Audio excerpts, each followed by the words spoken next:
to Charlotte Motor Speedway for one of the most prestigious races of the season, the Coca-Cola 600 here in the heart of NASCAR country. I'm Alex Hayden, bringing you all of the action from today's race. This crown jewel is a true test of driver and machine, and one that every Cup Series team wants to win.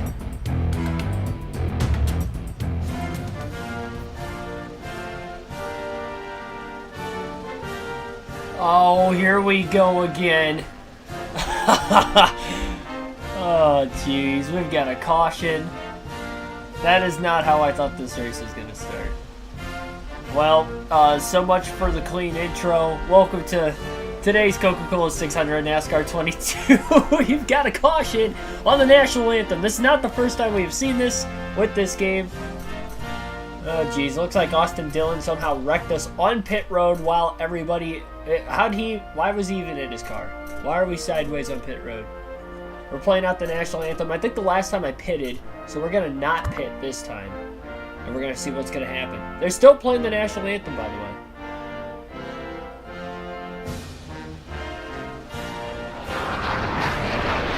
Oh my goodness.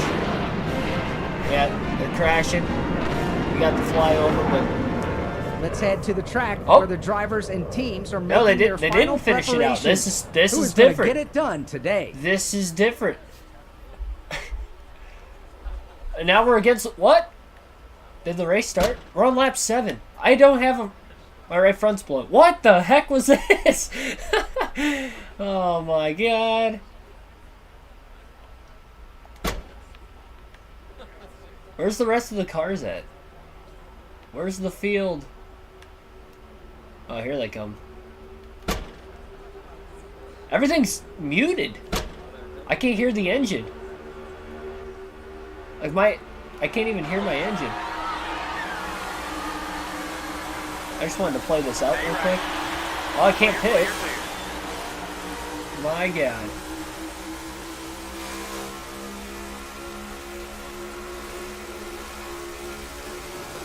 Got one right. Yeah, we're definitely going to restart the race.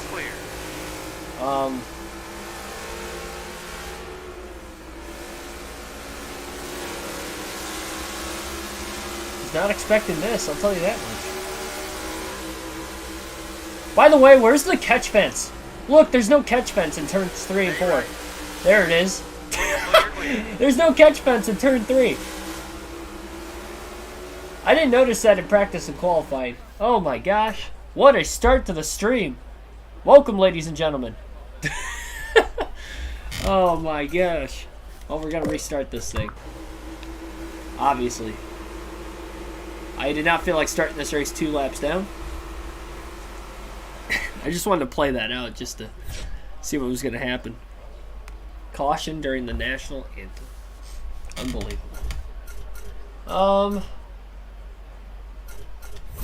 Yeah, let's check out the starting lineup to today's race. We couldn't get through the normal intro there. Oh, man. Hit that like button. Subscribe for more daily NASCAR content if you haven't already to the channel yet. We don't have too many people watching as of right now as we just started the stream. For those of you that are just tuning in and missed it, well, we had a caution during the national anthem once again. Similar to Dover, only this time it was a little bit different. It wasn't as exciting, but it was definitely different to say the least. And we found out there's no catch fence in turn 3. So if we do see any cars flip in that end of the racetrack, look out, campers. Denny Hamlin on the pole for today's race, just as he did in real life in the Coca-Cola 600 in 2022. Kurt Busch on the outside of the front row. Austin Cindric, Christopher Bell in row number 2. Michael McDowell, Kyle Busch in row 3. Ryan Blaney, William Byron in row 4. Chase Elliott, Bubba Wallace will round out the top 10 in row number 5. William Byron comes in with the regular season points lead into today's race. I thought it was a 37-point difference going into yesterday's race. I was wrong on that. It was actually 35 points. So that means instead of being 10 points behind Byron for the regular season points lead going into today's race, we're actually 8 points behind him. And also remember that we have an extra stage. Remember, 4 stages today instead of 3 like every other race on the season.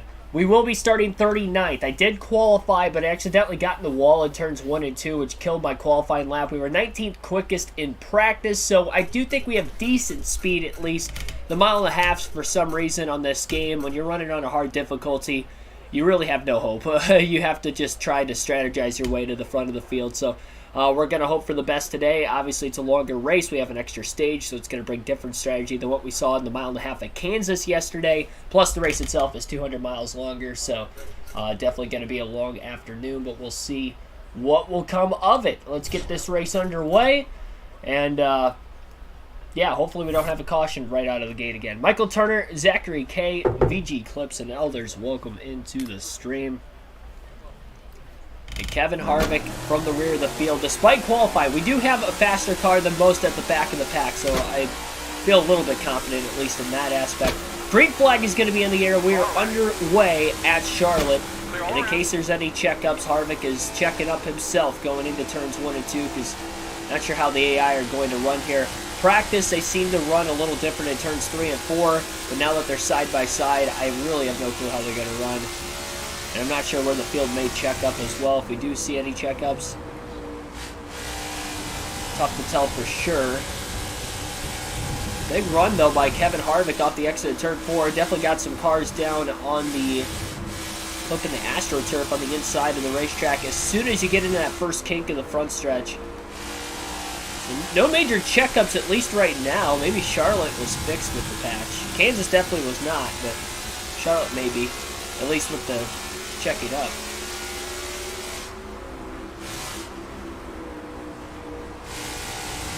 Yeah, the World Cup game, I thought it was supposed to be a later start. I didn't realize it was 10 a.m. until this morning. I haven't watched any of it today. I really haven't watched any since, like, the round of 16. Really since the U.S. got knocked out. I've kept up with it, but I haven't, like, actually watched any games since. Alright, so there's no checkups going on right now. Harvick was kind of being very patient to get into this race. It's a long race. Obviously, you got to hope that it stays green, so there is some sort of an incentive to try to get through the field as quick as possible. Because if a caution comes out and you're behind the start-finish line and the leader's ahead of it, you will be trapped a lap down with a scoring glitch, so we really don't want that to happen at all costs today. The goal is try to stay on the lead lap as much as possible, and that will definitely depend on how Kevin Harvick will run. Each stage is 100 laps. They're all the same length. Good chance we're going to try a two-stop strategy today, by the way.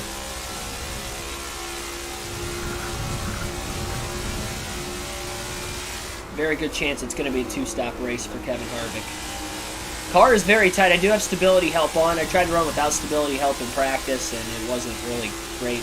Turn 4, very loose off the exit corner. I can kind of hold my own everywhere else around the track, but the track is so narrow, and I wasn't going to trust the AI to not make contact with me, so that'll help a little bit. Obviously, we've still spun with stability help on before, but it's not as likely to have happen with a little bit of contact. There's a checkup into turn 1. Harvick got in the back of Greg Biffle. Kind of the first checkup we had. The car's going to get tighter and tighter and tighter on the long run, just like at Kansas yesterday.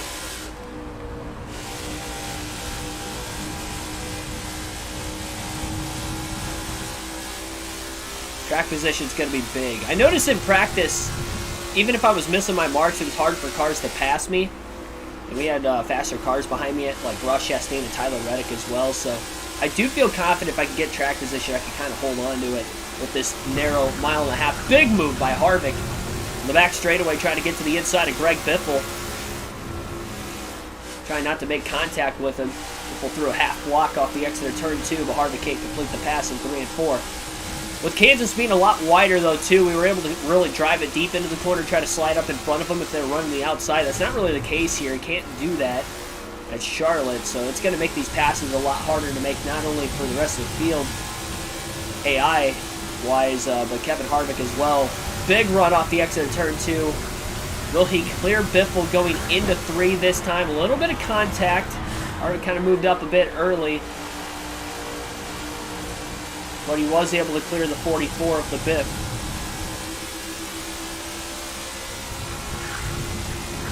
Argentina was up 2-0, and now came back, so what, it's tied?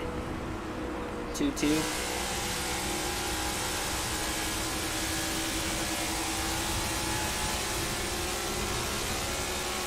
least Biffle made his first pass of the day. Luckily, the contact was made on the straightaway, not in the corner, between Biffle and Harvick. 9 laps in. Problem with being at the back of the pack is the leaders and how fast they are. How bad could this be for Harvick and potentially just going a lap down on overall speed? That's where the two-stop strategy is going to come into play, because I have a feeling everybody's going to be pitting once. And maybe they do pit twice, and we're just going to short pit both of them. We'll just have to wait and see how this will all work out.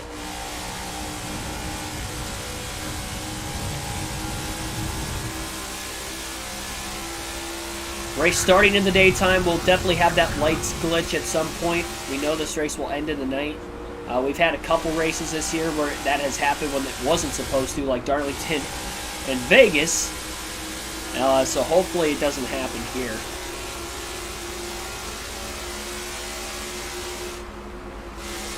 The Coke 600 on the Charlotte Road. 600 miles on the Roval. That'd be even longer. I don't even know how many miles that race is now. Like 200 something?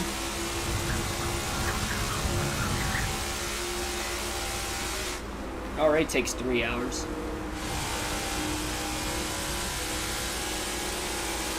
Glad I'm on NASCAR 22. Yeah, we'll have a couple other races on NASCAR 22 the next couple days. Tomorrow we'll run a Gateway, then Tuesday the plan is to run Sonoma. Then we'll go back to NASCAR 6 for the rest of the week leading up to Christmas.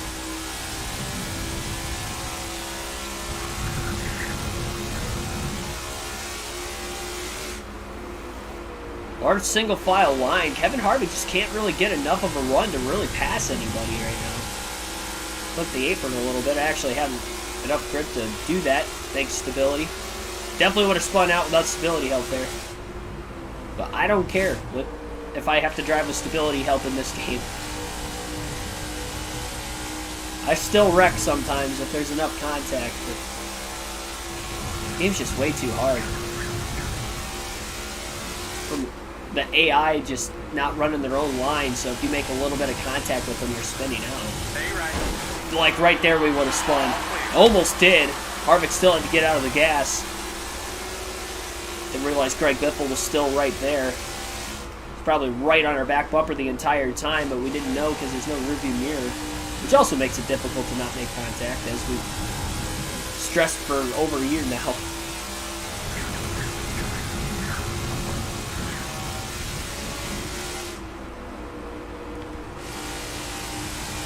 I honestly thought Kevin Harvick had more speed than this. Clear. Definitely going to have to make a wedge adjustment on pit road. Plan is going to be to take a round and a half of wedge out of the race car for the first adjustment.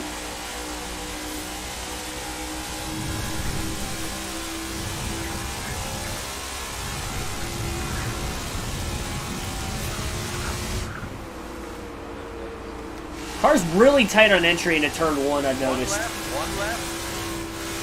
Biffle to the inside of Harvick. Harvick crowded him, but there was no contact that time, and Biffle's trying to make the pass. Still next to you. Harvick's going to be on the outside now in turns 3 and 4. He's just going to have to give that spot up. Clear. Still holds the outside all the way through the corner, but Harvick right back to last place again.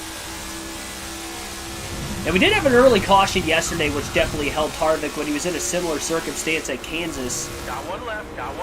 Allowed him to get some tire strategy and ended up with a 9th place finish at the end of stage 1. Finished 9th in the race as well, 10th at the end of stage 2. Got one right. Harvick with a run on the backstretch into turns 3 and 4. Trying to slide job maneuver on Biffle, and he does get around him with that pass, but now he gives up the bottom off the exit of 4 for Biffle to try to pull off a crossover. Keep it high. All clear. Slight bit of contact that's going to hold both those cars up, but Harvick is still going to complete the pass. I just cannot get the car to turn in turn 1. I noticed that with the stability in practice also. And that's how I got the wall in qualifying. We definitely could have qualified much better. And I was 19th in practice on speed, so I felt I had a decent car. Not a great car, but at least decent speed-wise. But turn 1 bit me in qualifying, it's biting me in the race. I don't remember it being quite that bad in practice. I'm braking early. Like, I broke a lot earlier into the corner that time versus the lap before, and it still will not go to the bottom. You carry a little bit of extra momentum off the outside, but getting into the corner, you're risking getting past.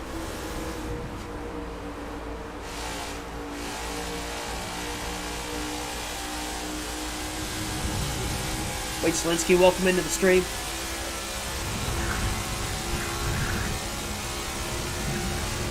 What kind of die-cast shelf is it? Oh man, I don't even know. I bought it off Amazon. They're both the same. Holds 24 cars. It's an 8x3. Plexiglass.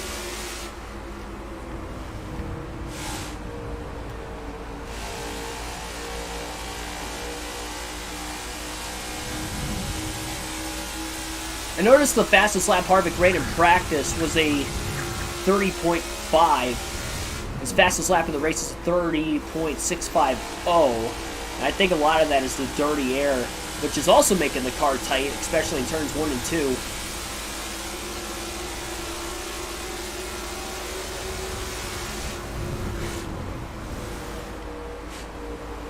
Lighter sweep there into turns 3 and 4.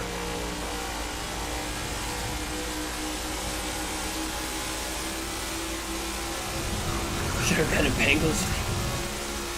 That's okay. Yeah, the Bengals weren't really winning a whole lot for a long time. They had a couple good years with Palmer.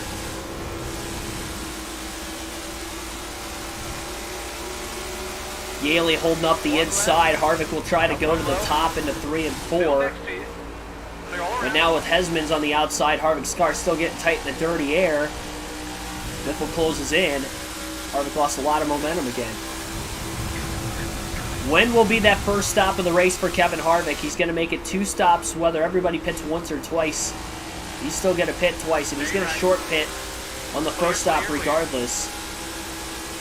Oh, really gripped up really well in the middle of the corner that time, and he's got to run at Yaley as he looks to the inside. Trying the slide job into the corner.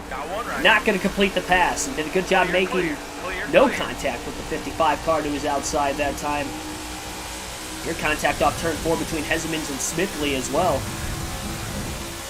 Clean race so far in the Coca-Cola 600. Harvick struggling in 1 and 2. Greg Biffle looking low. He had to lift. I'm not a bandwagon fan though. I wouldn't switch my fandom with the Packers.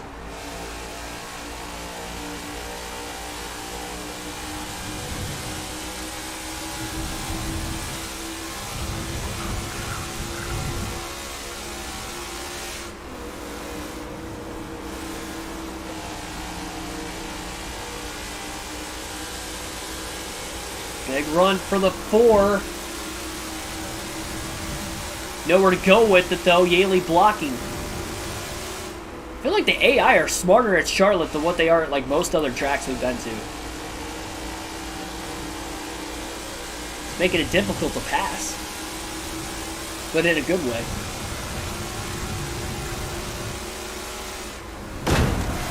A bit of a checkup going into 1 that time. Kind of spoke too soon. No real damage on the 4. And now he's going to make contact with Yaley. The main reason he made contact off the exit is because of how tight the car was after the contact getting into the corner. So that has slowed J.J. Yaley up a couple corners in a row now. And Yaley's going to be able to hold on to that position.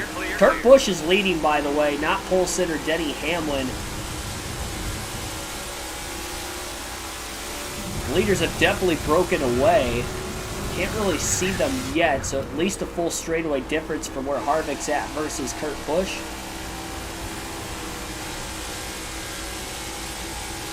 Cheating Packers? When do they cheat? I never understood why sports fans always say that about specific teams. Like, I mean, the Patriots, like every team, you'd have to imagine, like, tries to gain some sort of a competitive advantage. It's those that do it better than, you know, other teams. I'm not saying the Packers have done something not get caught, but I don't know. I never understand that. kind of like with NASCAR and people saying like, oh, Hendrick Motorsports cheats every week, they gotta be cheating. I'm like, alright, well, they're not getting caught, so gotta take it for what it is.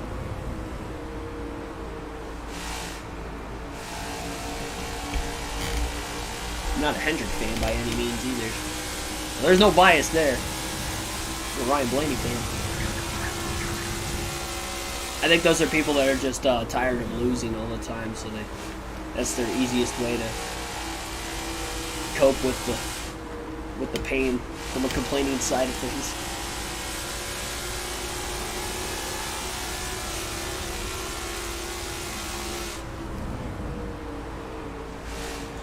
Yeah, I'm honestly shocked that Kevin Harvick is still in 39th.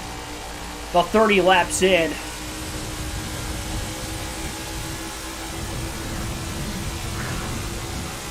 We're going to go to lap 35 and then we're going to pit the first time.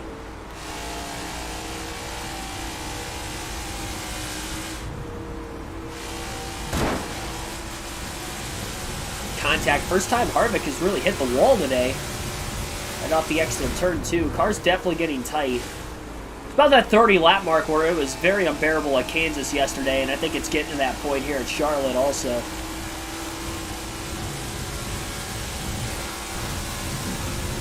Well, Packers put you to sleep. And they're not a good team this year, I'll tell you that much.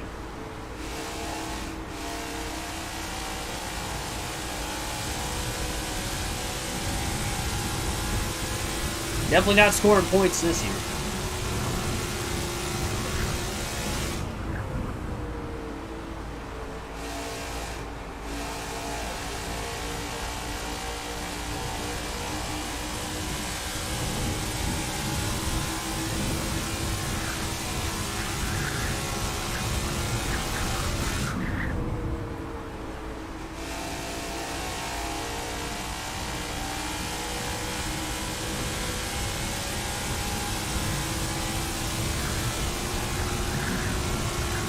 Can't really see the back of the field still. I think short pitting can work wonders for Kevin Harvick. It'll be interesting to see exactly where he'll cycle.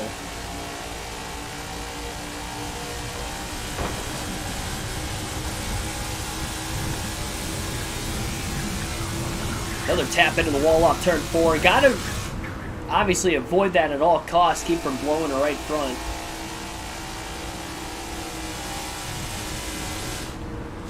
The lift off turn 2 to keep it off the wall that time.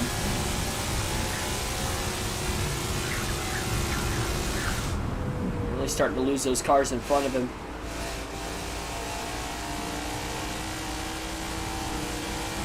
Again, there will be a wedge adjustment.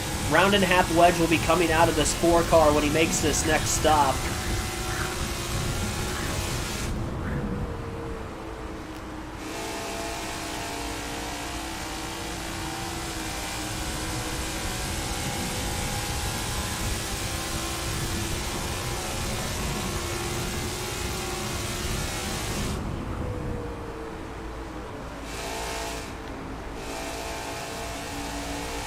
Harvick will pit next time by as he stays out this time. It'll be a 4-tire stop. A little under a third of a tank of fuel left, so it's definitely going to be a one-stop stage for everybody, but Harvick will be pitting twice. As he nudges the wall again, the 3rd time now, off the exit of turn 2. 2nd time off of turn 2, but the 3rd time total he has scraped the wall. And Harvick is going to be on his way into the pits. Got to get down to pit road speed, which is 45 miles an hour, and he is there. Hopefully a clean stop for the Ford team, and then they're going to try to make up some time on those 4 fresh tires, and then that adjustment they'll be making. Really need this race to stay green until everything cycles through for this to really work.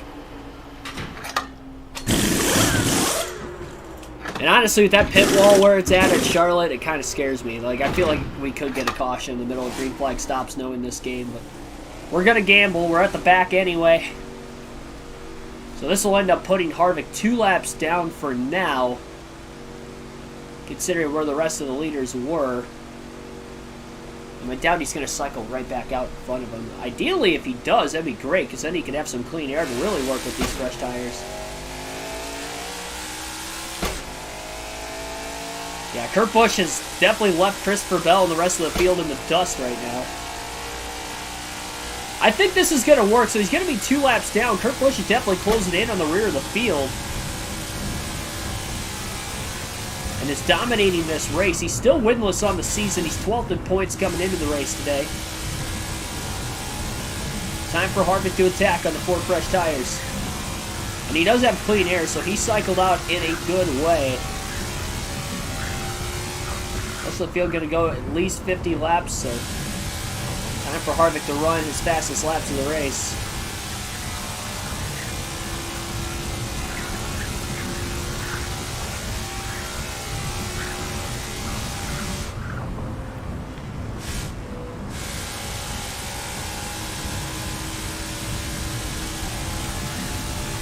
This lap has to be his quickest, I'd have to imagine.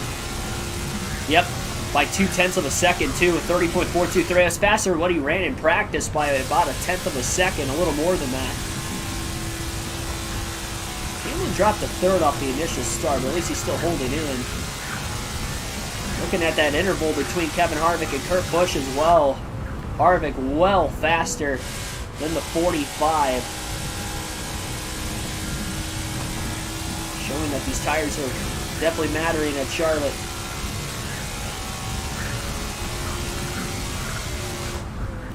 The bump going into turn 1, I've noticed.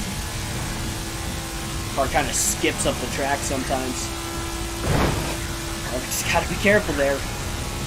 Got into the wall on the outside lane off turn 2. A lot of that was just because of how it entered the corner. Amazing how I get the car down to the bottom in turns 3 and 4, 1 and 2, it will not turn. No matter what adjustments we've made already. Harvick should get by Kurt Busch this time. Gonna have to go to the outside to try to pass him, it looks like, through turns 1 and 2. Kurt running the bottom. And it looked like Kurt actually lifted to keep it off the 4 cars, and 4 really pinched him down. So Kevin Harvick makes up 1 of his 2 laps down. The rest of the field's still gonna have to pit. And Harvick is going to pit twice in this stage. So it's a matter of just how much time he can really make up. Be all end all at the end of stage 1, we have to finish on the lead lap. And then we'll analyze our strategy going forward the rest of the race on maybe when to pit or when not to pit.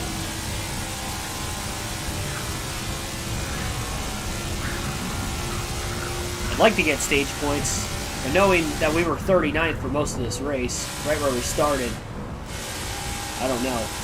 You've got to hope it's going to be easier to pass cars with much fresher tires, knowing the track position matters, and we're about to find out in another lap, less than that even. Harvick should catch these guys going into turns 3 and 4. Maybe even sooner than that. Yeah, he's going to get the biffle on the back straightaway. Car right. Going to have to be aggressive here. They're trying to make these passes. Stay right. The outside of J.J. Yaley. Garrett Smithley. Really hoping he doesn't get crowded into the wall. Good job keeping the car clean there. Clear all around. Got 1 right. Clear, clear, clear. Car got tight. Slight contact with A.J. Allmendinger. I knew I wasn't going to be able to really get to the bottom too well. Yeah, they're checking up off the exit of turn 2 also, because now he makes contact. B.J. McLeod. Even on 35 lap fresher tires, it's very difficult to pass these guys. Clear, clear, clear. We know once we get 50 laps in the run, we're definitely going to have to watch for guys pitting.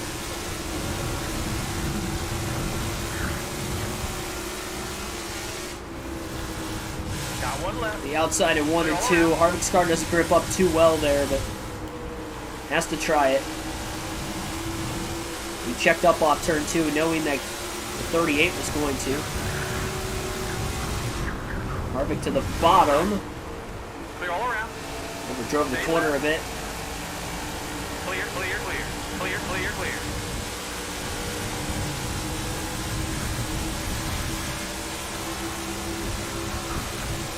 Got 1 right. Got 1 Woo! right. Clear, Expected the checkup from Cody Ware there. I'm surprised I got down as low as I did. That was close.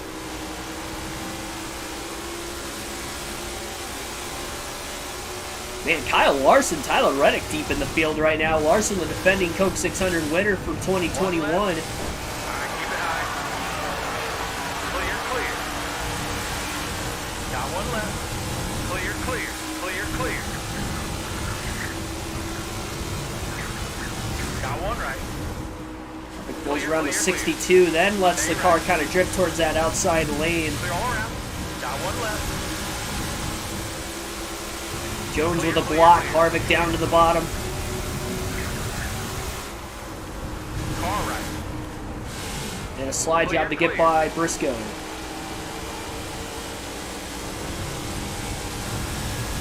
Car right. Man, big block Clear. from Cole Custer. Harvick had to clip the AstroTurf just to get around him. He wasn't sure if there was going to be contact or not.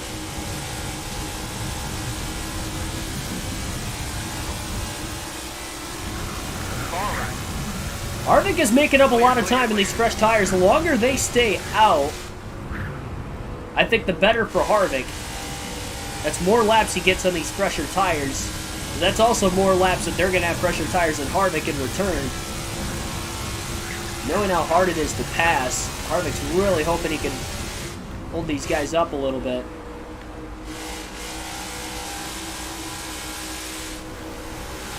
Checks up off the exit of turn 2, trying not to make contact. Logano getting a little loose.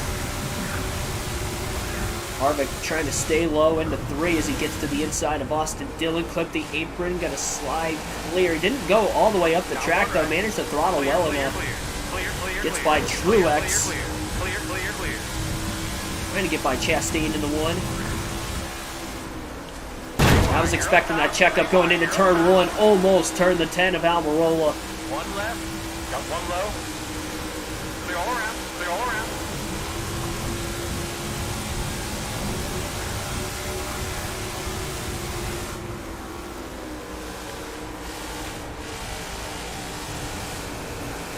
Got one right. Got one car pitting off turn 4.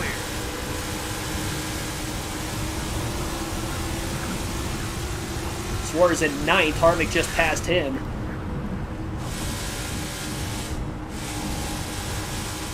Denny Hamlin just coming out of the pits up ahead of Kevin Harvick. Harvick in the wall off turn 2.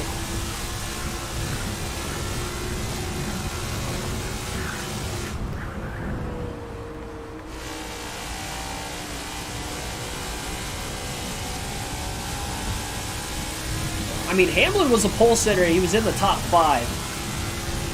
So the hope is that Kevin Harvick is going to be running pretty well here.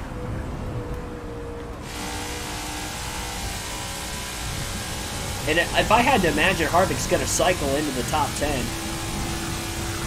Especially considering Suarez behind him still hasn't pit. From 8th. Damage on the front of the 4 from Almirola a couple laps ago. I knew when they were side by side and they were going to check up that was probably going to happen, and it did. Now we just need it to stay green until everything cycles through. And a lot of cautions in stage 1 yesterday at Kansas, but today we are caution-free in the Coke 600 so far.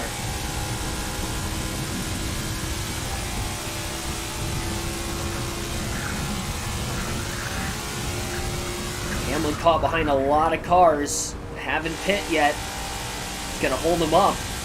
And now as they pit off turn 4, Hamlin slows up big time, and here comes Harvick to pass the 11. That was for position. Christopher Bell still out in front of the 4 of Harvick. Harvick about a second ahead of Hamlin. Bell was in second. Cindric right behind the 11 car, both for position.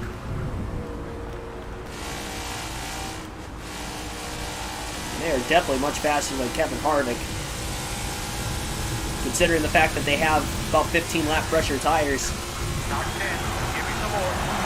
Kevin Harvick has cycled to 3rd during green flag pit stops after being 39th and pitting just 15 laps before everybody else. He was still on the lead lap at the time.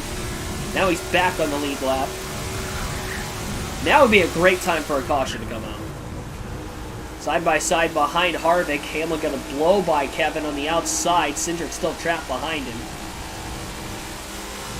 So how long does Kevin Harvick stay out now before he pits the final time in the stage, because he's going to be losing a lot of track position. The longer he stays out before he pits, before eventually gaining it back, the hope is to, again, at the very least, be on the lead lap.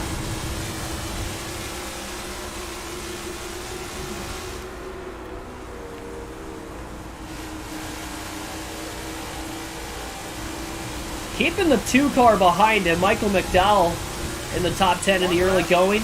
Big block by Harvick on the front stretch on Cindric. 4 cars lined up right behind the 4 right now.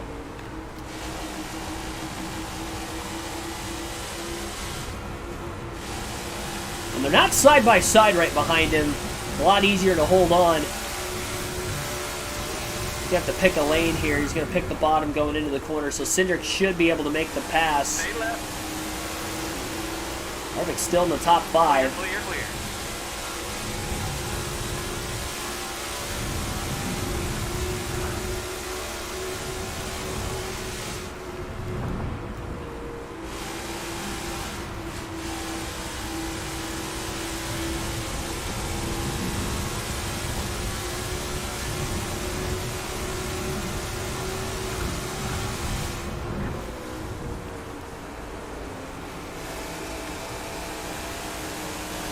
Truex around the top, but Harvick gonna pit this time, trying to get down to pit road speed, and did.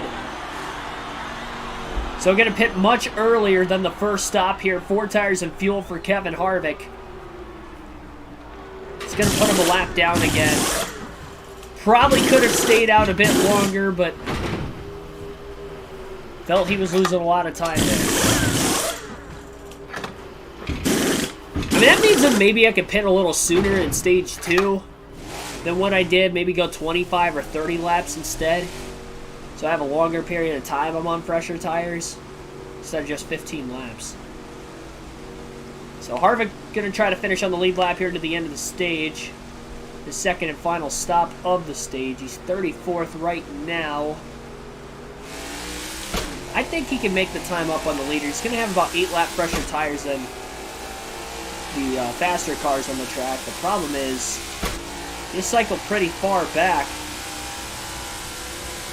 And we know how tight his car is going to get over the course of the longer run as well. Nobody behind him, so he could easily merge back into line. And now he's going to have to go about 43 laps on these tires to the end of the stage, which is 7 laps longer than what he went on the first run. But again, with the wedge adjustment, I think it'll help a little bit.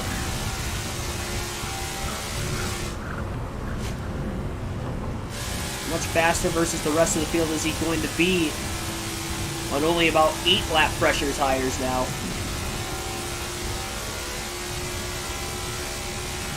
I think it'll be faster than everybody else, but will it be by enough though is the question. He's in 36, so even with pitting 2 times versus everybody else 1, he's made up 3 positions.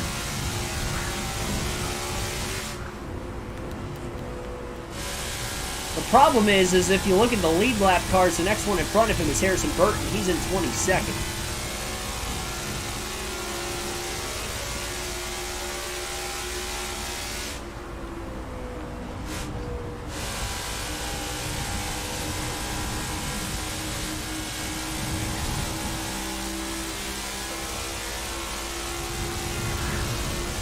I think this strategy will work in the later stages. So you just have to pit a little bit sooner on that first stop. Make the long run in the middle rather than at the beginning.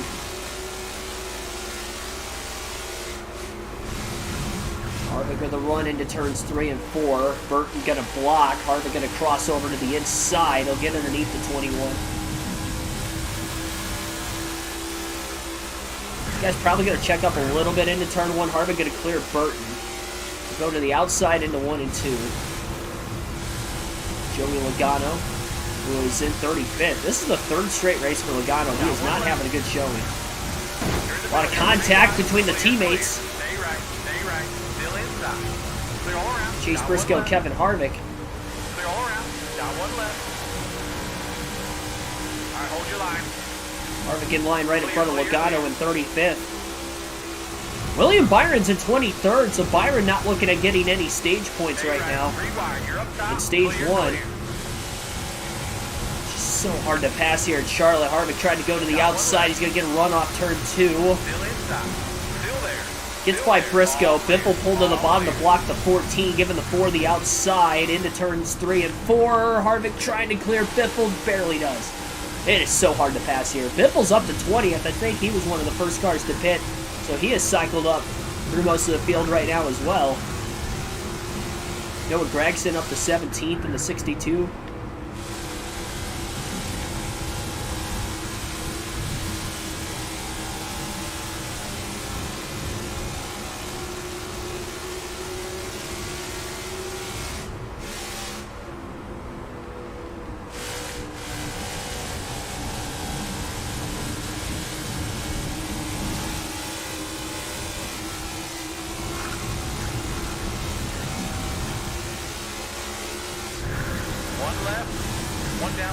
Outside of BJ McLeod, who was in 19th place. Got one right. Big undercut move. All clear. Alright, that worked. That worked a lot better than what I thought it was going to. I thought it was actually going to run into the back of him there for a second. That never happened.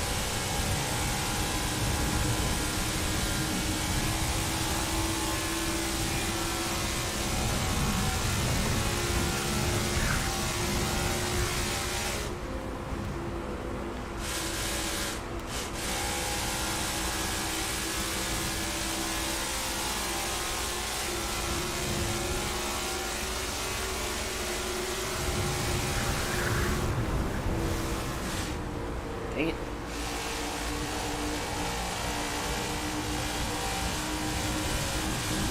So hard not to overrun the corner in 3 and 4 with how tight the car is. You know, and have to get on the brakes pretty early to be able to even have a chance to get to the bottom. Especially 1 and 2. Big run off the exit of the corner. Get to the outside of AJ Allmendinger, the 62 blocking, so Harvick's just going to bump draft him on the back straightaway.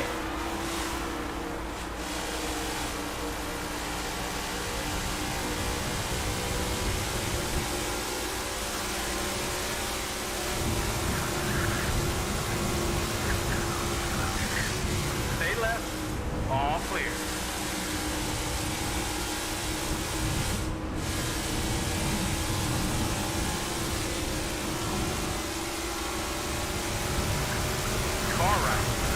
So race leader Kurt Busch, Clear, clear. not that far ahead. Am I 2 laps down? I thought I was only going to be 1 down. I think I'm 2 laps down.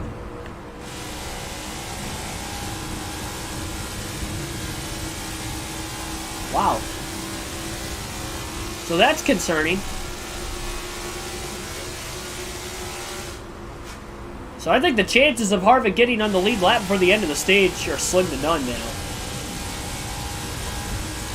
I thought that 2-stop strategy was going to put us 1 down, and then we were going to try to get it back at the end of the stage on pressure tires. I guess we're 2 down. It's probably because I didn't cycle back in front of the 45 into the lead, so I couldn't hold him up like I was holding up everybody from like 3rd on back. Because Bell and Busch cycled out ahead of us. Might have to reevaluate my strategy going forward. That's concerning. Now, because they're not, assuming they're not going to pit during the stage break, maybe we have cars pit before the end of the stage. I don't think everybody will. I think the leaders are definitely going to stay out to the end of the stage. Man, what do you do if you're Kevin Harvick here? I think you pit during the stage break. You just got to hope not everybody pits, so that way when the leaders pit at the start of stage 2, we can get back on the lead lap. Maybe cycle into the lead.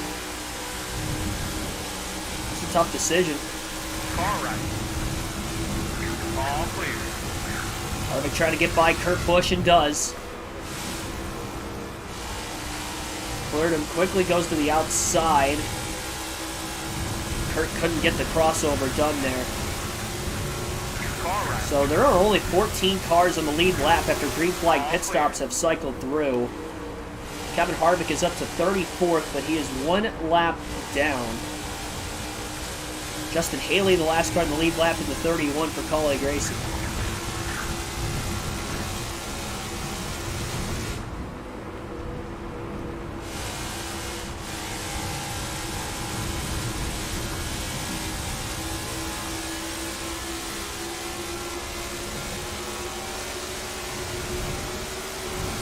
Got one right.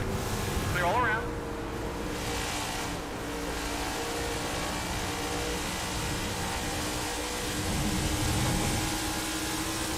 We don't even necessarily know that Kevin Harvick's car is going to last all the way to the end of the stage as well. Stay right. He just ran into Haley hard going into turn 1.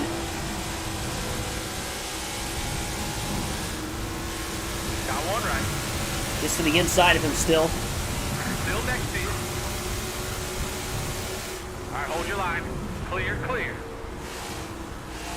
Yeah, they definitely check up in turn 1 and 2. On equal tires, it's not that noticeable. But when we have slightly fresher tires, it definitely is noticeable. Eric Jones got back by Kurt Busch as well. I think Kurt was one of the first cars to pit. That's probably why he cycled ahead of a lot of other cars. So maybe he'll have to pit again for the end of the stage. I don't think he will, but you never know at this point. 25 laps to go yet, stage 1 of the Coca-Cola 600.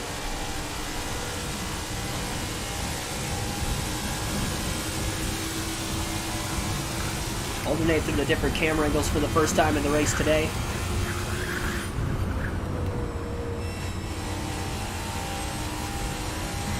In the daylight hours of the race.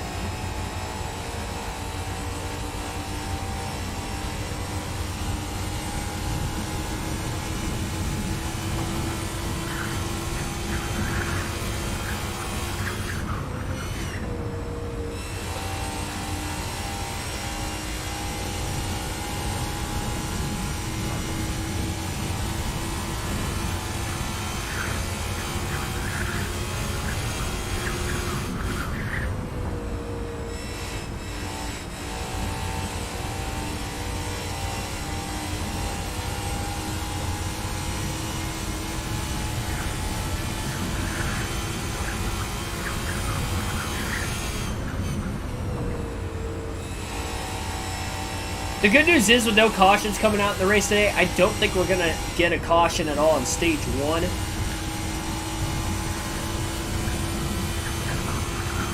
We're pushed about 3.5 seconds behind us, so we have to stay 1 lap down to the end of the stage, no matter how tight this car ends up getting before the end.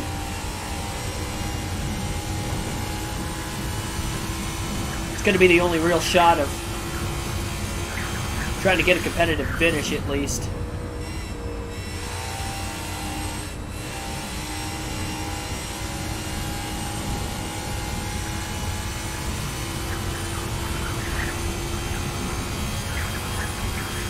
I definitely could have made up a little bit more time, obviously, if I waited to pit, which I think at that point of when I pitted the first time was probably the right idea, to wait till about lap, at least 65, maybe 70 before pitting. Maybe the chances of staying 1 lap down would have been a little bit better.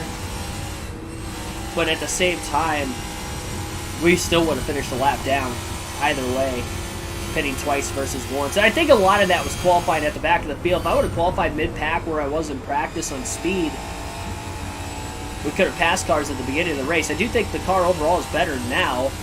We ran our fastest laps of the race on the last 2 short runs after pitting. Busch getting really loose into turn 1. Kevin Harvick closing a ton here. Big run off the exit of turn 2. It's going to be really tough to pass these guys. It's going to go to the outside into 3 and 4. Stay right. 1 down low. Clear all around. Clear all around. way too tight. Has to lift to keep it off the wall. Did a good job not getting into the wall.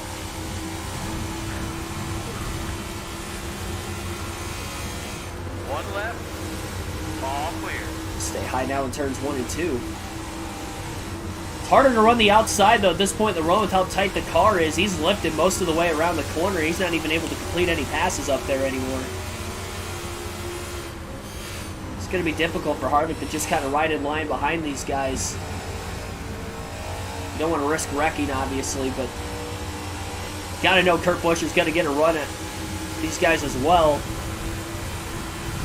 Harvick to the inside of Kyle Busch. Bubba Wallace got on the brakes in time, right behind Chastain as he cleared the 23 and the 18.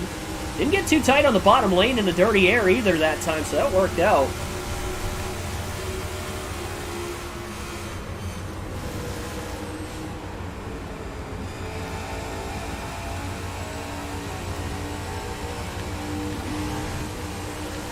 Blocking Wallace on the front stretch. Are we going to try to go to the top again into turns Clear, clear, clear, clear. 1 and 2?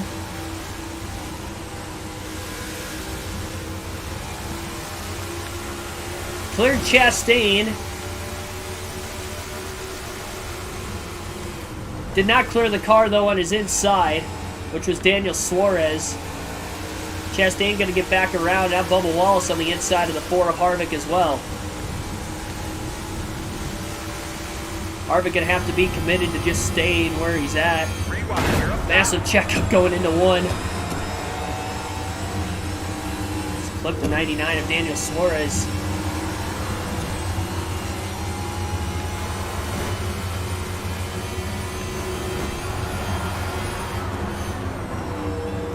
I was committed to clearing him going into 3. I did not want to be on the outside again. That works.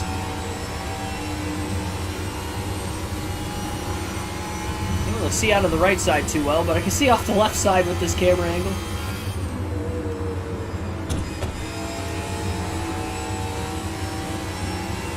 Just need to get more cars between myself and Kurt Busch. That was the big thing there.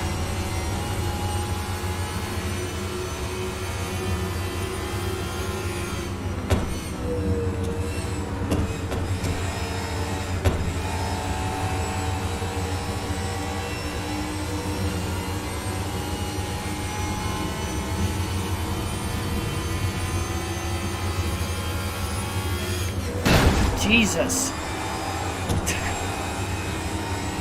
Gas pedal, Cody. Gas pedal.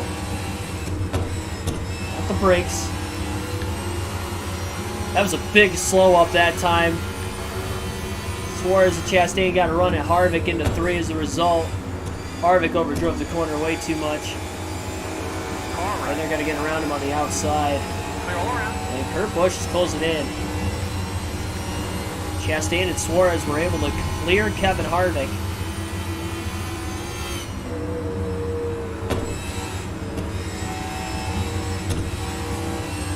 Got 13 laps to go in the stage. Harvick trying to hold on to his car so he can at least finish 1 lap down. Knowing that if the rest of the field pits here, we'll finish on the lead lap. I don't think they will, though. So we just have to hope that they stay out during the stage break. They don't pit then. That would be the best thing for us.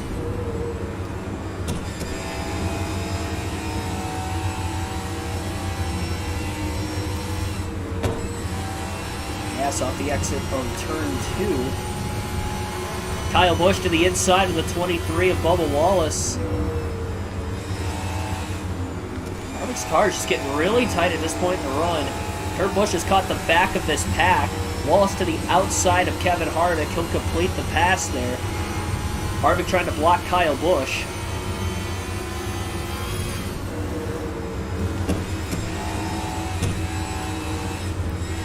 Harvick lifted quite a bit in the middle of the corner. Clear, clear. Trying not to clear, get into clear. the wall. Kyle Busch took a look to the inside, but couldn't get around Harvick. Harvick still got off the exit of turn 2 pretty well, at least. And this is a big moment here towards the end of stage 1. Harvick needs to desperately finish on the lead lap to the end of this stage. Chastain going into the AstroTurf, trying to make a pass on somebody on the front stretch. Holding that line of cars up big time going into turn 1.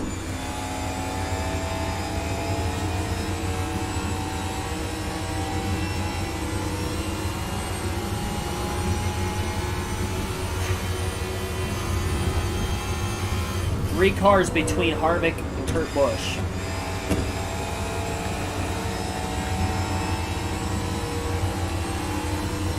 Kurt hasn't made any passes on anybody in this group. Thank goodness.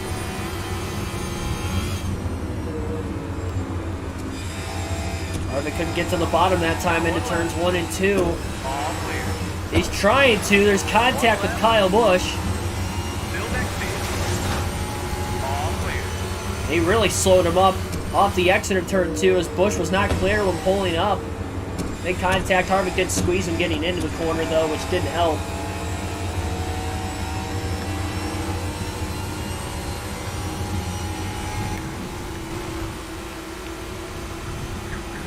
Considering he's a lap down, we only have 6 to go with Busch right there, so 6 laps that Kurt Busch is going to have to try to get by Kevin Harvick before the end of the stage.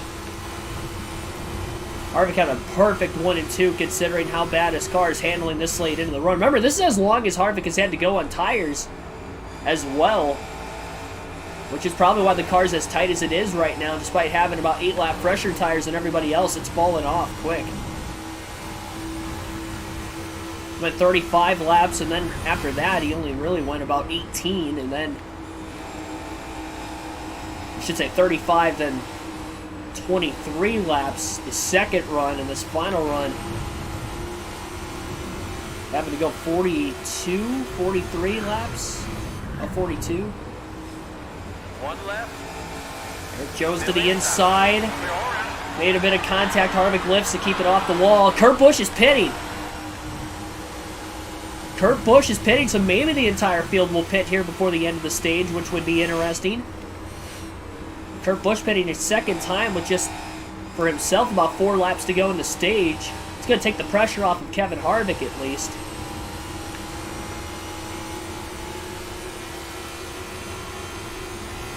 So now Harvick doesn't have to worry about losing another lap, and maybe the entire lead lap cars will pit. And if that happens, Harvick is going to finish on the lead lap. Kurt Busch is definitely going to be a lap down despite dominating this race so far. Justin Haley gets by Kevin Harvick here. That's okay. Turns 1 and 2. Harvick did not get to the bottom well. Haley will get around him. Not for position. Not in a position to get any stage points anyway either.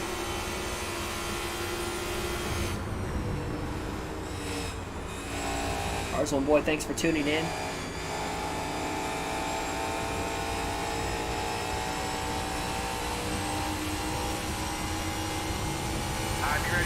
A few laps.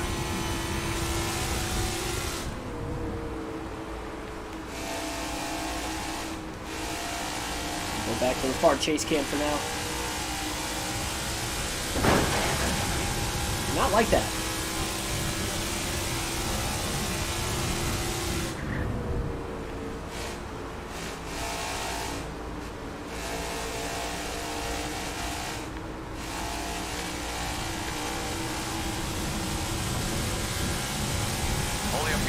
Kevin Harvick up to 33rd, by the way, with some other cars pitting. J.J. Yaley closing in behind him for position. Kurt Busch is back to 14th. He would technically be on the lead lap. He's got the freshest tires on the racetrack right now. He's stuck behind J.J. Yaley. He has a shot to get inside the top 10 if he can catch that group of cars up ahead. We've got more cars pitting off turn 4, causing a bit of a stack of at least one other car. So not everybody is pitting right now, which means that if they don't pit during the stage break, we're going to have some pit stops right at the beginning of stage 2, which could cause an accident. Harvick to 31st. Kurt Busch closing in from behind. I think the stage I don't know what that was. That scared me. Caution must have came out ending the stage.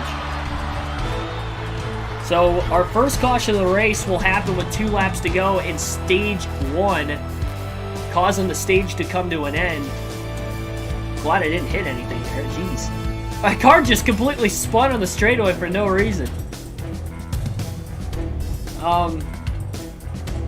Christopher Bell wins stage 1. Austin Cindric 2nd, Alex Bowman 3rd, Michael McDowell having a great day in 4th, Chase Elliott 5th, Austin Dillon in 6th, Ross Chastain in 7th, Daniel Suarez 8th, Kyle Busch 9th, Bubba Wallace rounds out the top 10 in stage number 1.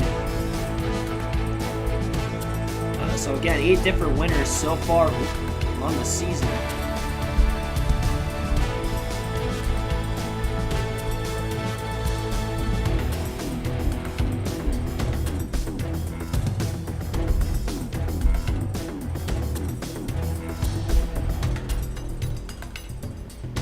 And all right. Let me see what stage win that is for Christopher Bell this season also. So for Christopher Bell, that is actually his first stage win of the year. He does have 1 race win, so I'll give him 6 playoff points now. And we'll go into stage 2. Kevin Harvick definitely going to pit during stage 2. Or sorry, stage 1. Stage 1 break. We're definitely going to pit during stage 1. No adjustments here, 4 tires and fuel.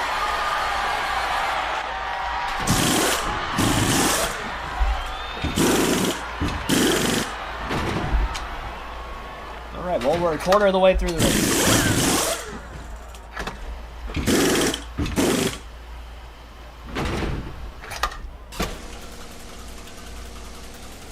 Argentina won the World Cup. Solid effort. We'll be there by the end.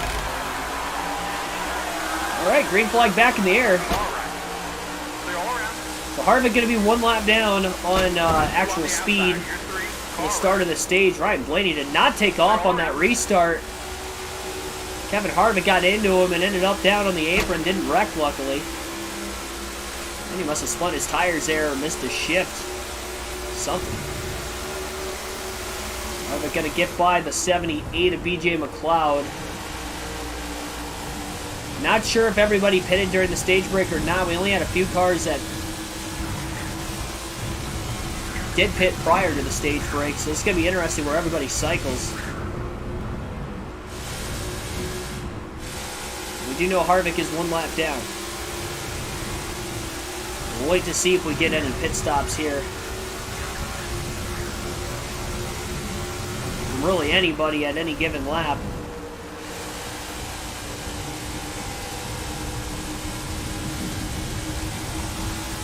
Kind of a weird end to stage 1 with Bell winning, though, despite Kurt Busch dominating.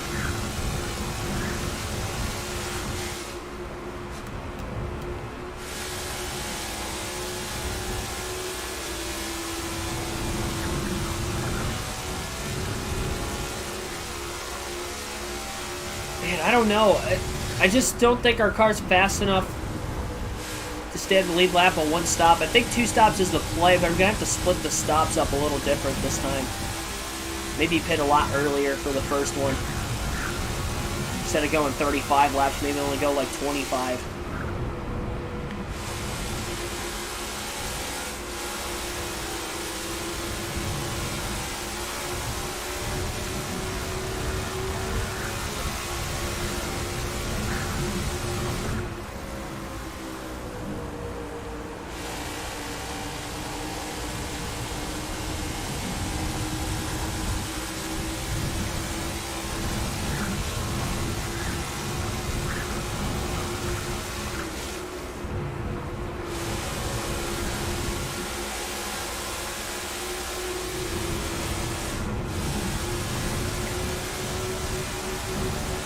Blaney with a run. Harvick blocks him into turn 3. Harvick was as high as 3rd at one point. That was after the first cycle of green flag pit stops, though, in stage 1.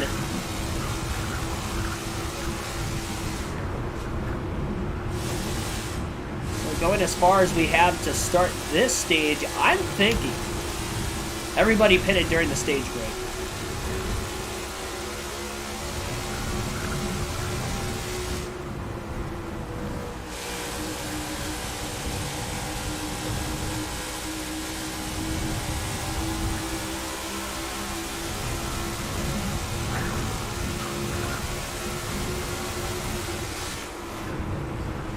Obviously, either just before or during. And I think the cars that pitted just before is everybody in front of Kevin Harvick right now, because Harvick's not really losing them too badly. But he can definitely tell he's holding up a decent amount of faster cars behind him. I would have pitted during the stage break. Hence Ryan Blaney, who's on his back bumper in 25th. Even Austin Dillon in 3rd.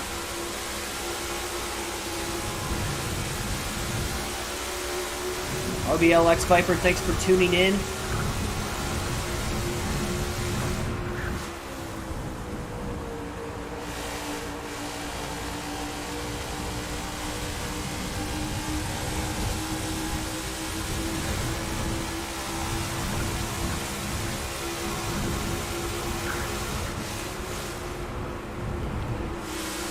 I think on equal tires, that's where it's going to be a lot harder to pass cars. We've seen guys get around other drivers when they have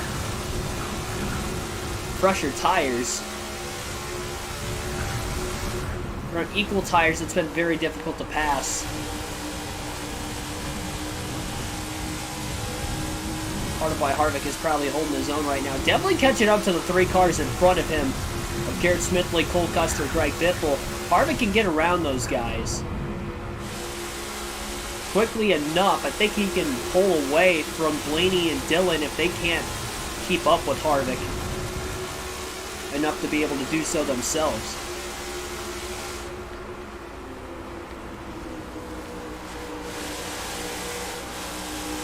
Harvick slides up a bit wide. Barely stayed in front of Biffle, or Blaney off of turn 4. Too many words at once there.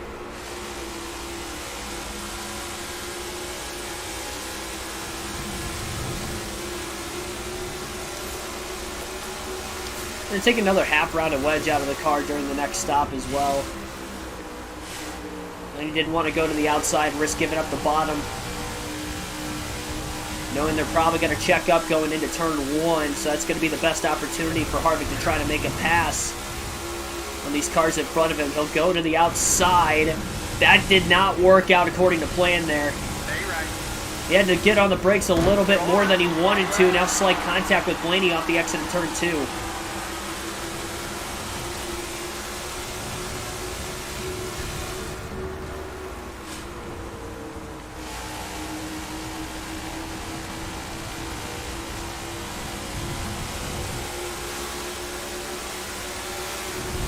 He's got to play catch-up again. Blaney is struggling to get around those cars also, though. Thought for a minute he was going to quickly get around Garrett Smithley, but that wasn't really the case.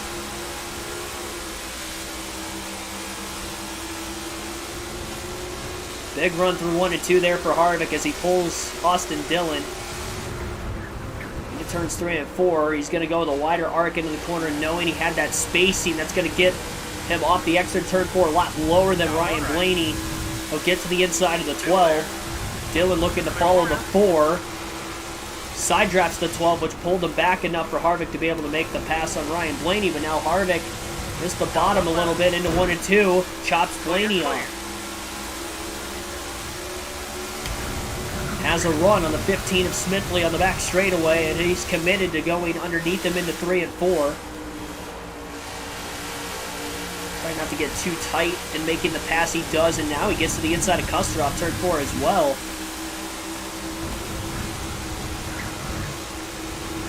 Harvick trying to get to the outside. The bottom was open. That's where he should have went on the 44. But he went to the top instead. It didn't really work out.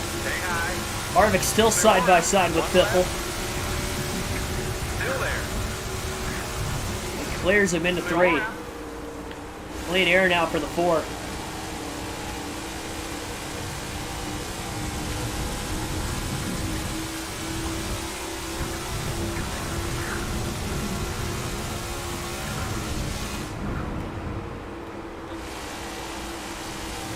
I would have to imagine in stage 2 is when we're going to see the lights glitch,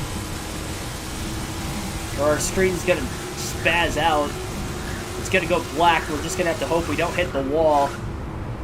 Which, knowing the front straightaway at Charlotte is a D shape. That scares me. Because that means we're pretty much going to have to be on the back straightaway when that happens. So if we're in the middle of the corner, we're going to wreck. Size Z, thanks for tuning in.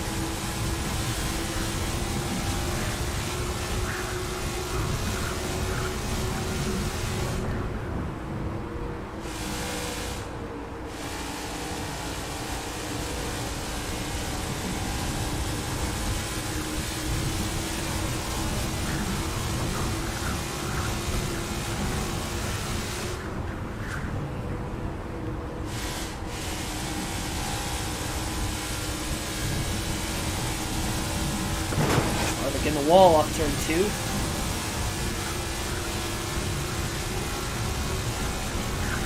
2. You know, I've noticed ever since Harvick got into the back of Almirola towards the end of stage 1, this car is a lot tighter, a lot earlier into the run than what it was before. Gotta take a full round of wedge out of it instead of just a half round on the next pit stop. Trying to help it as much as I can.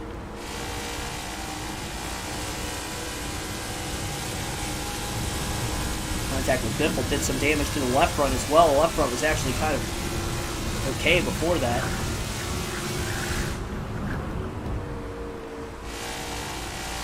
Well, the two guys that started on the front row dominating the race, Denny Hamlin and Kurt Busch. Not sure where Busch is running. Hamlin 21st. Kurt finished outside the top 10 though in stage 1, despite leading almost every lap in the stage. Ended up having to pit that second time right before the end. With about 4 laps to go in the stage. Just burned more fuel than everybody else. Harvick was a lap down at the end of stage 1, but not because of a glitch. Went a 2-tire strategy, a 2-stop strategy versus 1. It kind of costed him. But he pitted at lap 35 for his first stop, so he's going to pit much sooner for his first stop this time. We're going to pit around lap 25 and see how much time we can make up with that extra 10 laps of having pressured tires.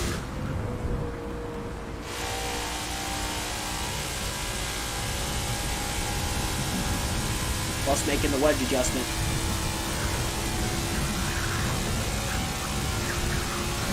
Not sure exactly how many cars are on the lead lap. I had to guess probably 14 or 15.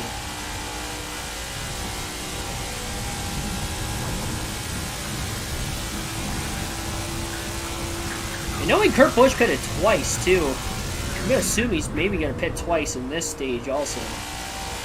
And everybody pitted during the stage break that didn't pit before the end of stage 2, which there were only very few that did. Most of them were lap cars anyway. There was some on the lead lap because that actually got Harvick from running 34th to 31st at the end of that first stage. William Byron did not get any stage points as well.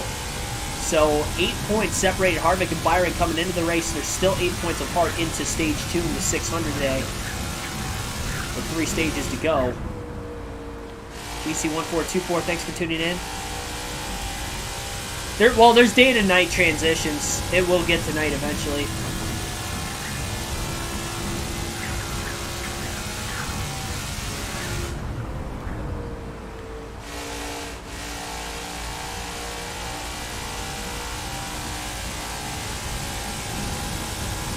It's a lot darker now in the front stretch of what it was at the very start. The problem is when the lights come on, the string kind of goes black, so that's a glitch that was like this on the NASCAR 21 side of things too. That hasn't changed, which means we may blow a tire.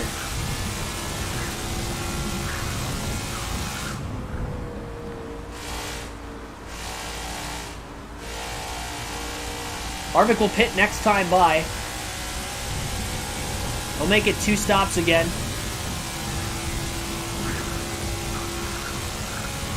In hopes that he doesn't go 2 laps down this time. But the difference is he's pit 10 laps earlier this time around. And they'll make another slight wedge adjustment as well, so I think he'll be alright.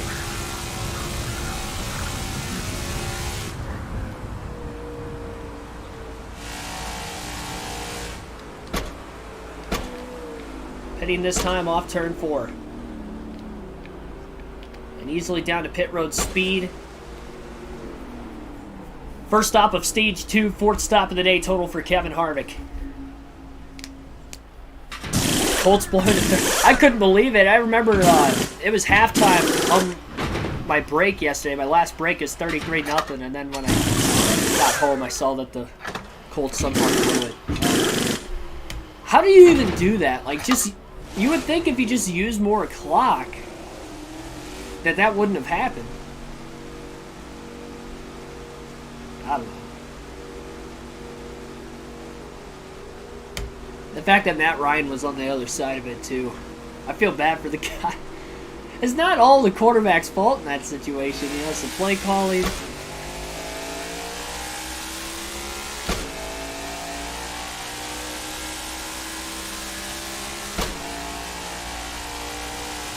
Halftime speech must be...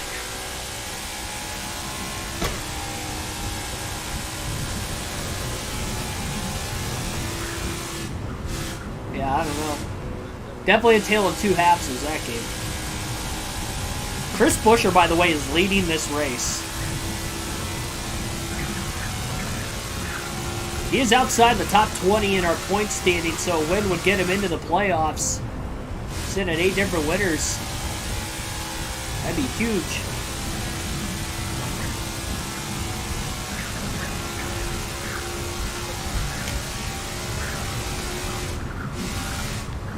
Harvick on 25 lap fresher tires right now, really trying to take advantage.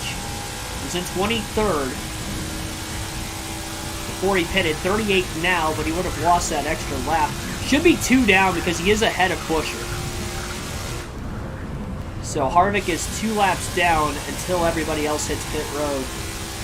He was 1 lap down at the end of stage 1. Again, we didn't have any cautions for incident stage 1 until right at the end of the stage, which led into the stage end anyway. A lot of cars for Harvick to pass here. But he's got the tires to be able to do it, and he needs to take advantage of it.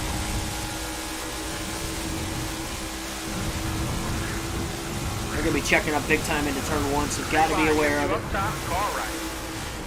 And they'll check it up again towards the exit of turn 2 as well. So I am on the apron. They didn't check up that bad, actually. We'll go to the outside in turns 3 and 4. It's going to be risky. Knowing how tight the car is with the stability on. And there's a little bit of contact with the 62, but it ended up actually working out. 1 car in the wall on the front stretch. I think that was Tyler Reddick. 3 wide into 1. Wow, that worked. I'm surprised. Mark Truex Jr. held up a lot more than pretty much everybody else. Harvick making the outside work, at least for right now. I definitely wouldn't be able to run this lane later in the run. So I'm glad we have fresh tires to be able to try to do it. It is so sketchy, though.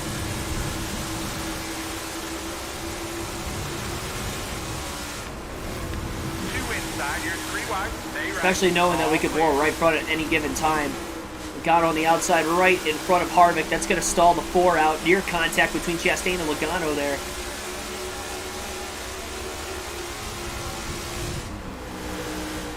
Harvick going to cut down to the bottom in the middle of the corner. 3 wide. Chastain, Briscoe towards the top. Wallace trying to block Harvick. Wasn't sure if the 4... Oh no! Hopefully Byron doesn't spin here! He's sideways, he's down on the apron, he comes back across the track. If he stays low, we'll stay green. The points leader's around, no caution.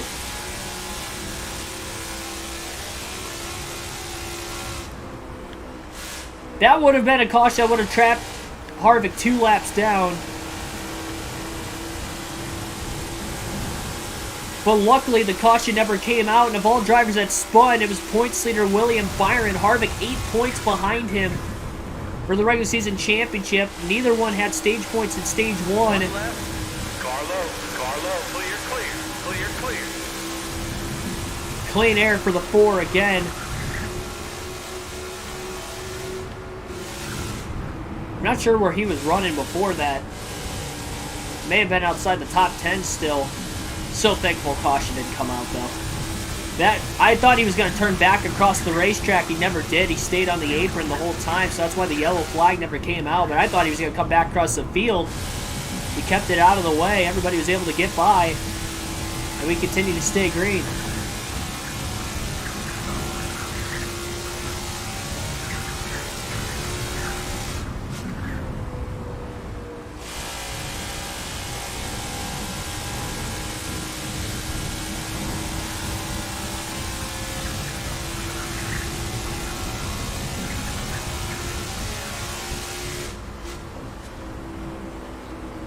Vikings have had a lot of comeback wins this year, too.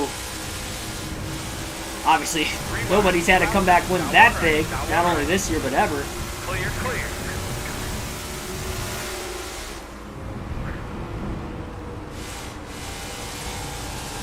Question for Harvick is how long do we go before pitting the second time?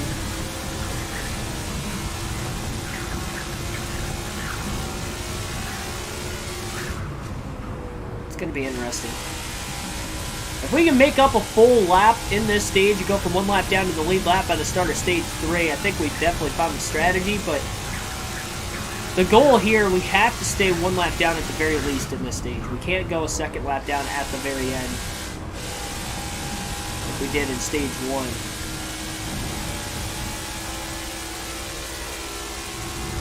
I'm willing to try the two-stop strategy again. I think it'll work if I just have different increments of when I pit. I pitted a lot earlier this time. Harvick into the wall in turn 1. He tried to go to the outside, couldn't get it to stick there.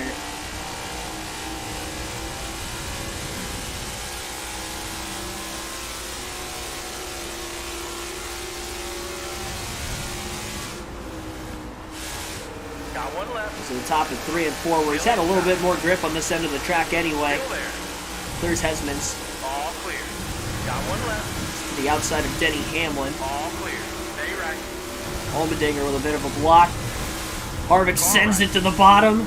Actually didn't get tight that time, and he makes a bunch of passes. Chris Buescher, next car ahead of him, I do believe. Although I don't know that for sure now because the leaderboard is blacking out. I thought he might be the next car up ahead. If he is, that's going to be huge for Kevin Harvick. Because then he's going to make up that full lap. They go to one lap down again before the rest of the field even pits, which means at least for the short term they'll be back on the lead lap. And the rest of the field won't pit for about another 10 laps or so. They pitted pretty much right around lap 50 in stage 1. They pitted during the stage break, so they'll do that again. Kurt Busch, by the way, up to second.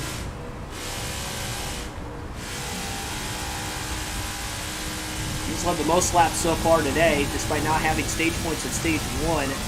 We'll see if he can manage his fuel a little better this time. Who knows, maybe Buescher's going to have to pit twice in the stage, which can help Harvick, knowing he has passed everybody else already.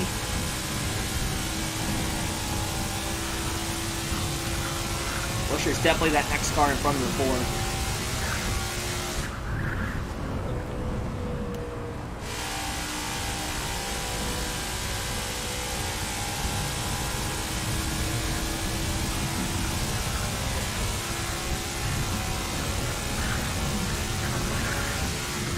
Glad this race is 600 miles, because if it was like a 400-mile race, being a lap down at the end of stage 1, at least we have that extra stage to really try to get back into this thing. It wasn't a lost cause yet. And an extra stage where, like, if we say we're still one lap down at the end of stage 2, we'd still have another stage to come back. We're trying different strategies of when to pit, try to make up time. These first 2 stages kind of experimental. The final 2 will be when we'll have to have a strategy and stick to it. I like that about this race so far. Kind of gives us a little bit of an advantage, really. Big run on Buescher through 3 and 4. We get underneath him on the front stretch. Clears him by the time they get to the start-finish line. Busch still about 5 to 6 seconds behind Buescher. Harvick's car got really tight into 1 and 2.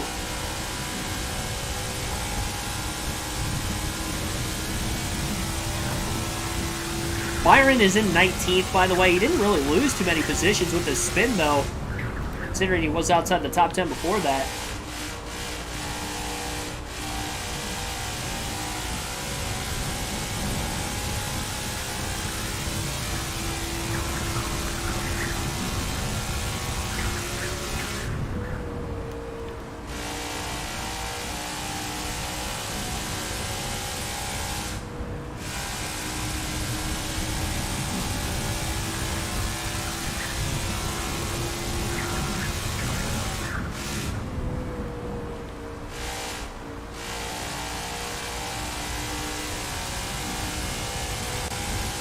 Harvick's already made up over 2.5 seconds on Buescher in 2 laps.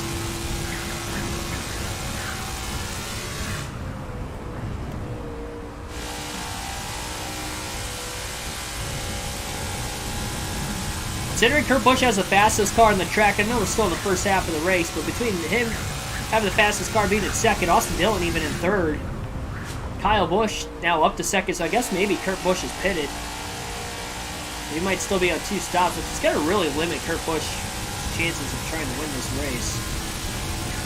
Yeah, Kurt is in the pits right now. Just saw him pull into his box.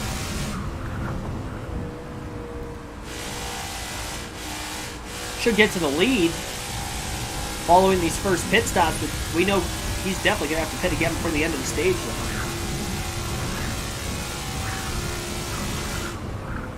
Not too worried about where Kurt's going to be running if we are in that same situation we were in the last stage.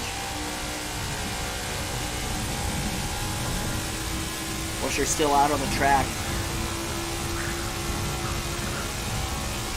With a lot of cars Harvick's closing in on. This could get sketchy in turns 3 and 4, knowing anybody can really pit at any time. There's Byron. Harvick clears him off turn 2. Clear all around.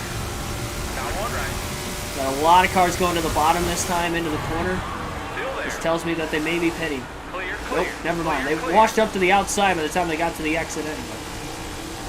Alright, so they did not pit that time.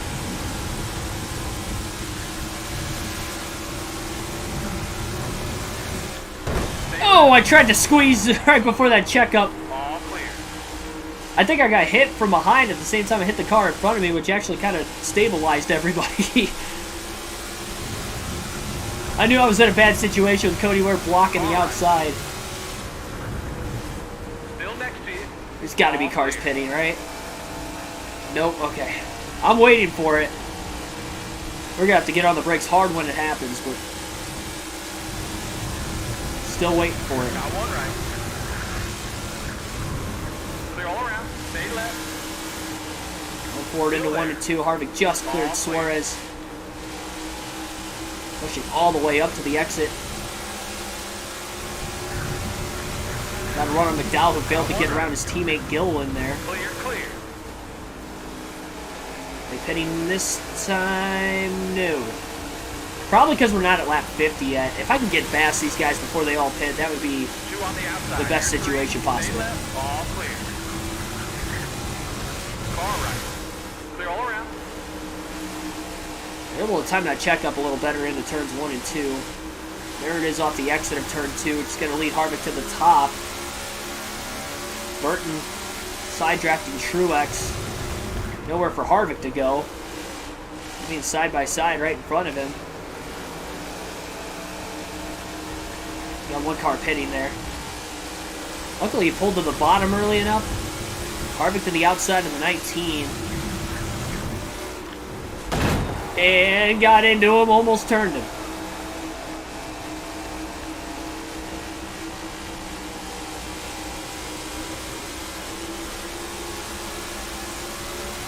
Gotta get around these two. They've been side by side for a while. Nowhere for Harvick to go. Harvick finally gets around him. Maybe slight contact there with Harrison Burton now. One car in the wall on the front stretch. Couldn't tell who that was.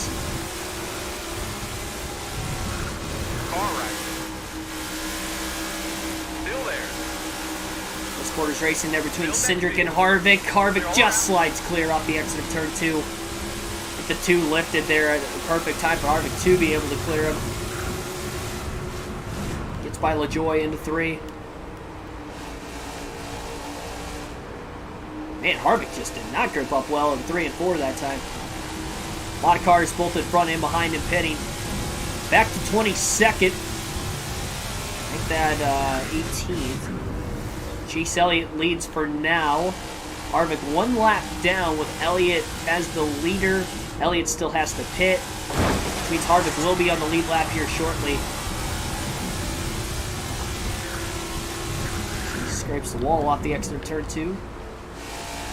The lights are on, by the way. We're going to have a glitch where the race is going to turn to night here shortly now that the lights are on. The problem is that the screen's going to be going black here at any given moment. Please just don't blow a tire. Harvick is actually back in the top 10 right now. From a lap down. Can we rally? 2 laps down at one point, but I knew I was going to get my lap back before the end of stage 1 on those fresher tires at the very end. I knew I wasn't going to get both back, though. I'm so scared. I'm so scared. I know it's going to happen. And we don't know when it's going to happen. It could be 10 laps from now. It could be 20 laps from now. It could be like 5 seconds from now. This is a nervous moment. I'm going to roll into the inside of Harvick. It's going to be even worse if we're side by side with somebody. Harvick is up to 4th.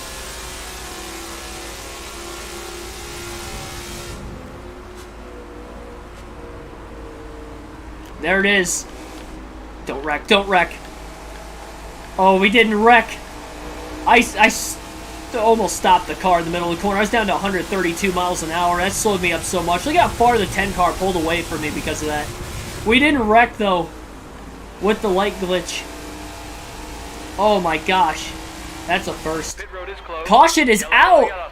Oh, my gosh. Caution flag. Well, the light glitch screwed somebody. It wasn't us. Harvick can pit under the yellow now. That is a perfect timing caution for him, and that's going to be just our 2nd yellow of the race. No adjustments here for Harvick on pit road. He was in 4th when the caution flag came out. He may be back on the lead lap now. The light glitch actually benefited us rather than hurt. I always blow a tire anytime the light glitch happens. I am so shocked that that didn't happen to me, especially in the middle of the corner that time. I mean, I was just immediately on the brakes as soon as I saw it starting. Harvick going to be in 12th. Wallace might have just pitted there as well. Green flag going to be back in the air. And now what's going to happen?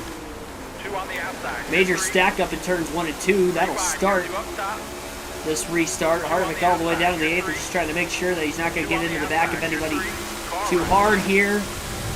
Clear, clear, clear.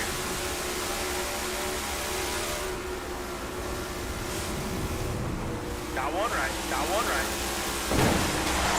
Gets into Almirola.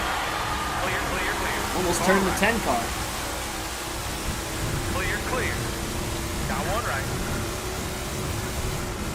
Kyle Busch got loose into one. Thought he was about to spin in front of Logano. I don't like the way this track looks at night. Why does the track look so white? Like the reflection of the cars is almost blinding. It's like a faded white.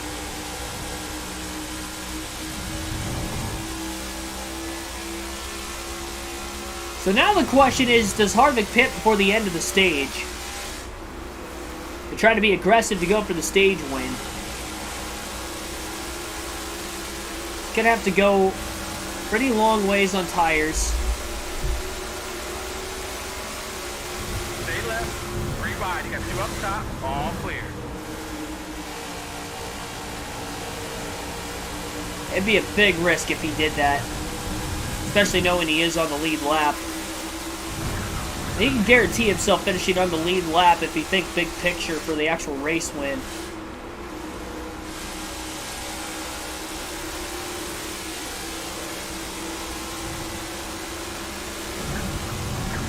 Harvick turned straight down to the apron off turn 2.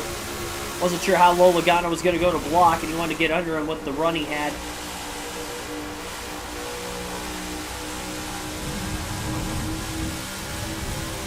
Larson down on the AstroTurf, trying to make a pass on Kyle Busch.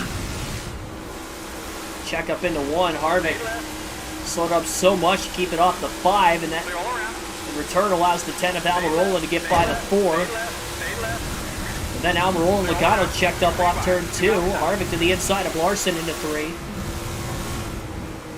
Gosh darn it, I keep clipping the apron. At least it doesn't spin me out with the stability, but it does slow me down a lot in corners. Logano mows the wall down middle of the front stretch. Got one right. No apparent reason.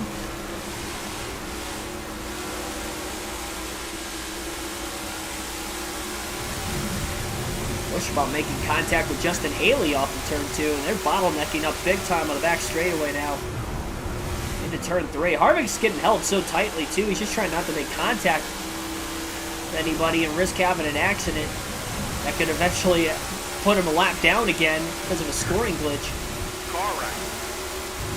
Stay all around.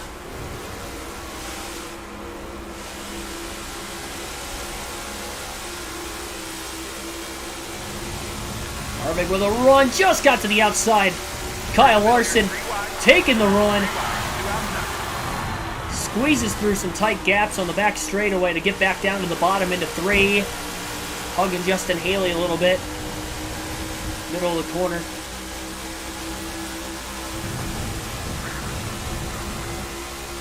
Only really was able to stay in front of Larson there. It's down on the 5 in the middle of the corner.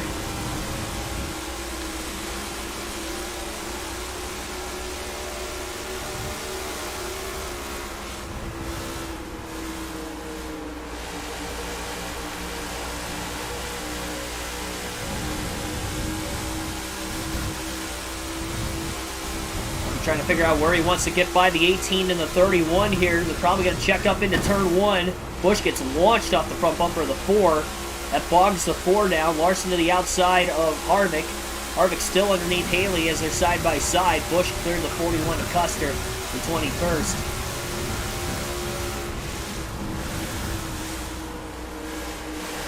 Haley to the outside of Cole Custer. Custer squeezing everybody. Clear, clear, clear, clear.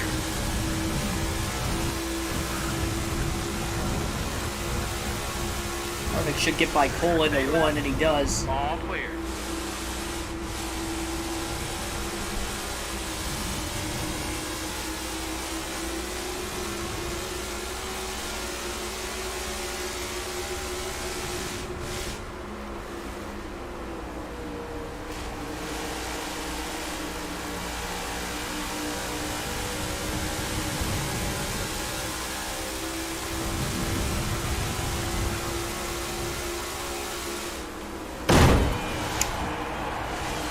And that stack up's going to cost Harvick.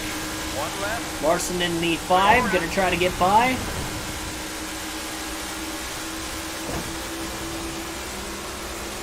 Push to Haley, he just went straight to the bottom. Harvick's still in the top through 3 and 4. AJ Haley holding these cars up. It actually worked out for Harvick. But we did get in the wall a little bit there off turn 4. Could have definitely been worse. Haley holding up the 4. Harvick to the bottom, though, right behind Busch. Stay left. And they'll slide clear of Haley off of turn 2. Got in the wall again, which is not good.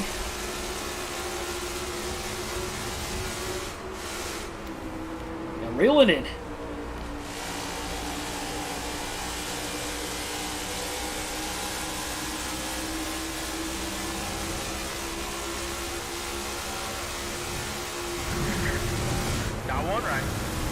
Gonna be a lot of checking up going on. I think there's some slow cars that are holding everybody up right now. The front of this group. Harvick gonna try to take advantage of it.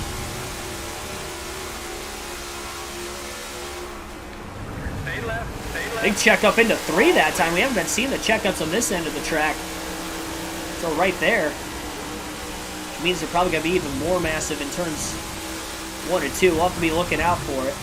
Somebody else just scraped the wall, middle of the front stretch. Harvick going to go to the outside, anticipating the stack up. He'll get around Truex. Burton moves up right in front of Harvick.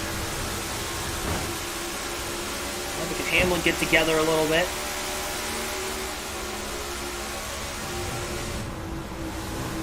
Harvick's car is able to hold the outside to a certain extent at this point in the run. Hamlin still crowding him, just got to the bottom. Rewind, you got 2 up top. This is some sketchy racing going on right now, I'll tell you that much. Slides up into McLeod. BJ McLeod's going to go around, and that's going to bring out a caution for the 3rd time today. We just got caught passing under yellow.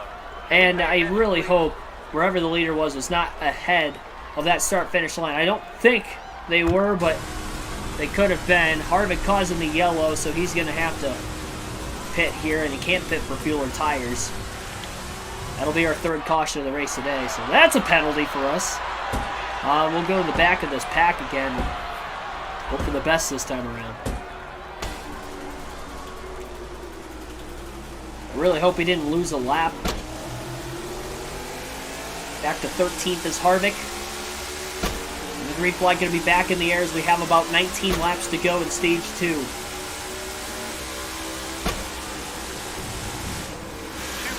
you're 3 Stack up on the restart into 1 and 2 as well. Rewind, you're up top. Clear, clear.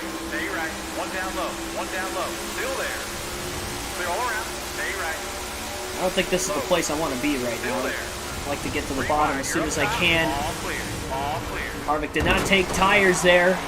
Got the wall on the outside through 3 and 4. His car's just too tight at this point to really run the top the way he would like to. Trying to find a way to get to the bottom, but Hesmans is there. Gets into Yaley. Yaley hangs on. He doesn't spin. Billy Kramer, thanks for tuning in.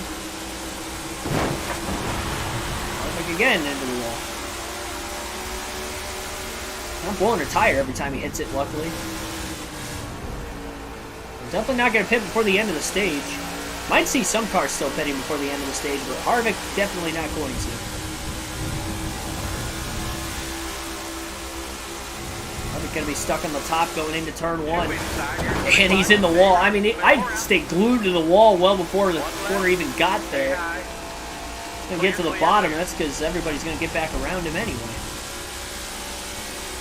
Been stuck in 12th or 13th pretty much since the restart after whoever brought out the 2nd caution of the race. We've had 3 cautions total, all 3 for incident so far because 1 led to the end of stage 1 and 2 others in stage 2 so far. 2 outside. Clear, clear. Car right. Clear, clear, clear. We're trying to time these checkups into turns 1 and then off the exit of turn 2. 1 off turn 2 is not there all the time now.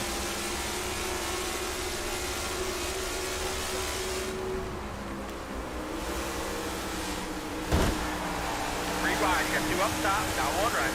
Rewind, you got 2 up top. Clear all around, stay left, rewind, 2 outside. Jesus, 2 Chase. on the outside, you're 3. Alright, hold your line, 2 on the outside. Ramming us down into the 2 turf. on the outside, you're 3. Clear all around, rewind, 2 outside, rewind, 2 outside. Got really tight all of a sudden there into LaJoy, and LaJoy does not spin, luckily. Car right. Clear all around, now 1 We stay right. green. Clear, clear, car right. Clear, clear.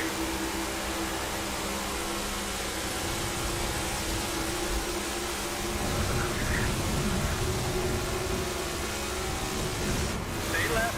Harvick gets by LaJoy with the checkup into turns 1 and 2.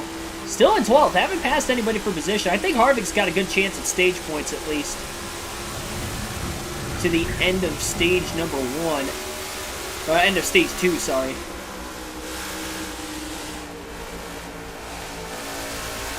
Harvick's just way too tight right now. Knowing he has to go over 40 laps on these tires again. Big block by BJ McLeod. Harvick just got underneath both him and Ty Dillon.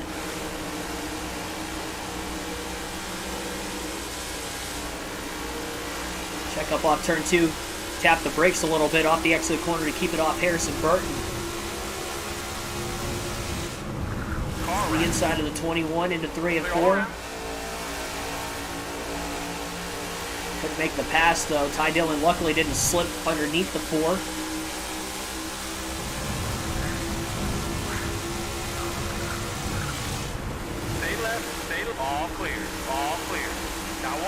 Harvick kept it off Truex. Clear, clear. Really pushes right off the exit of the corner. He didn't get into McDowell there. Still clear Burton. He'll block him on the back straightaway. Harvick looking for stage points. Knowing William Byron is outside the top 10.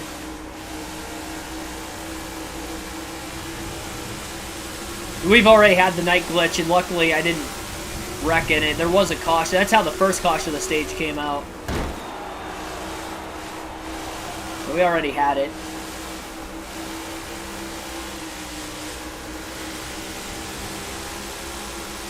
Lights are already on too. We're blocking Harvick on the back straightaway.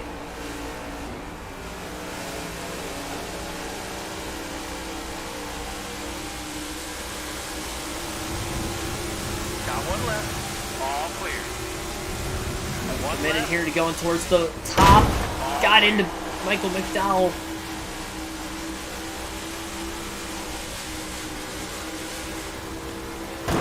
I was out of the gas so long in the middle of the corner, still ended up in the wall. Byron is up to 16th, but he is a lap down, knowing that everybody from 14th on back is a lap down.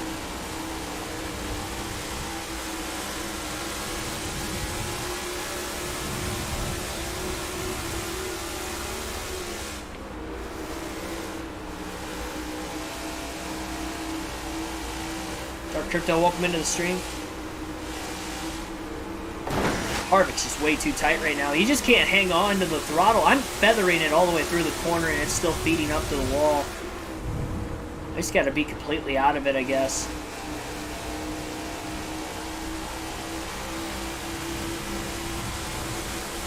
Next car in front of him is for position, which would be AJ Allmendinger as well.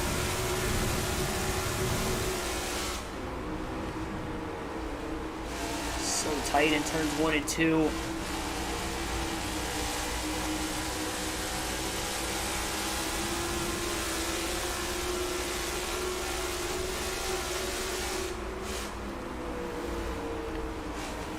Our current, thanks for tuning in.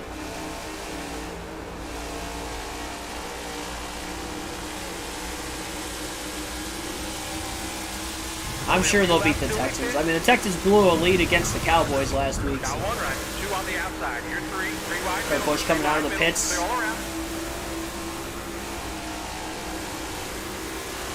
That was a spot.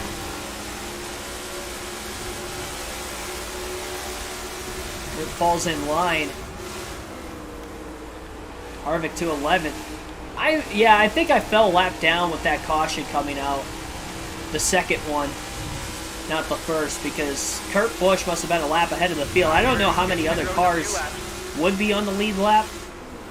Not many, I'll tell you that much. More contact with the back of Allmendinger.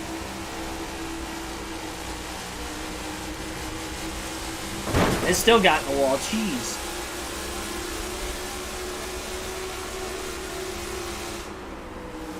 I'm just lucky I haven't blown a tire as many times as I've hit the wall late in this stage. And now the field is checking up big time. One car pits in this pack off of turn 4. Be ready. Pit road in a few laps. Michael McDowell got loose getting into 1.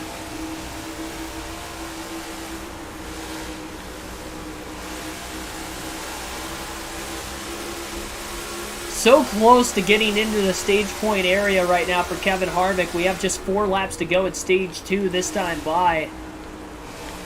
A side-by-side battle right now. If that's for the lead, that would be a pretty good finish to the end of the stage. I think there's one car that has slipped away, but I'm not sure if that car would be on the lead lap or not anyway.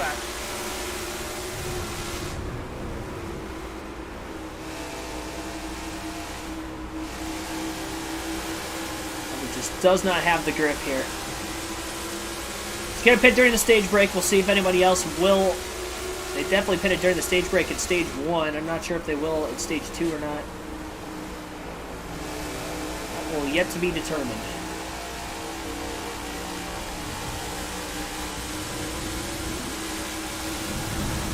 Harvick also up to 10th. I think somebody else just pitted from the lead lap. He gets into the back of Allmendinger again.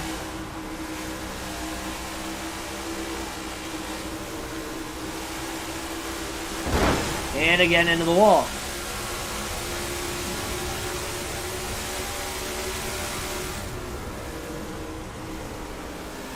Kurt Busch going to get by for position. Clear. Now Harvick is not going to get stage points. We'll be pitting in about 5 laps.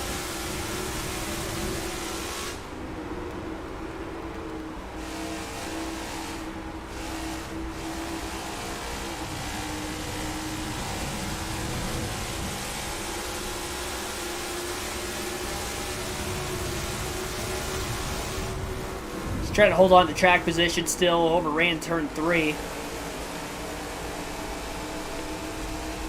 Oh, Allmendinger's going to pit. That's going to give Harvick 9th place. Somebody else just pit from the lead lap as well. We got about 5 laps of fuel left. We are on the final lap of stage 2, by the way.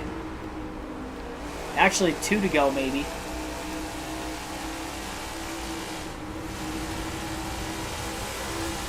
Harvick almost up into the wall. We go from not getting stage points to potentially getting stage points every couple of laps here. We'll know if Harvick's a lap down or not. No, he's on the lead lap. Lap 200. So Kevin Harvick in 9th place is on the lead lap. He was a lap down at the start of the stage, but he's on the lead lap to the end of the stage. And if he just holds on for a couple more corners, he's going to finish 9th, which will get him 2 stage points. Byron is 15th, so that means the points lead for Byron will be down to 6 into stage 3 tonight.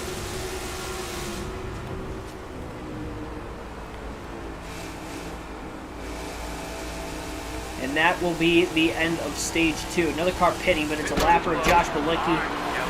So didn't even get a chance to get to the start-finish line, but 9th place finish in this. Are you kidding me? No.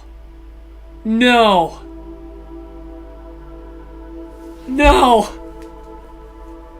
Oh my god!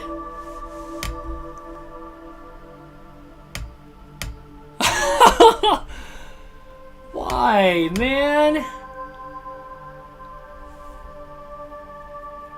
You've got to be joking me.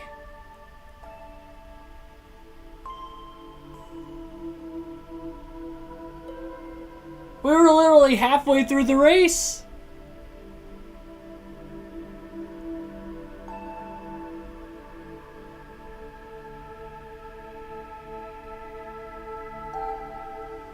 We were streaming for almost 2 hours. And then this happens.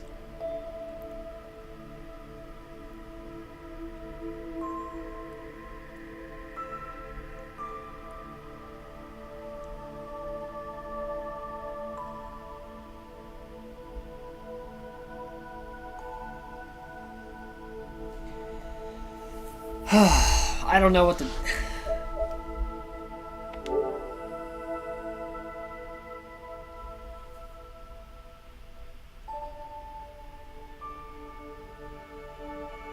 I don't want to restart. We were halfway through it. I don't even know who all got stage points in stage 2 either.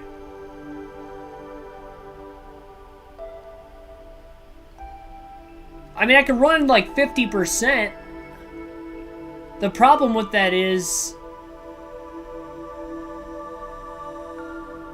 like everything we did strategy-wise to the end of the race is going to be...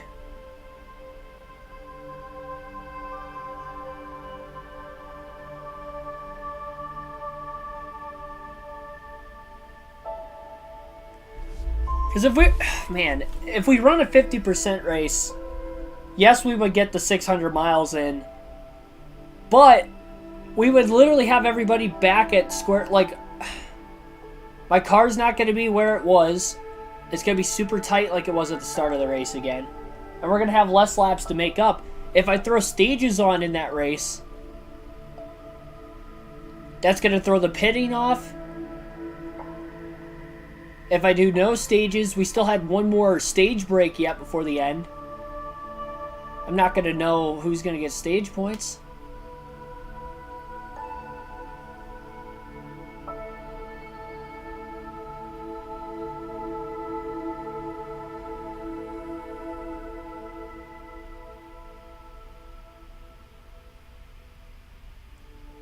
I'm conflicted right now. I don't know what to do.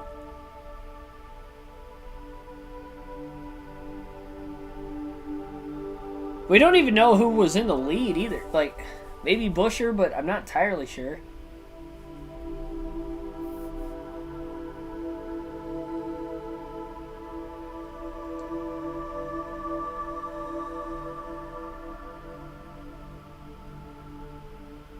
That was out of nowhere. I'll tell you that much. I don't know what to do. Like, because we're gonna have that lights glitch too if we run the final 50% of the race, and I might end up wrecking that time. I made it through it once. I feel like the likelihood of making it through it a second time is slim to none. And is the game gonna break again after we get... I don't know. Because we need to figure something out. Even if it's not today, I'm going to have to figure something out to finish this race. I mean, we could just say, like, that's the end. And just go off the, like, the finishing results. The problem with that is we don't know where everybody finished, and I have to do the points myself. So that wouldn't work.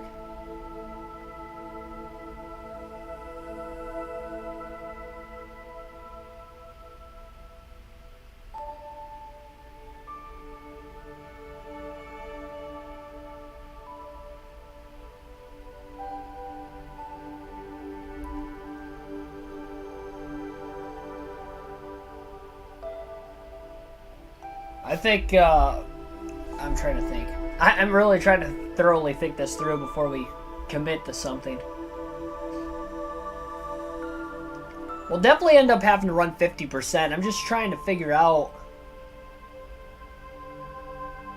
if we don't put stages on, that would probably be the best scenario for the race, but then we're not going to know who's going to get stage points for stage 2 and stage 3.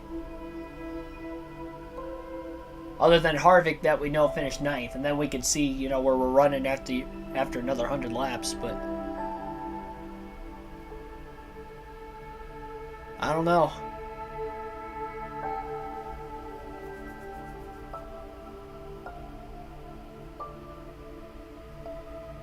I don't know. For those of you just tuning in, the game crashed after the end of stage 2. We didn't get to see the results to stage 2, and I was in 9th on the lead lap. Right when that's the most infuriating thing too, is we can't, well, one of the most infuriating thing about this is the fact that we were racing for almost 2 hours and then the game decided to crash. So everything we did up to that point was kind of for nothing.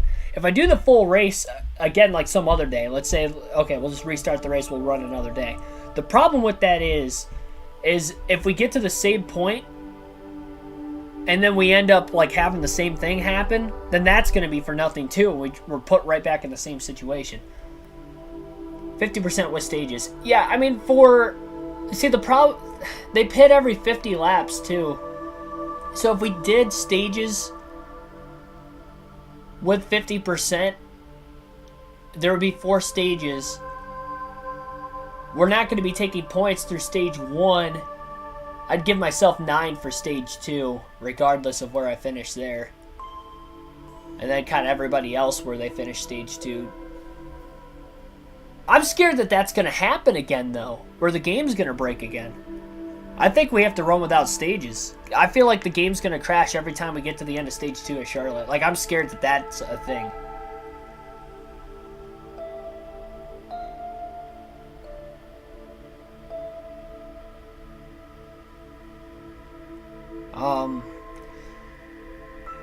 Yeah, I think the best thing to get to the end of the race, we run without stages. That would mean that everybody would end up having to pit 3 times.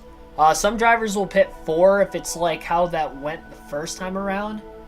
Because there were a couple drivers that pitted twice on the stage with me, but not the same laps. I think we'll have to do that. Yeah, we'll do that. Oh, the game crashed. Yeah, we right in the middle of the race, like literally halfway through the race, the game crashed. I don't know how I'm gonna get stage points.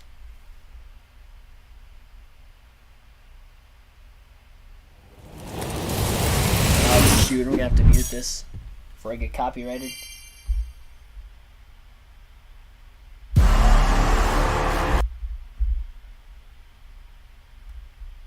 And before you guys blow your ears out.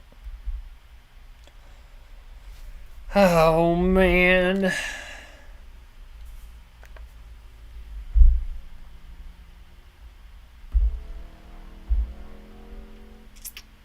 Mark DeMars, welcome into the stream also. That sucks. I don't know if my settings saved. Okay, so settings saved.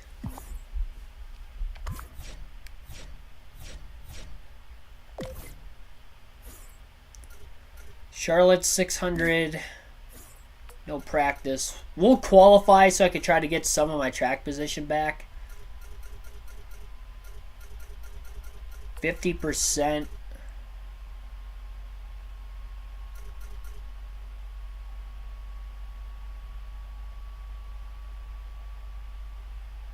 Calculate stage points on every 50 laps. I mean, I will. That's what I kind of want to do. Well, I'm not going to do it every 50. I think what I'm going to do is after 100 would be the end of stage 3. So that would definitely be one of the times that we'll calculate stage points. And then I think just based off the starting order is just going to be how I'm going to get stage points. So we're going to turn stages off because I feel like if I have stages on, the game might crash again. And it might crash halfway through this. I might get to lap 100 and it crashes again. And that's going to infuriate me even more. But yeah, I think that's going to be the best.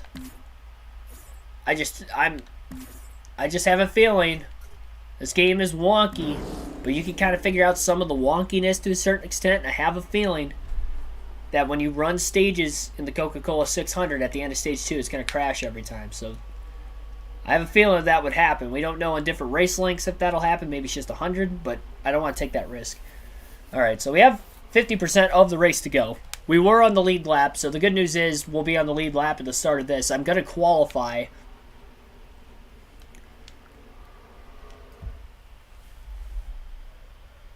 Welcome back to what most teams call home here in Concord, North Carolina. Just about 20 minutes north of Charlotte. So whatever the starting order is going to be for this race, that will be stage points. That's going to stink, though, because I have a feeling William Byron's going to get stage points. And he wasn't going to originally get stage points, and we were. We were going to close in on him. He was definitely outside the top 10. Oh, that's just the qualifying order. Okay. Yeah, that's just qualifying order.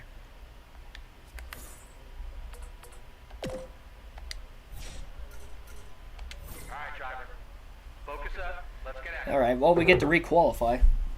I messed up my first qualifying effort. I need a good qualifying effort here. We need to get. I was 19th in practice, so I think I have decent speed. I'm not sure if my setups would have stayed the same from the race. I think the car is going to be super, super tight.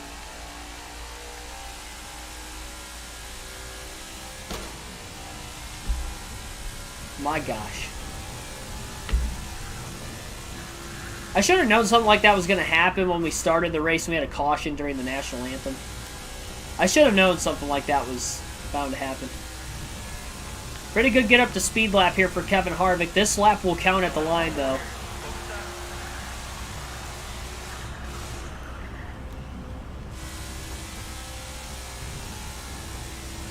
A really good lap. I didn't make my mistake in 1 and 2 that time. That's big. Come on, just give me something decent. Mid-pack.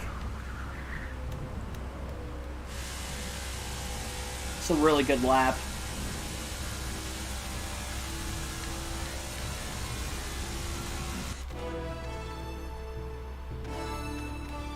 .23rd.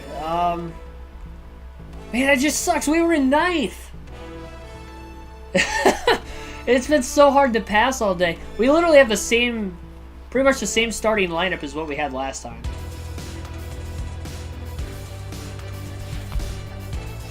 It might be in, like, Byron's 7th now. He's gonna, so these are gonna be the guys getting stage points. for stage 2. Only we'll have Truex finish 10th and Bowman won't get a stage point, and that'll place me in 9th because I was 9th. I'm getting my stage points. I earned that. So everybody else, who, whether they earned it or not, looks like Denny Hamlin will go on to win stage 2 today then. A screenshot real quick. So Denny Hamlin gonna win stage 2. And we'll see for Hamlin how many stage wins that's gonna give him on the year, which is gonna be his 3rd stage win. He's still winless on the season.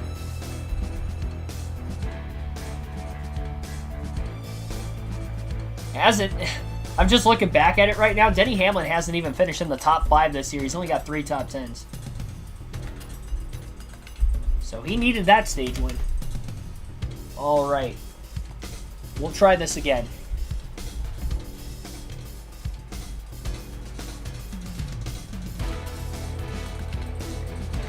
So stage points will be earned at lap 100, and I'll try to figure out the top 10 as best as I can when we get to that Charlotte point. Motor Speedway for one of the most prestigious races of the season.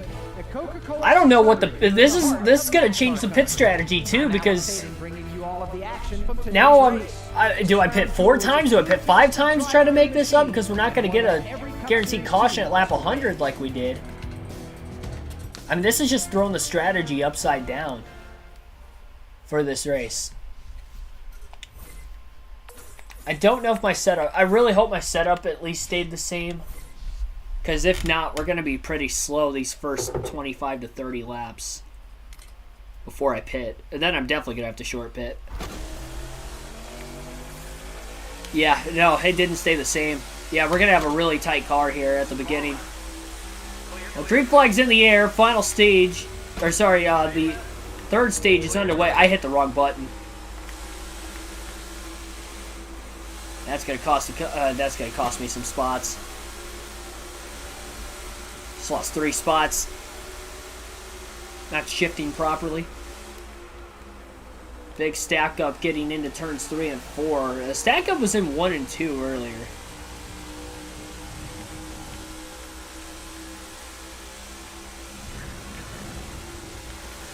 Squeezes under Eric Jones. Pass is being made, though, down into 1 and 2. Well, Kevin Harvick gonna have to fight for this once again. This is making this race even harder. We still came from 2 laps down, though, at one point in this race to the lead lap. That's regardless of the fact. That's gonna stay the same.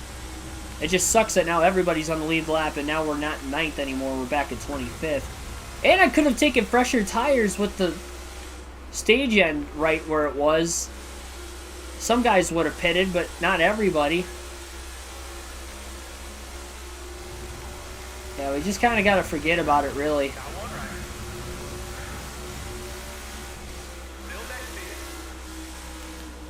Harvick. Contact there with Josh Bilicki.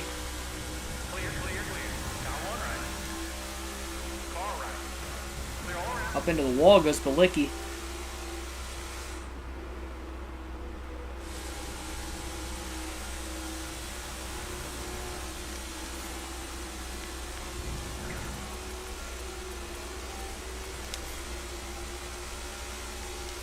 Definitely gonna have to make a major wedge adjustment.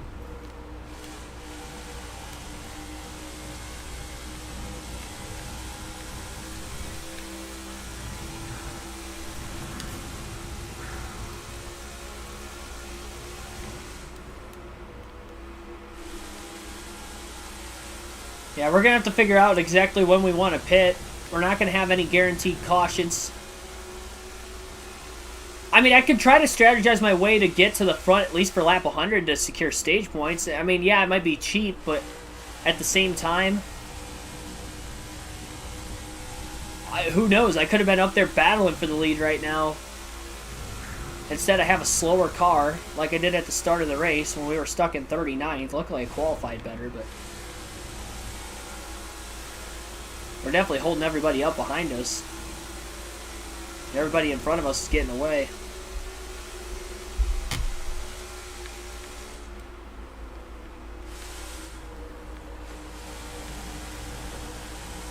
Calculate the final stage is the third stage too. So just like the end of the race, they get stage points.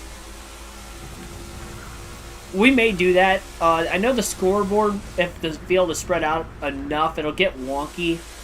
So we might be able to figure out who's running where at about lap 100. I don't want that to be the case, too, because if lap 100 comes around and I'm in the lead, but then at the end of the race I'm not in the top 10, you know, I don't want that to dictate whether I get stage points or not, because I would have earned it at lap 100, which would technically be lap 300, so whatever lap you see on the screen right now, just add a couple 2s in front of it. Or a 2 and then a... Yeah, just add a 2 in front of it. Lap 208. And add a 3 once we get to the 100 lap marker of this one.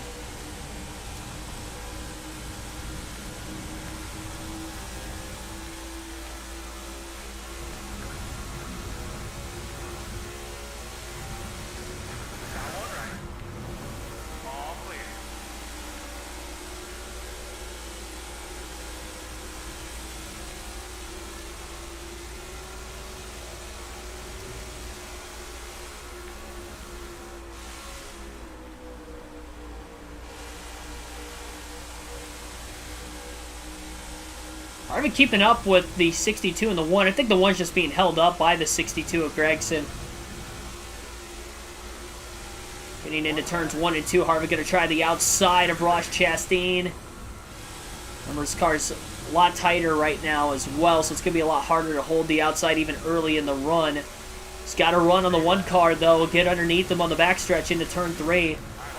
This is the second half of the race. You got to fight for it here.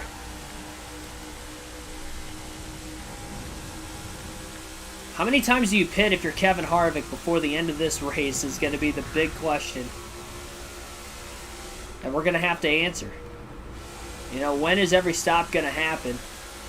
And I don't even think I can really plan for it. I think I just have to guess the strategy on a whim at this point, because it has changed so much. Knowing when the cars are going to pit, when they're not going to pit. It's going to be a fuel mileage race for drivers that pit before lap 50 as well. And we're going to bank on them having to pit extra times. 1 extra time compared to everybody else. And we're going to have to pit probably 1 or 2 extra times. We're going to want even a shot at this. Especially based off how the car's reacting right now.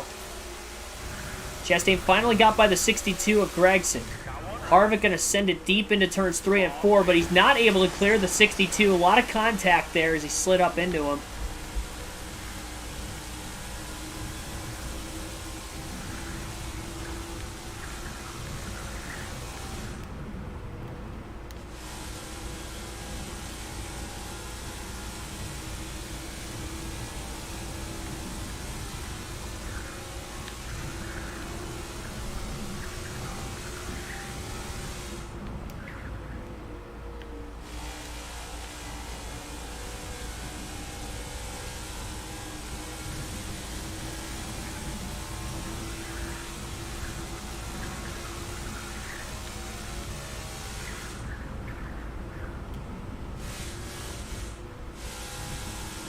Wow, that car just did not turn at all 1 and 2 that time.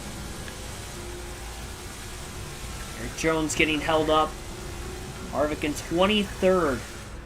And the sad part is Byron ended up getting a couple extra stage points that he probably wouldn't have gotten. He definitely wouldn't have gotten earlier in the race. I mean, for the sake of the regular season championship, knowing it's me and Byron, he wasn't going to get those points. He was in 15th. I know that for a fact. I don't think I should give Byron those 4 points because I know how crucial that is.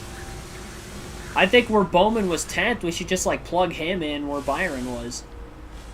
Just for the hell of it. I don't want the regular season. I could just so see it. At the regular season championship, I lose it by like 4 points or less.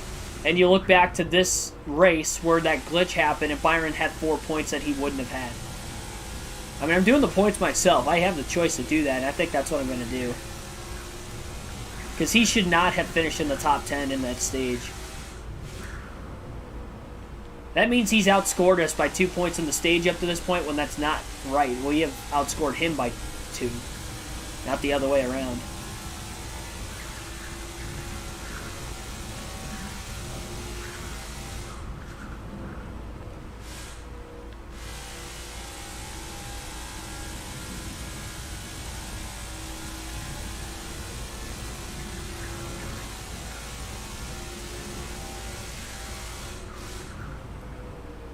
I'm scared about the lights glitch that's going to happen at some point in this race as well.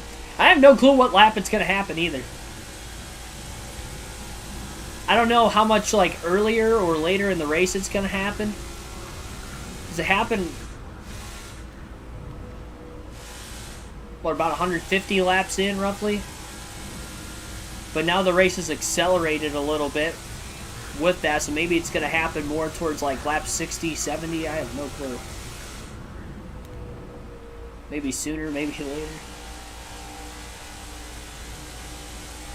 I know the lights do turn on before that, though, so the lights will come on normal, and then the glitch will happen where the screen kind of goes black.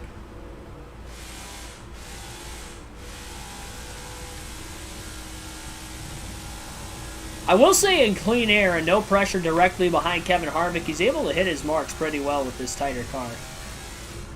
It's still not as fast, but at least he's not making any mistakes.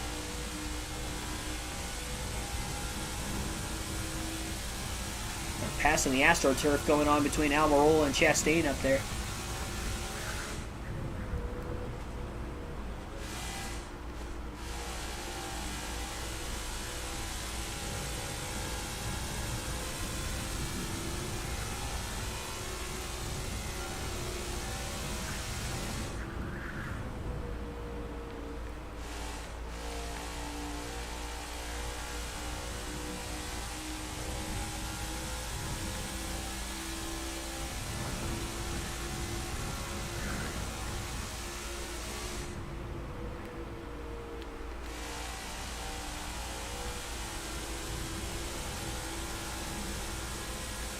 Harvick's got Eric Jones right behind him off of turn 2. Even though Harvick's slowly running down the cars in front of him, Jones is slowly raining down Harvick simultaneously.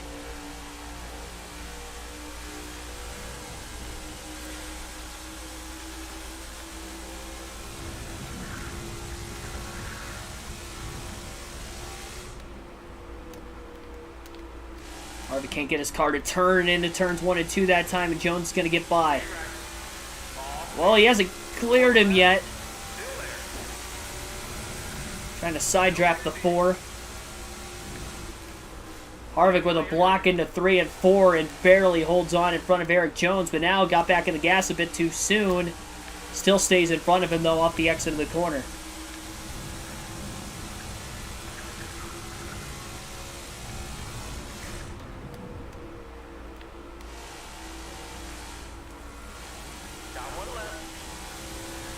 Jones trying to clear Harvick again, but can't quite do it.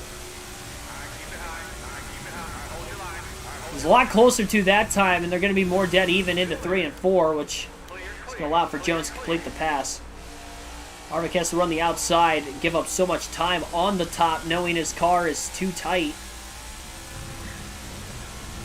It's too tight now. It's going to be tight still later, but not as tight whenever he makes his first stop, which I think the sooner the better. Considering he's back in 24th when he shouldn't be. He's going to have to gain this track position somehow. I wouldn't be surprised if we're a half a lap off the leaders. Have to make it up, and then some, because we're going to have to give up on the back half of the run.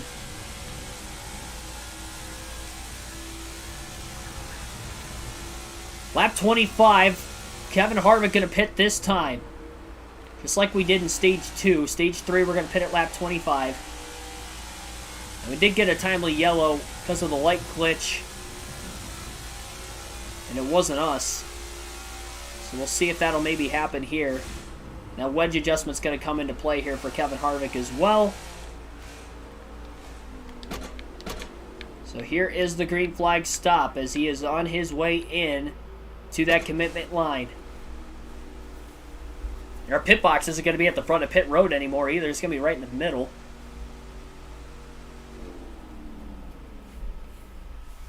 Harvick is in.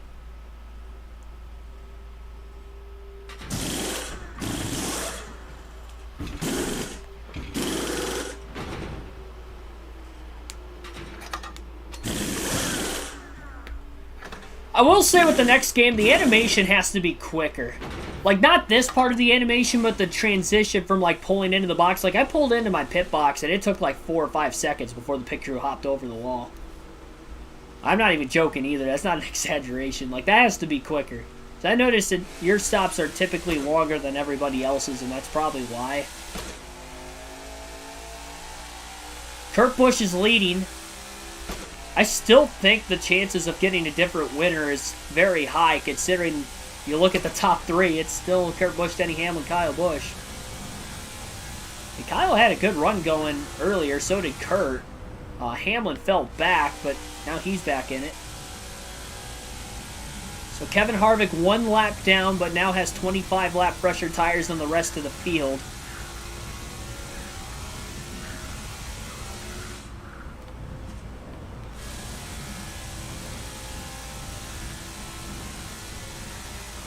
Big time adjustment made for Harvick as well.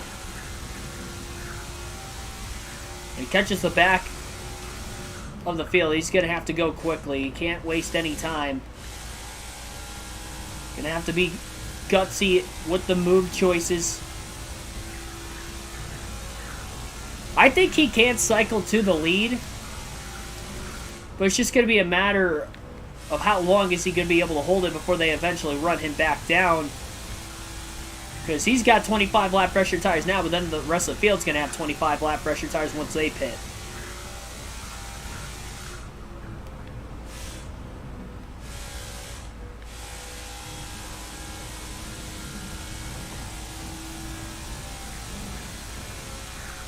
You can definitely see the tail end of the field right now. We're going to alternate through the different camera angles one more time in today's race.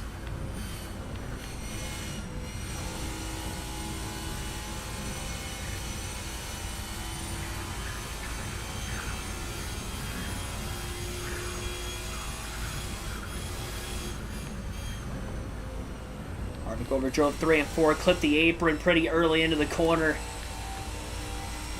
That is not something he needs to do while he's got fresher tires.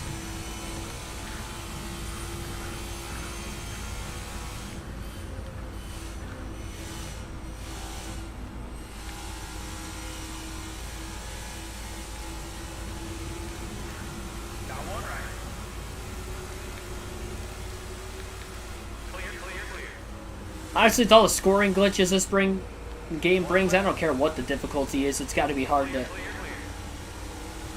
win this race running 100%.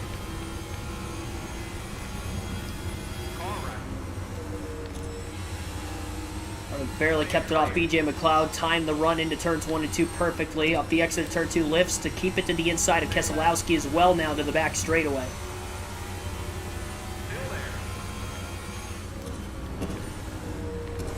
Dylan crowds Harvick, even though Harvick was already there.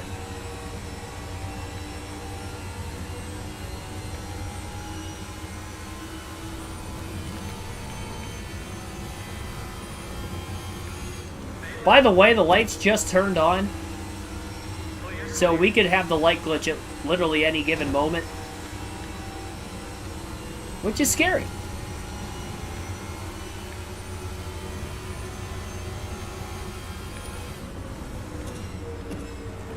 These guys are crowding me a lot more in the middle of the corner. Like, I am down on that blue line. They're just coming down still. Yeah, we're about to have that lights glitch again. Bad enough we had to deal with it once. Now we got to deal with it a second time.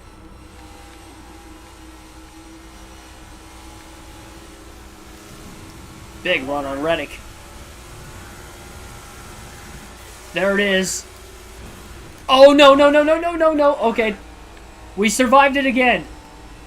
Oh, my gosh. I was making contact with Reddick as it was happening, too. I thought I was gonna get turned into the outside wall there for a second. Thank goodness I didn't. All right. I don't know why it happened so much earlier into this race.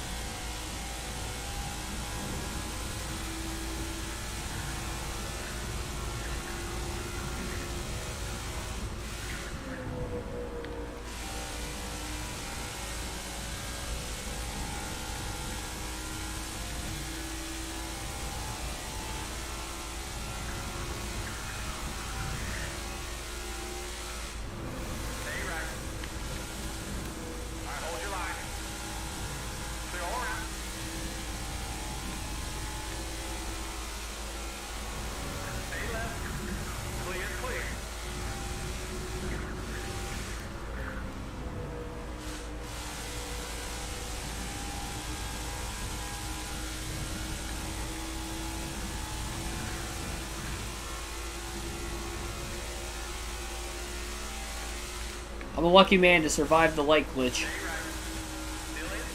Most of it was when we were on the back straightaway, which helped. It finished off in turn 3, but... Poor Chris Buescher, he was leading a lot of laps in the race, now back in 19th. Could have been in the running to potentially get an upset win tonight. You still never know what could happen following green flag pit stops, but it's not as likely as it once was.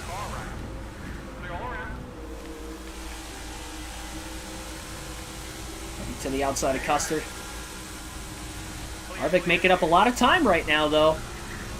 Getting pitted at lap 25.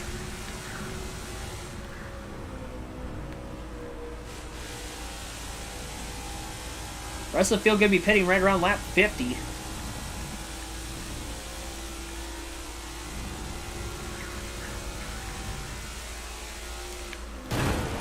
And that might bring out a caution. Nope, it does not. We stay green, luckily. And it's a good thing because Ryan Blaney just got spun off the front of Kevin Harvick's race car. Now we have a caution, and Harvick's going to be a lap down. That was so delayed. My gosh. We weren't even in... It's frustrating because we weren't in this situation before we had to restart the race. Now we're a lap down.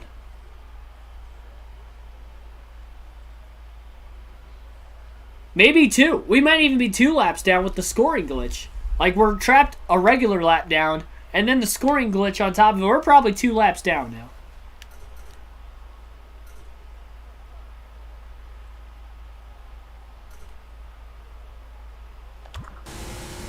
It's ridiculous.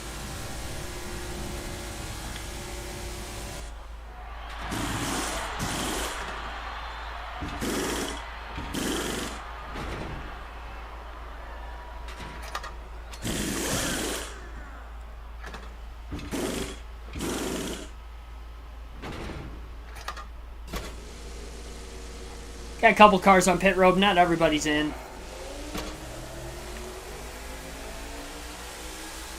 So Harvick, we'd have to imagine, is 2 laps down.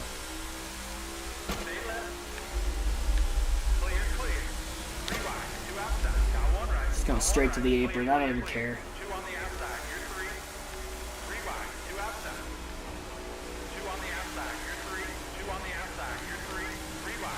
We shouldn't even be 2 down. We were 2 down earlier, came back to the lead lap. Now we're 2 down again, but now we're much later in the race. That's the big problem here, is we are much later in the race than what we were when it happened the first time. And it shouldn't have happened like this.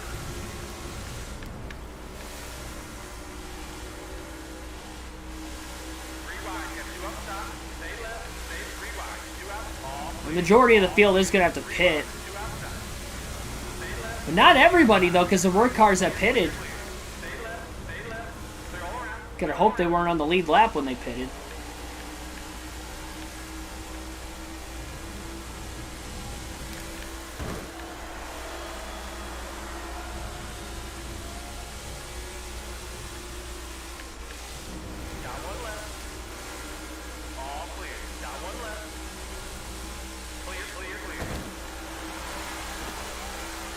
beating around off turn 2.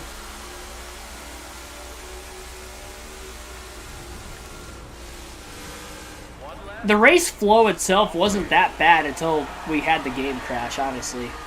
And now it just, like, it feels weird for me doing this.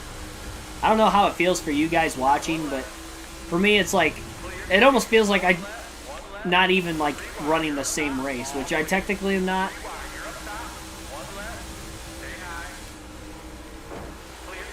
Light touch into the wall there off turn 2. I've got damage on the front of the car.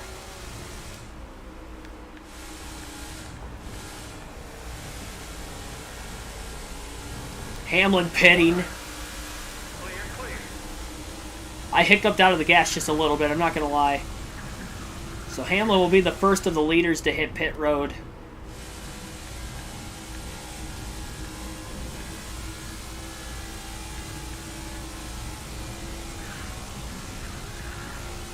So total, if we count the cautions we had in the original portion of the race and then now,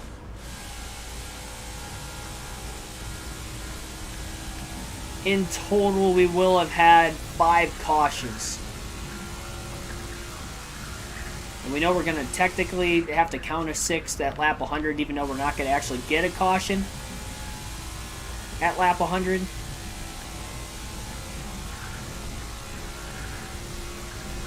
Harvick going to have to pit before that. Not sure that the rest of the field will, so I do think Harvick is not going to be getting any stage points regardless at lap 100. Unless we get any cautions before that. So we made up a lap, which means we're 1 lap down again right now until the rest of the leaders hit pit road.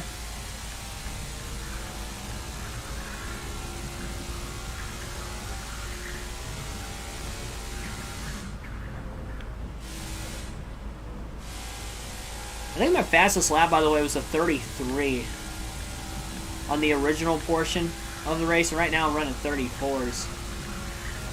Well, this damage has made the car a lot tighter than what it was originally. I had damage on it before, but not as much as I have right now.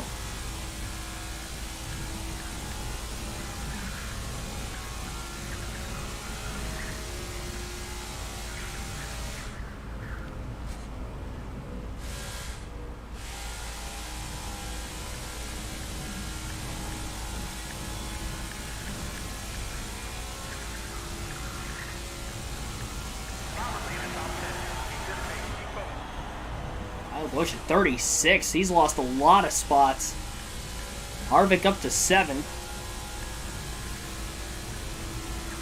Have to imagine he'd be on the lead lap. And it looks like there's some back markers leading that haven't pit yet. Actually, those guys might have pitted during the caution. I wouldn't doubt. Well, then again, there are cars on pit road right now, so maybe not. There's one car that still hasn't pit, but there was at least one other car on pit road with Kevin Harvick, and that might be whoever the leader is right now. Which is very interesting. Not gonna lie. Who might that driver be?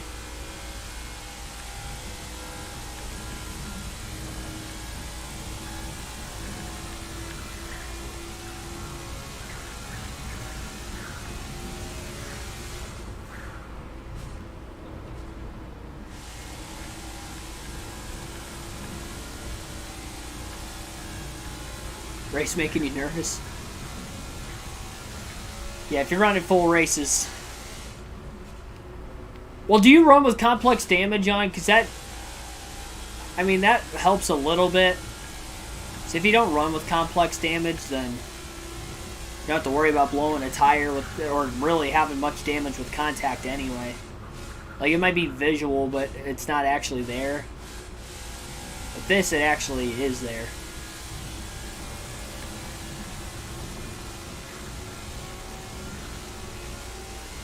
Like, if I was on equal tires, this would be slowing me down from where I originally was on speed at the start.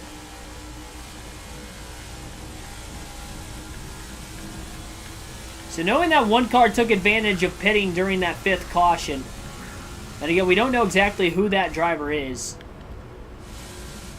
But they are the leader, and that's why Harvick's in second. Harvick was able to make up a lot of time with that yellow. Really got right back to where he would have been running. So I guess that caution really didn't hurt us. It hurt us in the sense that we would be in the lead. That's the only thing. We'd be leading rather than second right now if that caution didn't come out. But if we would have cycled all the way through, we'd probably be about where we're at right now. So, you know, in the end, it didn't matter too much. That's only because I was able to pass pretty much the whole field before they pitted on that restart. Harvick into the wall off turn 2. He's got to be careful not to blow a tire, though.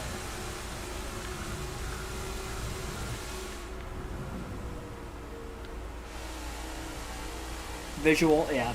Yeah, that makes it a lot easier. You'll be alright. Because if you have the light glitch and you have visual, you're fine. As long as the caution doesn't come out. Like, as long as you don't actually spin and bring out a yellow.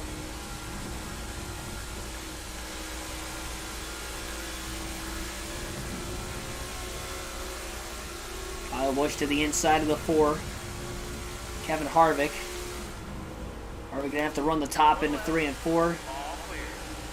Smithley gonna get by as well.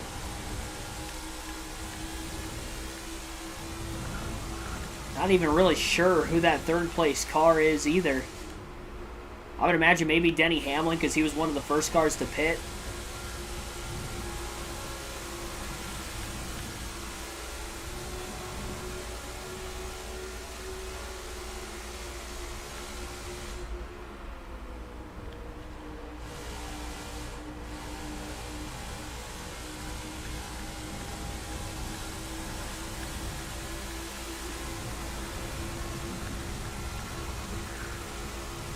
Not sure, though, if you're Kevin Harvick, how many laps you want to stay out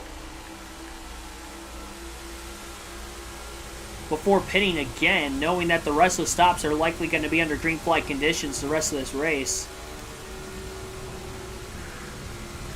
Man, I'd like to stay out to lap 100 in a perfect world, but I know the car...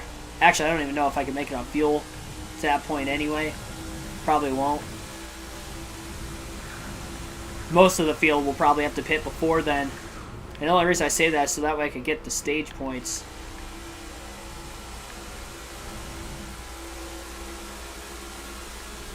Still holding up the line of cars behind, which is going to help, especially if there's some lead lap cars in there.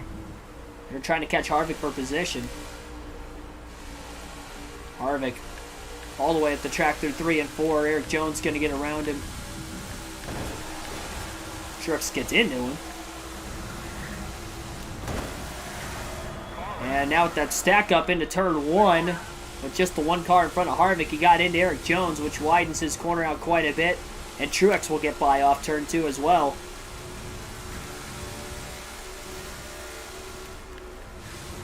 Dowell, who was in the top 10, now back at 27. Has really flipped this race upside down.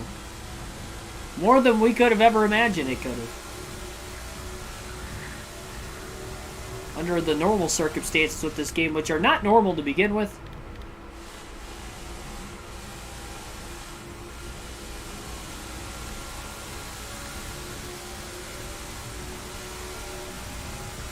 Are we going to be stuck on the top into 3 and 4?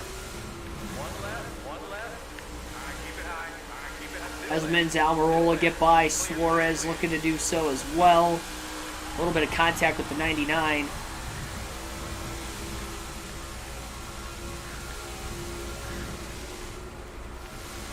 Into turn 1, Harvick on the outside. Couldn't hold it. He's still in second, though. A lot of the leaders have still not yet caught Harvick.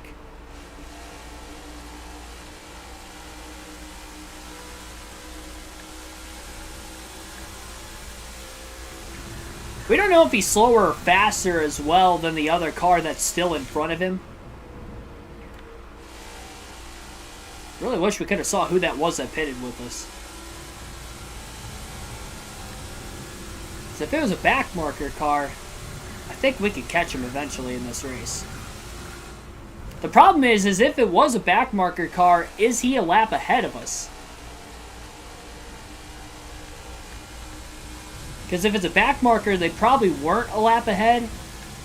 But if it was anybody that was on the lead lap originally, then they would be a lap ahead of us still.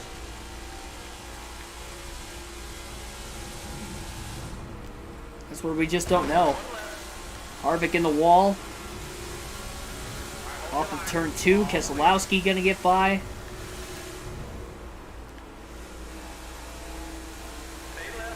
I know it's not Cody Ware or JJ Yaley.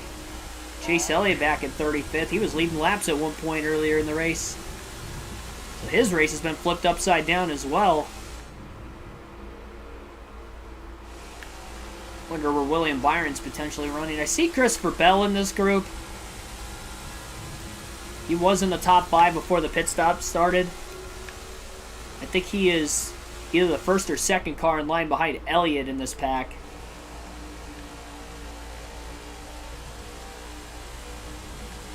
Austin Dillon was in the top 5 for most of the race, and now he is outside the top 30 as well. He's right there battling with Elliott. Pack's still side by side with him, and Harvick's car did not turn into 1 and 2 that time. Crowds and just cleared the 3 of Austin Dillon down to the bottom. He was committed to turning all the way down. Third place car of Christopher Bell is definitely closed on Kevin Harvick. Harvick not as worried about Dillon being behind him as what he is C. Bell back there.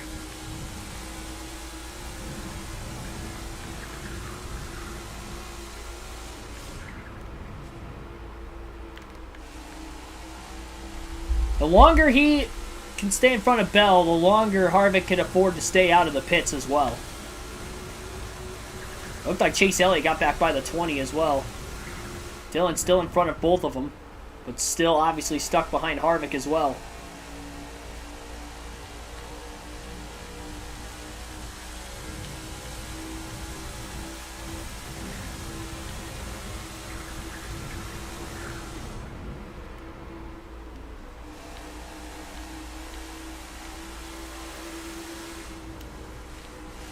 Has to lift off of turn 2. Dillon still stays behind.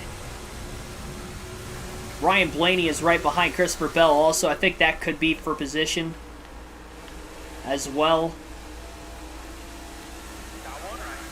Elliott to the outside of Harvick, clears him. Got by both Dillon and Harvick in 3 and 4. Blaney's in 37th. So I think only Bell in this pack right now would be for position for Harvick to potentially lose. Harvick goes wide into the wall off turn 2. Dillon gets by as a result. Harvick still trying to block the 20 of Bell. Who's right behind him now as they battle for second.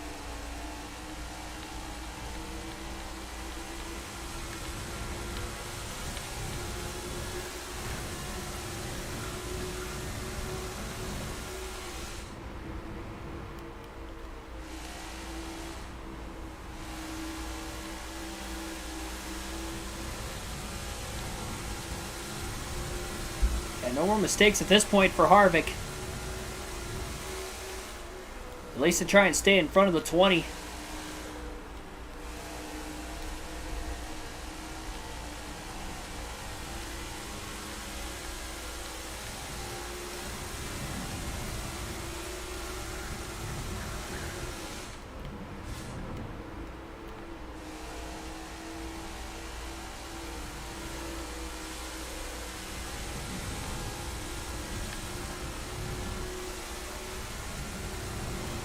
Blaney and Haley are still a lap down. So 4th place, nowhere close to where Bell and Harvick are still. Harvick trying to milk this run out. If we can make it to lap 80, I think I'm going to pit at lap 80, no matter what.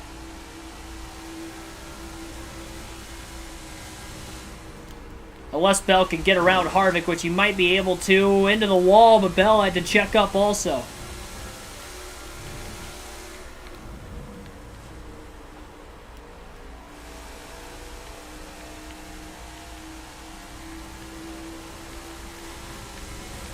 I'm surprised Bell wasn't able to capitalize there. Major block on the front stretch by Harvick. He's still holding on.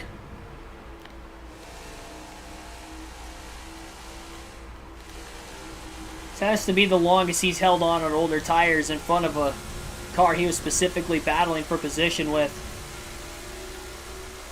Down the inside into turns 3 and 4. Is there anybody up high that may get around Bell? Blaney was looking for it, but couldn't quite do it. Blaney almost lost the bottom to Justin Haley. Harvick's almost gone this full fuel run.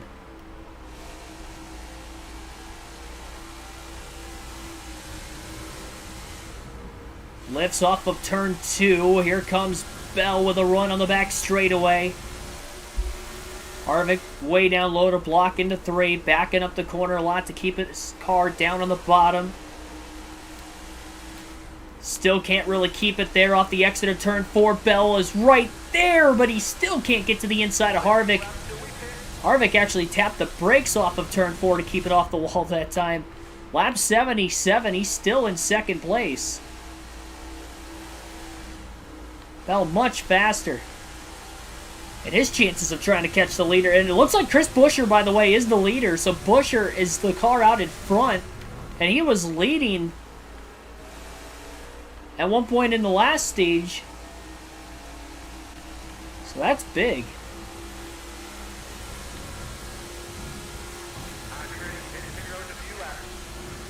Buescher might be the next car in front of Harvick, but they're quite a ways ahead still. Or I should say he's quite a ways ahead of where Harvick and Bell are. And he still might be a full lap ahead of him on top of it. We don't know for sure, but I have to speculate that that could be the case.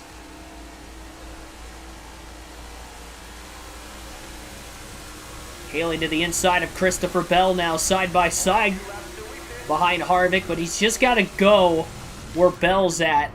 Most importantly. So Bell being on the top. Harvick's going to slide up there off the exit of turn 2. He knew he was going to have to lift. He still stayed in front of both cars, though. Got a few other cars starting to catch up to this group.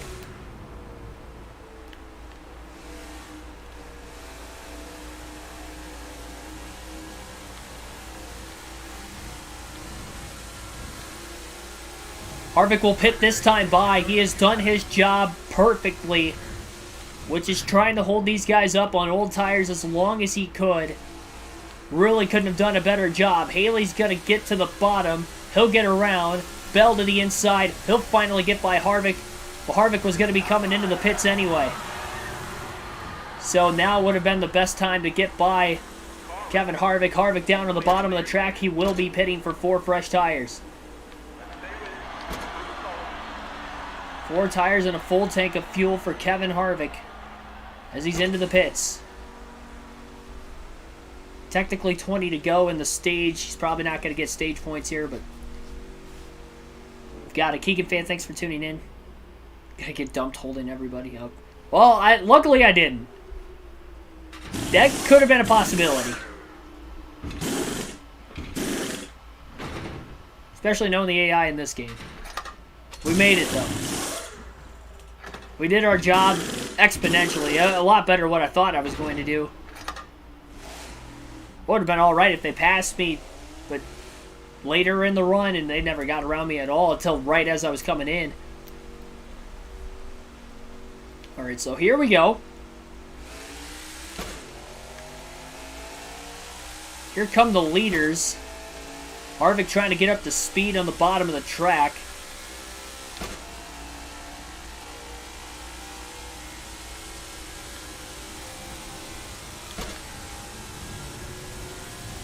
Car behind him is the 8th place car, Kyle Larson. So Harvick is going to have about 30 lap fresher tires than everybody on the racetrack right now. And he is going to be trying to get this time back.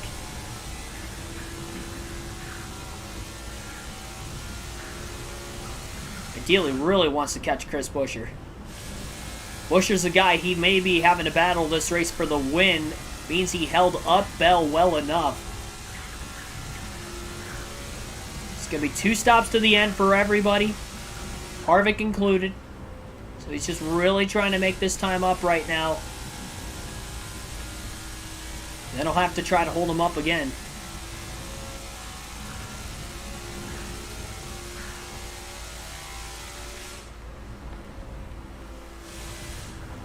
Bowman in the 48. Harvick to the outside, off turn 2, gets the run, fresher tires, clears him easily.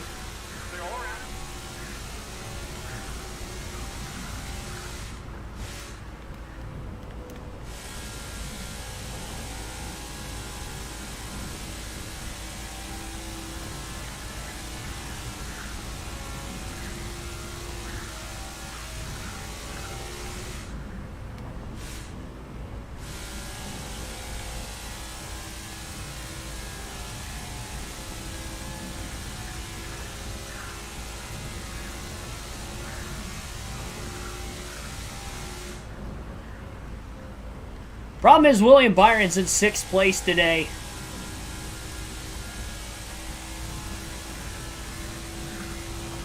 Gonna be looking to get some stage points in stage 3, it appears. Now again, the race will not actually pause during our typical stage break. Again, the game crashed once we got through the first 2 stages earlier. We were actually in 9th on the lead lap. That put us behind when we had to do a restart in 50% of the race. And the reason why we didn't put stages in this time, there was a couple reasons. One, I know that they were going to pit every 50 laps, so we probably wouldn't have had any pit stops under green. Number 2, not only we weren't going to have any pit stops under green the rest of the race, but we also could have run the risk of it crashing again at the end of stage 2. I don't know if that's just a glitch at Charlotte with this update or on this patch, whatever the case is. I didn't want to run the risk of getting another 100 laps in and then having the game crash again. So, looking to try to get through this. And I mean, it's working out. We're basically right back to where about we would have been. I think we would have been in the same situation, except for the fact that Buescher was leading. That would have been me in the lead holding up Bell instead of in 2nd. That's the only difference right now. And Buescher was leading earlier. So, I mean, it's not... It probably could have been him that we were holding up. So if Buescher does go on to win the race, at least he was somewhat deserving of it. I'd say he was. But we might be a full lap behind him still before we were trying to catch up. We have no clue. Another reason why Harvick has to short pit and try this strategy, because that's his only real chance of trying to catch the 17 right now.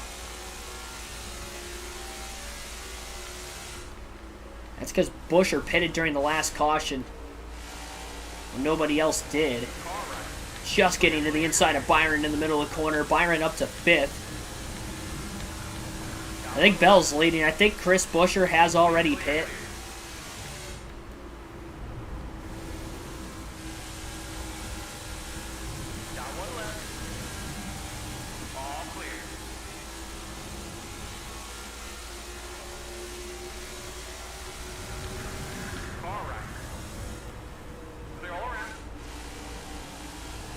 Bell a few seconds ahead of Buescher right now. Or ahead of Busch, not Buescher. Harvick's still in 38th. I think Chris Buescher was a full lap ahead of Kevin Harvick, because Harvick hasn't caught him yet for position. That is not good at all. So that means Harvick has to make up nearly a full, exactly a full lap since the restart on Buescher. Trying to come from 2 laps down to win the race overall. He got the 1 lap down, but now still has to make up that 1 lap. Might be locked into a 2nd place finish, but Buescher going to be way ahead of the field here. Harvick's going to be back on the lead lap, and Buescher's in 34, so he is catching him. Alright, so maybe we weren't a full lap behind. Actually, we would have been a full lap, but we made up time before Buescher pitted. Buescher has fresher tires than Harvick, but there's a lot of traffic here. Bell 3 wide middle off turn 4, and here comes Harvick to the inside of Buescher. He's going to get around him on the front stretch. Buescher was stuck behind the 55 of J.J. Yaley. Harvick into Dillon there as they check up into 1.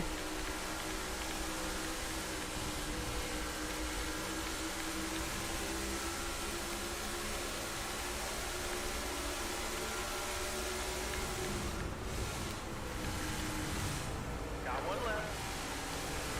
Clear, clear, clear. One left. So Harvick has passed Buescher on the track.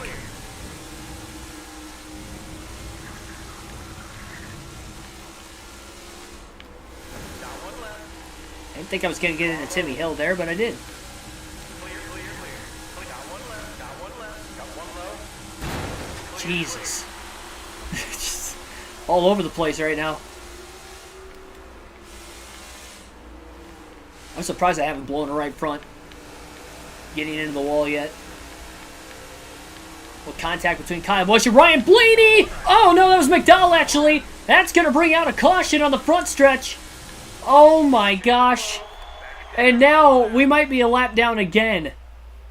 Busch turns Michael McDowell. Harvick had to go into the AstroTurf just to miss it. And we've got a caution once again right towards the end of the stage. Harvick's going to have to pit.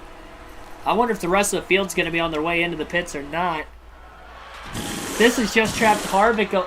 I don't know where the leaders were when the caution came out. If Bell didn't cross the start-finish line yet, Harvick's going to be on the lead lap.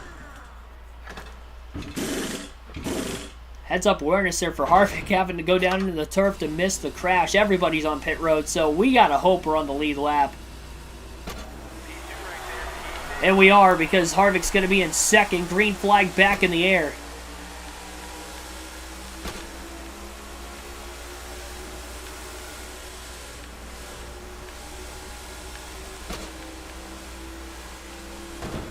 Check up off of turn 2. Garrett Smithley is the leader on the restart. Harvick with a deep dive. I don't think Smithley has pit yet. Oh, he's pitting now. Harvick just missed him to the outside and gets by Dillon to take the lead off turn 4. And that's the end of the stage, too. That was the last lap of the stage. Oh, my gosh. Kevin Harvick, for the last lap pass, is just won stage 3. I didn't even realize that till just now. I'm glad I looked up when I did. Alright, so we got to get this right. Dillon was in second. I need to go back to that restart. Sorry for pausing it here, but we need to get the stage results. So Harvick wins stage 3. That's going to be his 7th stage win of the year. Again, this kind of makeshift, but that's because of the game crashing earlier. Alright, so Harvick was first. Second would have been Dillon. I'm going to go back to that restart to see who was behind us.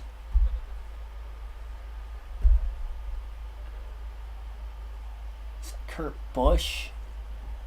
That might have been before the caution. Yeah, that was before the yellow. We got to see after the yellow. Logano. Yeah, Logano, then Kurt. So... Actually, Dillon was a lap down.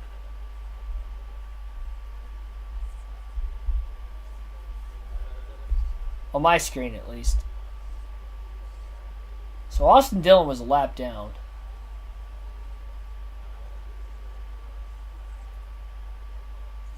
So it was actually Logano Busch behind me. Not Dillon. So Logano second. Kurt Busch will be third. Fourth.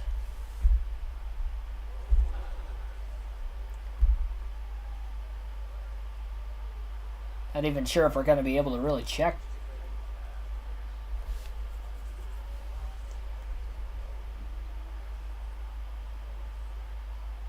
Stenhouse in fifth.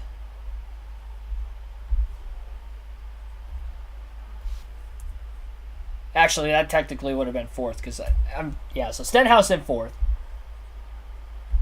I don't know if I'm going to be able to see further back than that. So I might just have to guesstimate based on where everybody was running before the caution. Because I know Bell was... I think he was in the lead. Caution came out. I don't know how I missed Smithley when he pitted there at the last second. I didn't lift that time. What a pass to win the stage. Alright, so I'm just going to go back. We're going to give the stage points to the drivers that were running before the caution. Again, I know this makeshift, that probably wasn't the case. I mean, unless we see where they're running right now. But I'd have to drop back to do that. Because not everybody in our rear view is running in the exact running order. So Larson was in the top 10. Byron, Reddick, Wallace were. So we'll go Bell 5th. Wallace in 6th. Byron in 7th. 8th would have been Bowman. Larson 9th.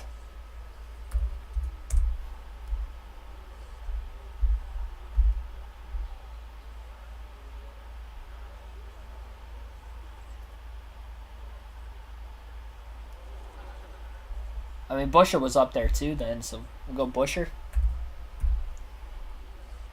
It's better than nothing. It's better than no points for anybody, I guess. So, all right, well, yeah, Kevin Harvick gets his 7th stage win of the season. Joey Logano would have been 2nd in stage 3. Kurt Busch in 3rd. Ricky Stenhouse Jr. 4th. Christopher Bell 5th. Bubba Wallace in 6th. William Byron 7th. Alex Bowman 8th. Kyle Larson 9th. Chris Buescher top 10. Let's get the final stage underway now. This has just been a crazily unpredictable race. For all the glitchiness that we have seen, just pretty much everything involved.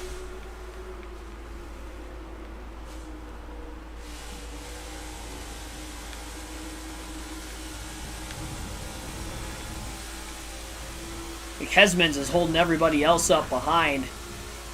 So everybody on equal tires right now for the second half of this part of the race, which would technically be the final stage. So the final stage, it's an even slate.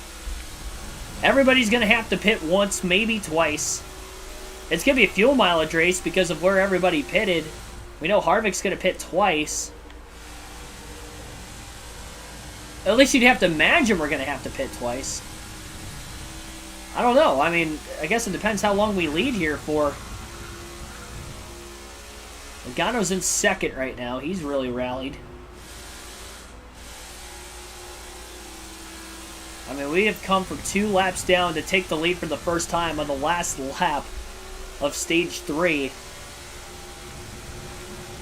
Still in the dirty air behind Buescher. If we can get by the 17, that'd be big. And Buescher, who was having such a great day, pitted before the caution. He didn't pit during the yellow, so he's definitely got older tires than the 4 of Harvick. Harvick trying to get by him. Down into turn 1. Buescher not quite going to get past by the 4 there. Logano about 3.5 seconds behind Harvick still. Harvick getting held up by the 17. He's just so hard to pass.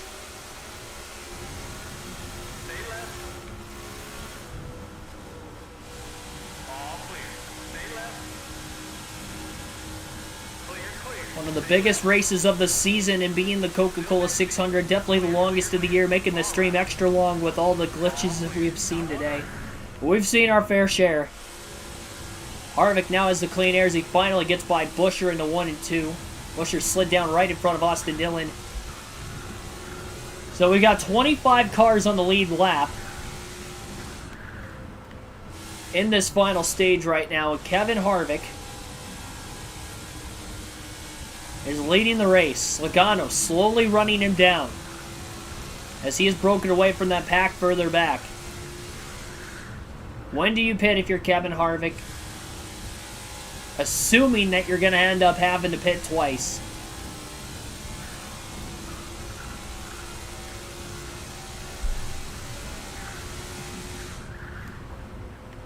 And we don't know if everybody's going to pit twice either. But we know Harvick is likely going to have to pit twice. Just for the tire's sake of it. He doesn't have as fast of a car. Total stage points today would be 12. Byron will have gotten 4. So into this final stage, it is a tie for the regular season points lead between Kevin Harvick and William Byron. So whoever finishes better between Byron and Harvick will be the regular season points leader going into Gateway tomorrow night.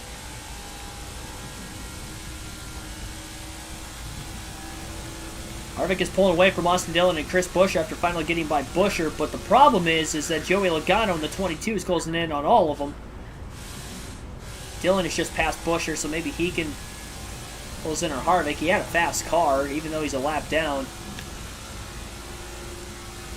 I think he'll be fast enough to get to the 4 eventually here, especially as the 4 car really starts to tail off. But now Logano's got to get by Buescher. How long will that take? So even though he cut that lead down to 2 seconds, it's quickly at 2.5, with Buescher holding the 22 up. Chris Buescher running where he's at in front of the 22 on racetrack right now, even if it's not for position. That is going to help Kevin Harvick.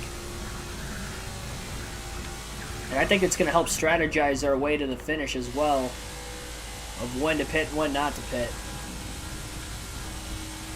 If we try to run this out and make it a one stop, it's going to be a fuel mileage race to the end for everybody, not just Harvick.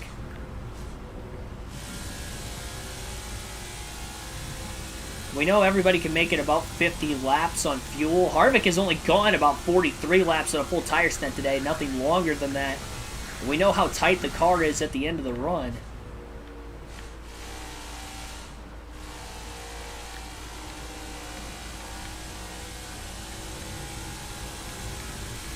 So I'll have to finish alternating through the camera angle, so we'll do that right now.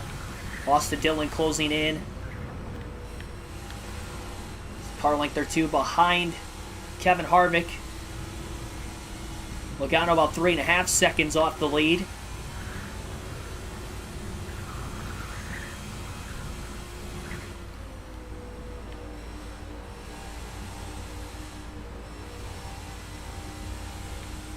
For all the craziness, though, this might end up turning into a pretty decent finish.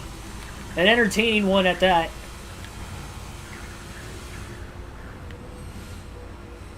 I don't think anybody could have really expected. There's 600 miles of racing today.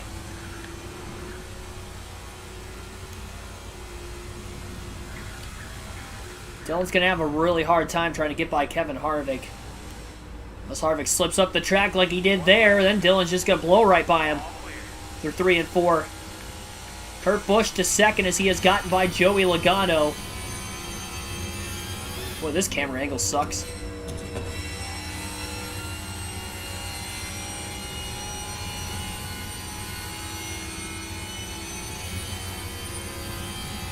And by the way, Kurt Busch is past Chris Buescher. And he is trying to run down Kevin Harvick. Well, 3.5 seconds behind him, and he will get to him eventually. So for Harvick, the moment of truth is going to be when Kurt Busch gets there.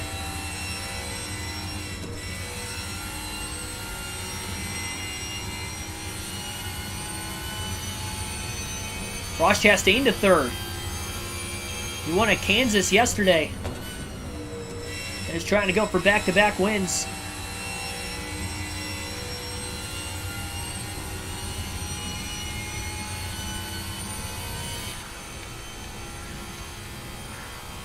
Logano to third. Got by Chastain, and he also got by Buescher finally. I wonder who's faster between the 22 and the 45. Kurt Busch has had one of the fastest cars all race long, even though he hasn't won any of the 3 stages in the race. So if anybody's going to be the one to beat late, it might be Kurt Busch at this point.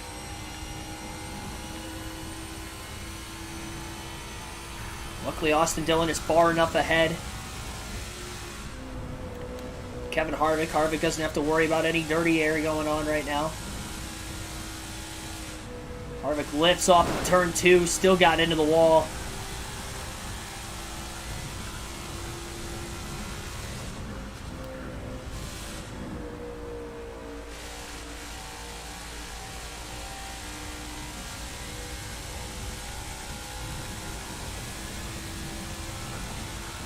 Harvick less than a second and a half ahead of Busch. I think Busch is going to get to his back bumper in another lap or two. Logano about 2 seconds still behind him. And Buescher over 5 seconds still behind Harvick and still has everybody from fourth on back lined up behind him. With Dillon on the lead lap, we have 26 cars on the lead lap.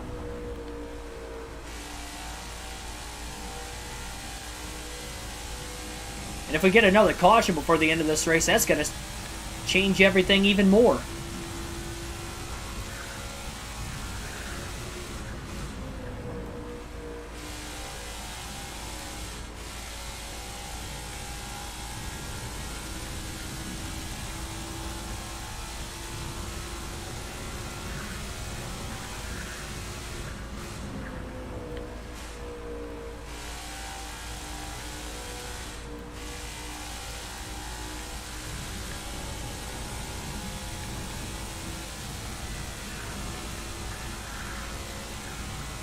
No matter who wins, it's going to be a stressful final 82 laps.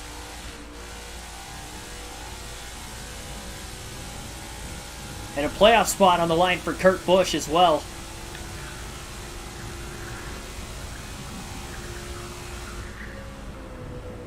Been a constant rotation in the points outside the top 10, but really between 10th and like 20th in the standings the entire regular season, even to this point.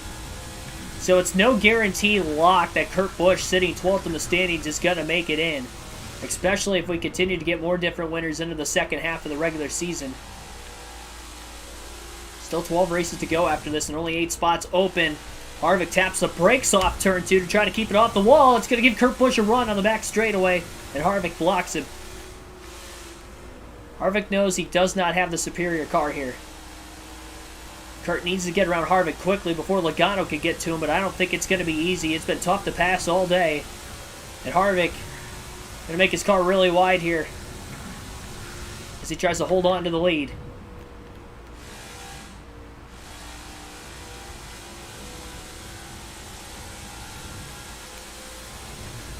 A few times Harvick can get his car to stick on the bottom in 1 and 2. He's going to be tough to pass there. 3 and 4 is going to have to be the way.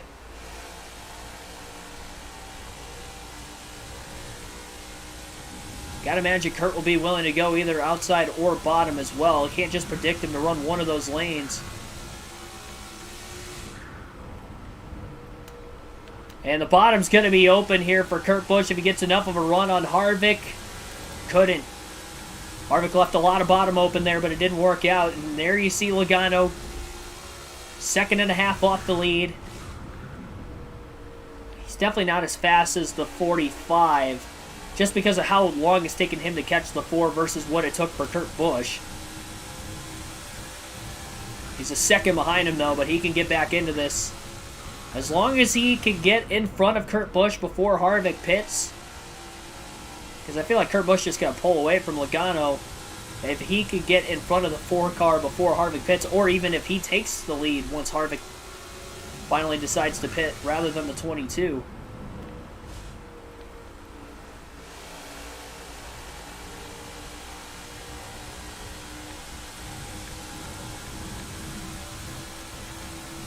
And knowing a lot of these guys pitted during the caution too,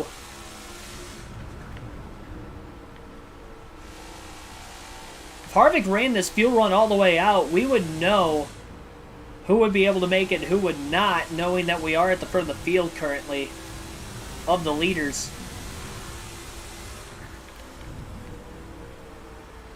There's no way Harvick's going to make it on one stop. He's got about a third of a tank of gas left, and we're still 25 laps out from 50 to go, which is about the fuel run.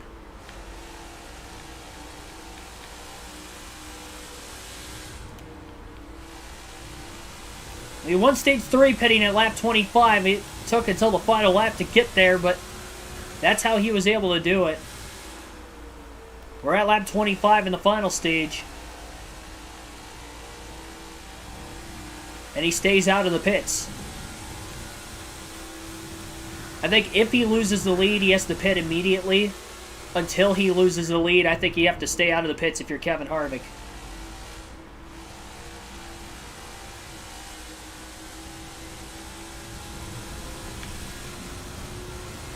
least until more cars come into the picture as well.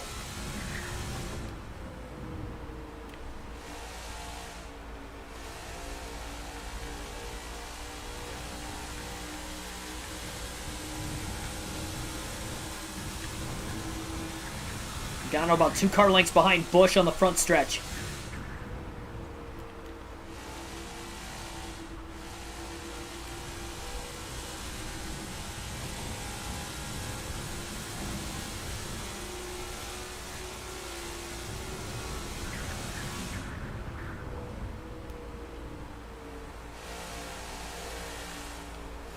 Harvick going wide off turn 4. Kurt Busch to the inside.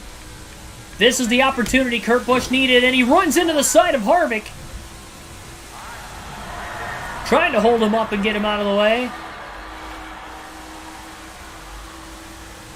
And Harvick still held on to the lead.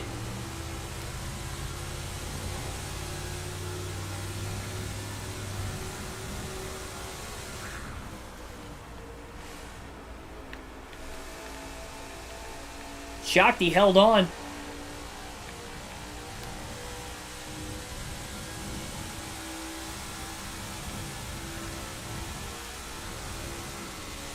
Harvick gonna pit at lap 30 in the final stage. That is gonna be the plan here, whether he loses the lead this lap or not. He'll hold on to it off of turn 2. I think Kurt Busch had the momentum to get by Harvick if he didn't hit him on the front stretch. I think that's what slowed him up just enough. Harvick has done his job in the second half of this race, getting to 9th after 2 laps down. To the end of stage number 2, wins the the last stage we ran, stage 3, on the final lap off turn 4, getting to the lead. Coming to that green-white checkered flag, and now continues to lead here in stage 4 with 70 to go this time by.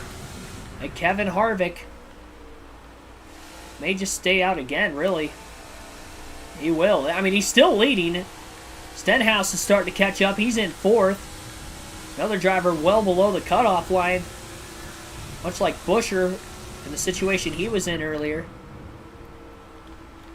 How many laps does Harvick take this?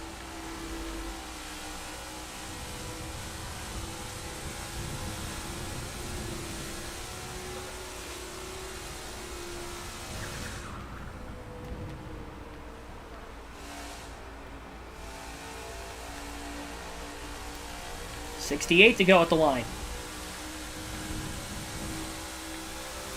Only a few laps till we finish. Almost gotten the full fuel run at this point.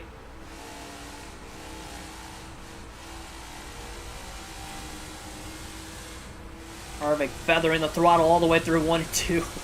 I cannot believe that we have held on to the lead this entire fuel run so far. Absolutely amazing. Because we technically would have stayed out at the end of stage 3, considering that we restarted before it. By a handful of laps, about 4 or 5 to go in that late stage restart. Harvick really tight into turns 1 and 2, couldn't get to the bottom. Here comes Kurt Busch, almost underneath Harvick and couldn't quite get there. Off turn 2, Harvick holds on.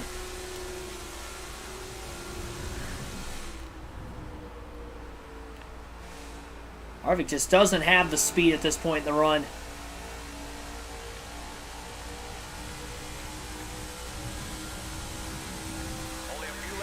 Kurt Busch with a run, heading into turn 1. He'll back up the corner. Harvick holds on to the lead on entry. Got his car down to the bottom of the track really well that time.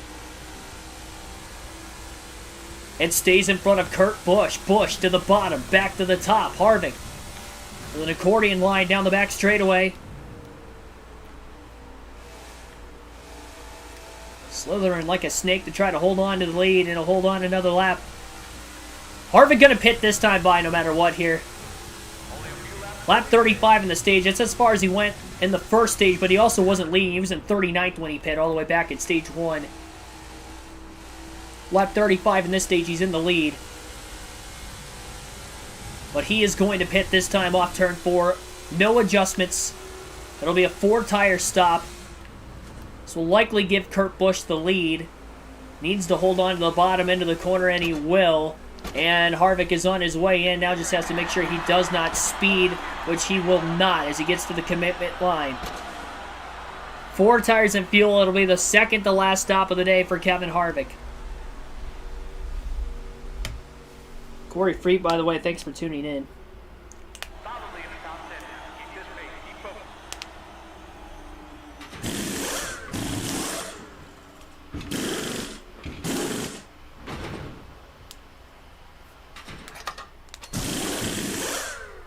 This might be the most intense finish we've had on NASCAR 22 yet. Auto Club was there, though. Auto Club was a pretty good finish. That came down to the final lap. It was really the only one that has come down to the final lap this year. Harvick going to try to make up time on his fresh tires. Should cycle back into the lead, and then he'll have to play defense again before the final pit stop ultimately in today's race.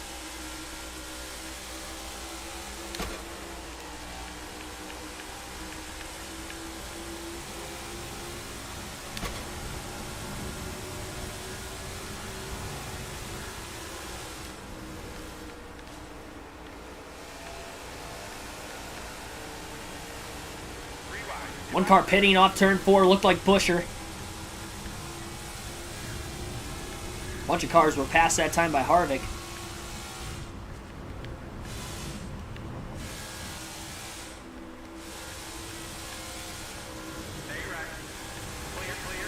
Liv says he had to change his line there at the last second to the outside off of turn 2. Trying to get by Ryan Blaney. Just cleared him down into 3 as he dived all the way to the apron. That's a slide job. Get by Austin Cindric. He's having a good top 10 run so far.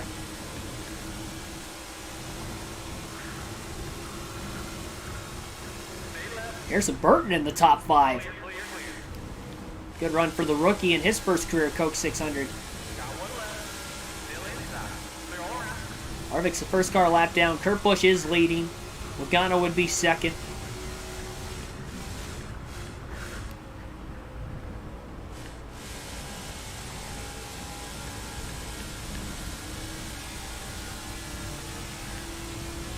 We had a caution right around the edge of pit stops in stage 3 towards the end of the stage. Michael McDowell, Kyle Busch got together, and McDowell spun off turn 4.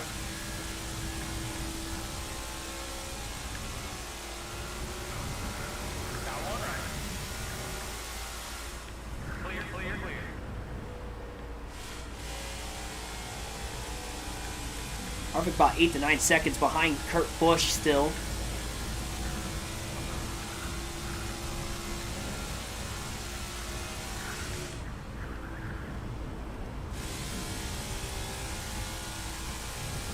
Closer we get to lap 150, maybe the more likely those guys who haven't pit yet are maybe going to make it on one stop. I'm still leaning towards the side that they are going to have to pit before the end. The ones we're really going to have to watch out for are the guys that are still ahead of Kevin Harvick, and maybe not Stenhouse necessarily, because Harvick's about to get by Stenhouse this lap. And he will in 1 and 2 on the outside. But we're more looking for Logano and Kurt Busch for Harvick's chances to try to win. When will they pit? Because if they make it on one stop, Harvick's still going to have to pit again. It's going to be tough to make up nearly a full lap. He's got fresher tires for now, and Kurt Busch just pitted. So Busch pitted at lap 41 in the stage. Technically 42 because he was a lap ahead of Harvick. Logano's still on the track, so Kurt Busch is in. That should cycle Kurt back into second behind Harvick. Will Logano pit this time then? Kurt's been one of the first cars to pit all day today. Logano's on his way in. So everybody's going to have to pit one time after this. After these stops going on right now, everybody's going to have to pit one time again. Just saw Kurt getting out of pit road down to the bottom of the racetrack. And Kevin Harvick is cycled ahead. So have 21 cars that still have to hit pit road in front of Harvick.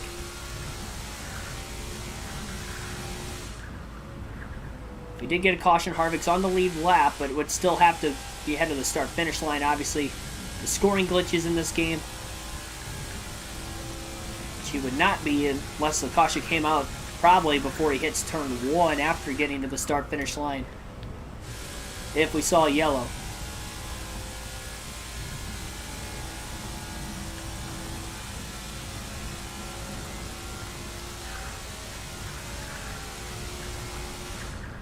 Kurt Busch is about 5 to 5.5 seconds behind Harvick.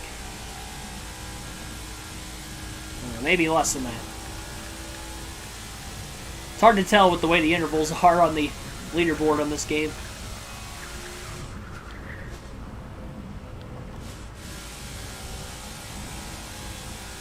$13 more cars still have to pit. Lap 345.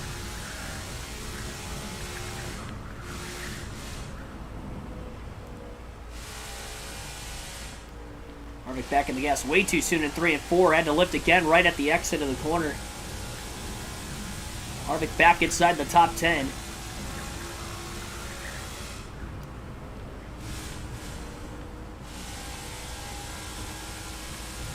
Big check up off turn 2 up here. Gonna have to watch these cars just up ahead of Harvick, potentially pitting at any given moment. Harvick got a massive run on the backstretch into turn 3. And he is on the bottom, which is not where he wants to be. Contact with Hesmans.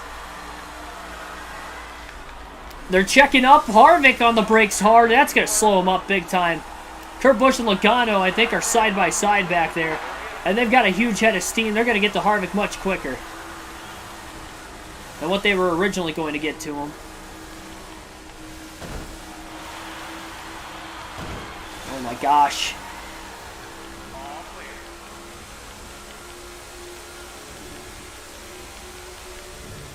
Harvick stuck behind BJ McLeod. They have to go to the outside in case McLeod pits. And he didn't even pit that time either. This is not good. Kurt Busch is just a couple cars behind Harvick now. Harvick finally gets by McLeod. Harvick was expecting to have a bigger lead, and he did. And it was lost pretty quickly. Trying to break away.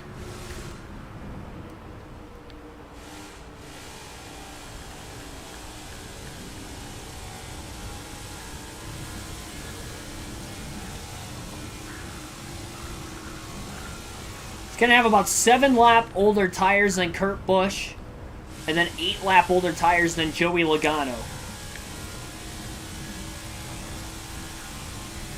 Because Logano and Busch are stuck behind cars that haven't pit yet, Harvick was finally able to get through those guys. He's starting to widen his lead back out again. Over second and third place.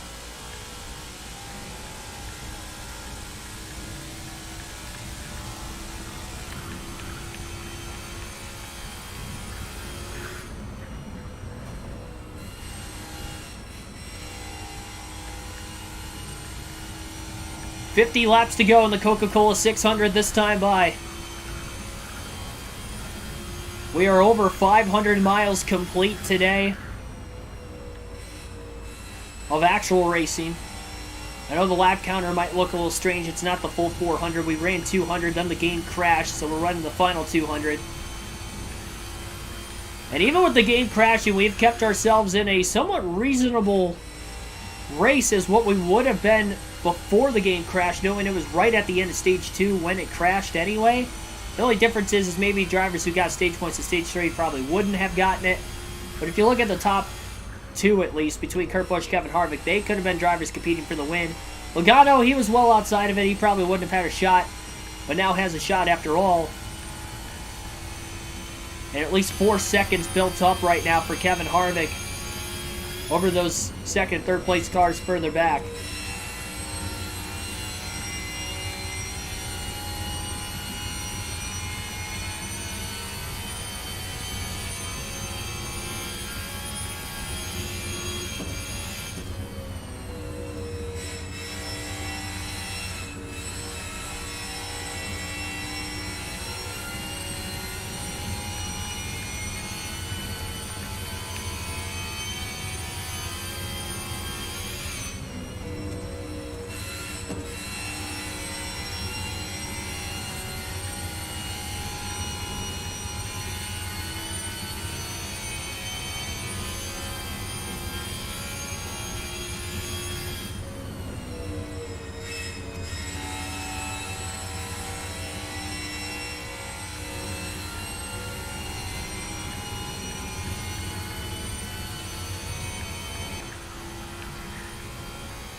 Really need this race to stay green. If we got a caution that evened the field back up again, that would be the worst thing that could happen, because I think Harvick's in control of this race otherwise.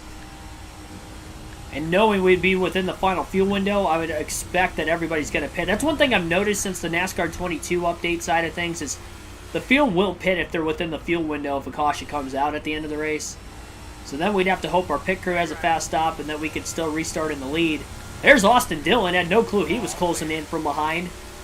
So he gets by Kevin Harvick through turns 1 and 2. So much fresher tires. Blue around him. Chris Buescher going to be on much fresher tires, it looks like, as well.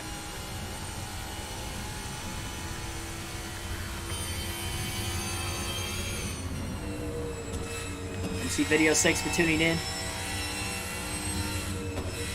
Harvick trying to go for his 6th win of the season. Him and Byron tied for the regular season points lead coming into the final stage of this race. Harvick has outscored Byron 12-4 in the stages, but Harvick was 8 points behind him coming in. And now Kevin Harvick trying to come from 2 laps down to win the Coca-Cola 600. He won stage 3 on the last lap pass. And now is just trying to win the race.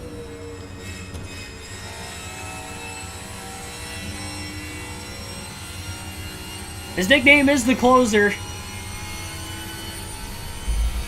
I told you guys, when we were 2 laps down, not to give up. We got to the lap down before the end of stage 1. Took the entirety to the end of stage 2 to get back on the lead lap. But by the time we started the second half of the race, finished 9th at the end of stage 2 on the lead lap. The strategy wasn't out of it yet. He's on a little bit older tires, 7 to 8 lap older tires right now. We know his car is very slow on the old tires as well. He's halfway through the fuel run right now. Everybody has to pit one more time before the end of this race yet. It's just a matter of when do you want to pit if you're Kevin Harvick. Because if he pits too soon, sure, he's going to make up a lot of time with fresh tires. That's going to give everybody else a much better chance of trying to catch up. Plus, the risk of a caution coming out, trapping him a lap down, is very much there as well. He's already in that scenario once today.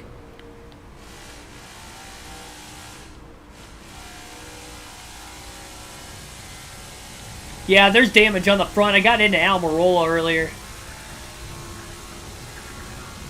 We're okay, though. The car's still got decent speed in it.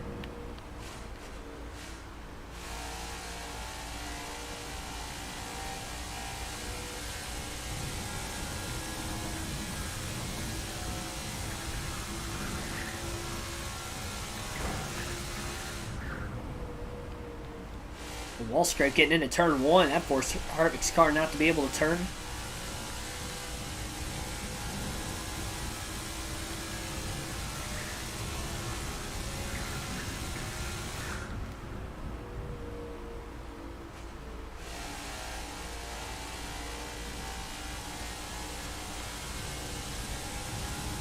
"39 laps to go."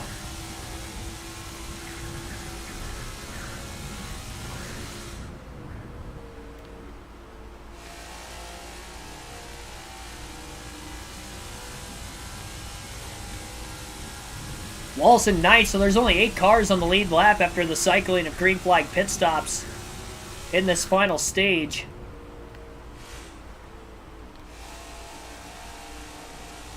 Wallace about half a second behind Harvick. He got by Buescher.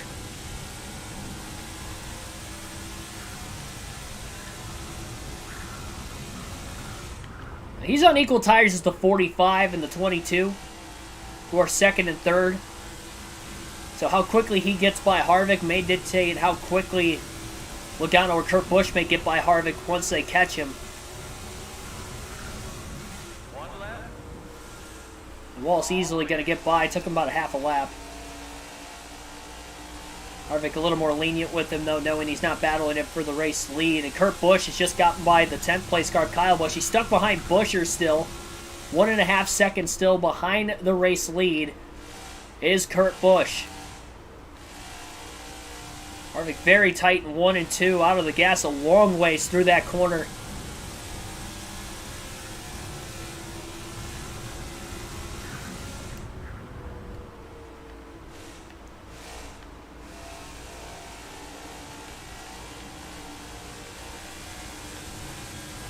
No electricity for 2 days. Have like a snowstorm go through or something? I can't remember where you live. Where you said you live.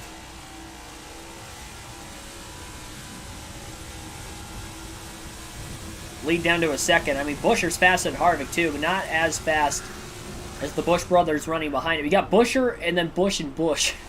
The next 3 cars behind Harvick. Only one of them for position. I see Logano in that second group back there. He's got Bell right in front of him as well. I think both Bell and Logano were battling for position. Christopher Bell has worked his way back to 3rd again.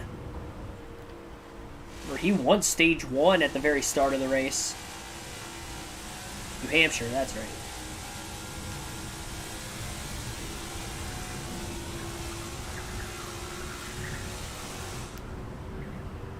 Harvick gapped Buescher that time through 1 and 2. Side by side, I think Kurt Busch tried to go to the outside. It didn't work. Bottom lane open. A crossover there by Kurt Busch to get to the inside of the 17. And I still don't think he was able to make the pass.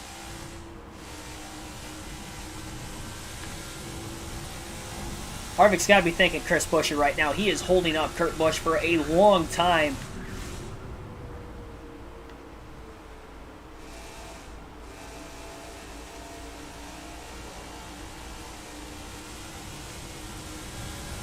It'll be a 35-lap run.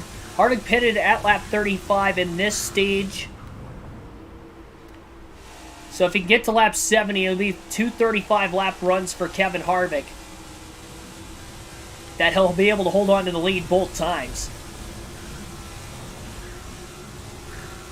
And everybody going to need to pit.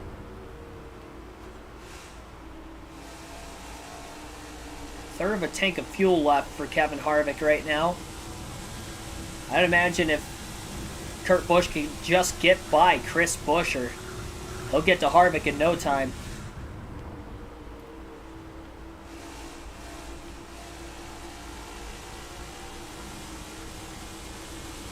And each lap Harvick can stay out with the lead. Kyle Busch down to the bottom now. Trying to get underneath the 17. I just saw Buescher go to the bottom to try to block Kyle Busch. Then back to the top to block Kurt. He's still doing the same all the way through turns 3 and 4. Harvick really low exit to turn 4. Trying to keep that car hugged to the bottom that time. Take the shortest way around the track.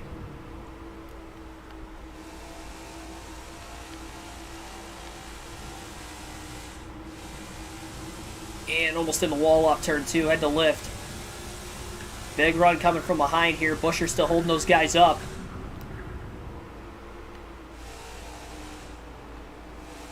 The rearview mirror going to have to make sure that there's no wreck that's about to happen too. Potentially Harvick turning himself or turning anybody else in the field. 30 laps to go in the Coca-Cola 600. Harvick's car way too tight. Down to the bottom of the track through turns 1 and 2. He's able to get close to it at least. Close enough to keep the 17 behind him. Kyle Busch has gotten back around Kurt Busch.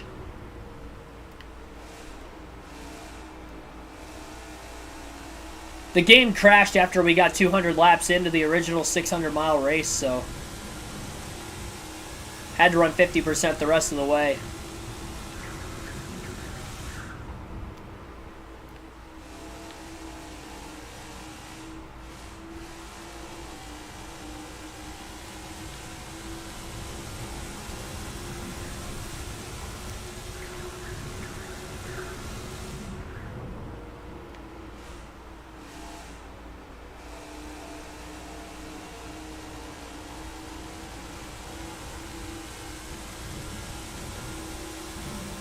.28 to go.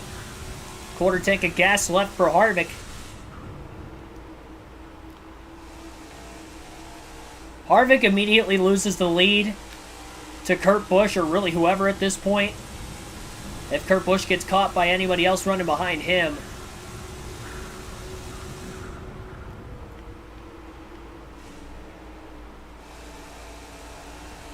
But if he loses the lead, he's going to have to pit immediately, knowing how slow the car is. He's on slightly older tires. less than a quarter tank of gas left now on this 4 car. Busher to the inside of Harvick. Harvick just able to get enough of a run off of turn 2 as he got back in the gas and was able to keep it off the wall as well at a good point to keep the 17 car behind him.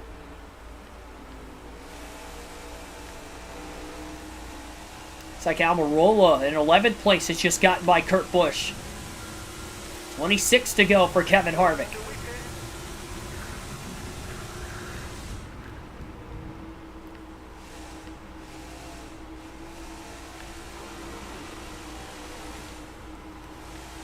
Harvick lifted off turn 2. He probably didn't have to there. That's going to hurt him.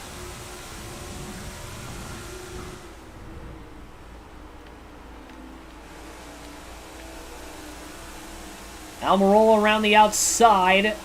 Not for position. He'll get back on the lead lap in 10th. Busch back to 11th. Kyle Busch, that is. Kurt still in 2nd place. 25 laps left.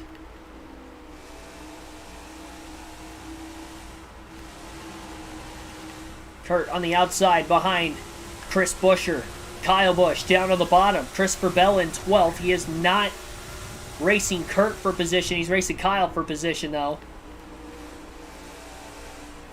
Harvick going to give up the bottom a little too much. Kyle Busch will get by. Clean pass. Harvick down in front of the 17 who almost snuck by. Kurt Busch might have grazed the wall on the outside of the racetrack on the front stretch that time. Big dive into the corner for Harvick. He couldn't get it to stick. He drove it in too deep. Runs in the middle most of the way through the corner. Holding on, Logano is about 3 cars behind Kurt Busch. We know he is definitely on the lead lap as well. Aaron Rodgers fan, I see. I'm not from Wisconsin, no, I'm from Ohio. Northwest Ohio. I just grew up a Packers fan.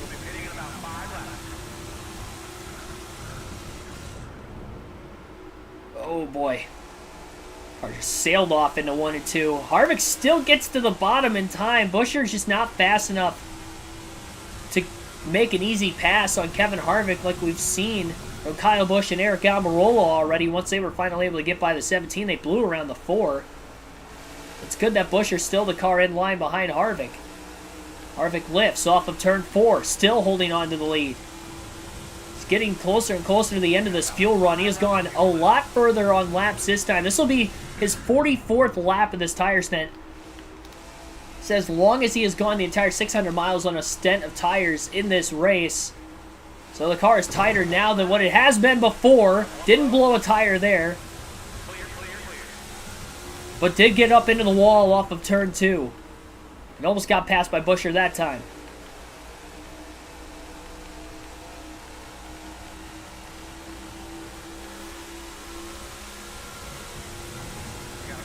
"21 laps to go."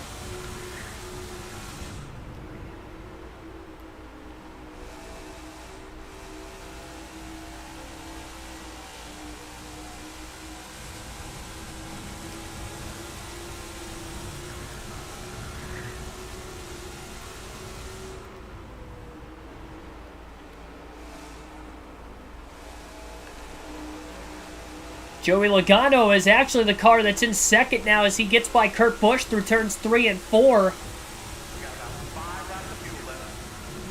So Logano has ran down Kurt Busch for second. 20 to go in the Coke 600. Harvick just holding on for dear life. Heavily out of the gas off turn 2 to keep it off the wall. Keselowski ricochets in there. I don't know what happened to Chris Buescher, but maybe he pit already.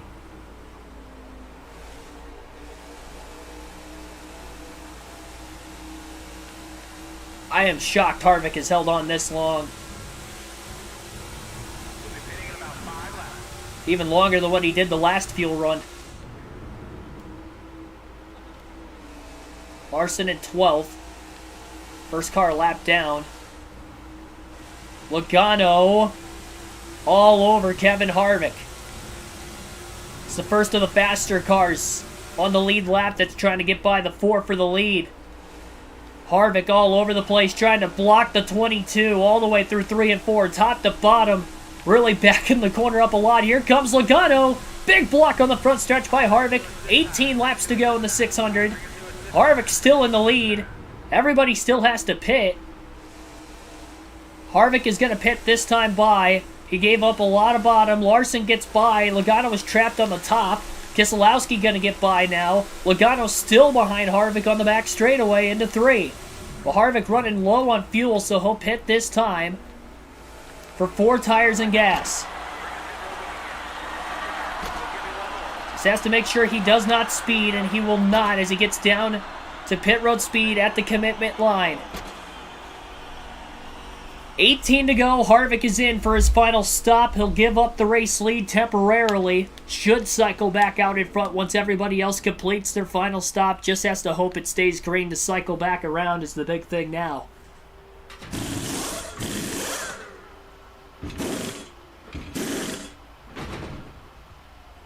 So again, everybody's going to have to pit. Need this to stay green to the end. Harvick should get out ahead by a little bit more of a margin than what he had there. And obviously his car only has to go 17 laps on these tires. I think he's going to be good on speed. They're going to have fresher tires than him trying to run him down, but for his own handling, I think he'll be alright. Joey Logano out in front in the Coca-Cola 600 until he pits. 27 other cars still have to hit pit road.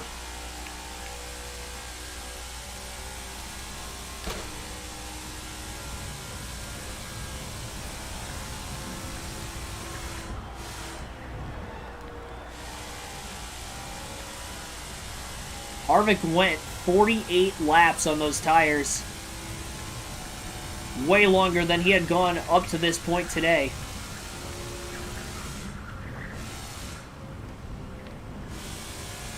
He knew while he was leading he was going to stay out about as long as he could. Now he's got a lot of clean air to take advantage with these fresh tires and really trying to build that gap up as much as he can.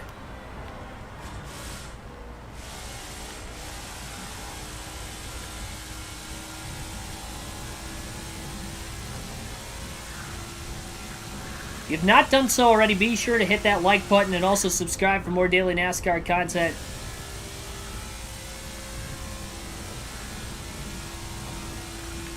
Try to do something I would have never thought, and that is win the Coca-Cola 600 in the full race on this game.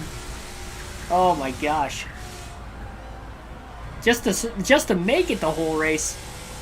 Even though we had to kind of run 2 halves, we were on the lead lap, and we just kind of put ourselves in the same situation. We were just able to hold on.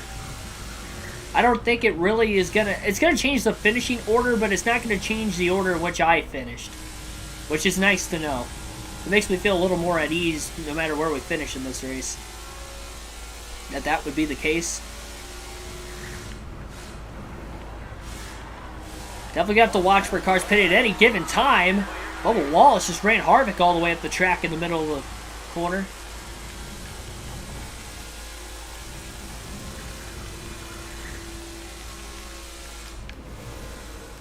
Harvick almost into the wall there. A lot of cars right in front of Kevin Harvick. And these guys, when they pit, it is going to be something else. And they can really pit at any lap here. Harvick has to be prepared for it. Slowing way down in the middle of 3 and 4. Nobody pits that time. They're going to check up big time into turns 1 and 2 as well.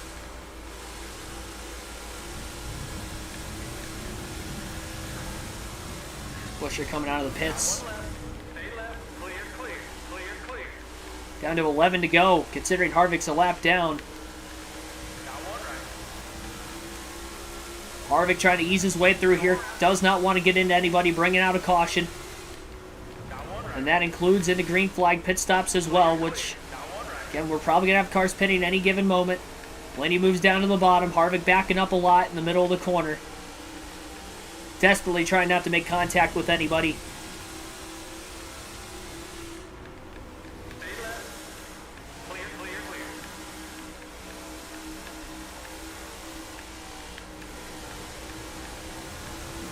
Oh, contact up above him, though, between Harrison Burton and Ryan Blaney. Harvick going to back out and just sit behind the 12 going into 3. When you back down on that bottom lane, Harvick puts it 3 wide. 2 cars up above him. Contact right in front as well. Between the 62 and the 78. The 78 bounces off the wall middle of the front stretch. 9 laps left in the Coke 600 at Charlotte. Still waiting on the leaders to pit. I'd have to imagine they will have to pit before the end of the race.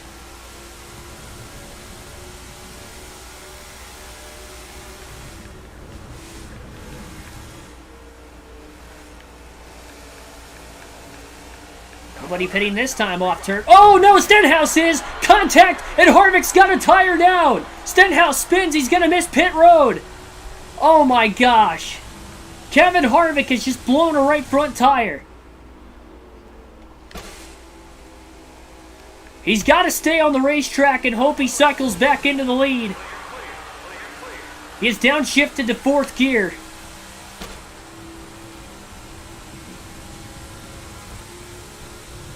I didn't think anybody was pitting that time. Harvick's just going to have to keep mowing the wall down. He is committed to staying out of the pits. Stenhouse has missed pit road. There is no yellow. We stay green. Waiting on the leaders to hit pit road.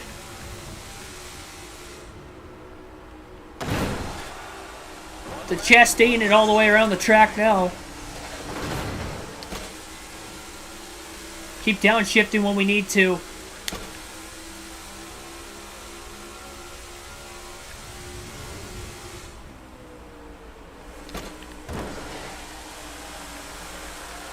Not trying to cause a wreck here.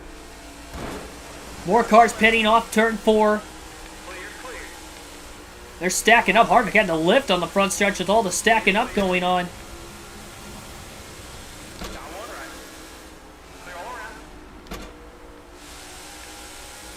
Harvick able to keep it off the wall that time, but he is running very slow through the corner. Here comes Kyle Busch. He still has to pit. We're just going to have to keep Chastaining it and hope that the car is going to make it.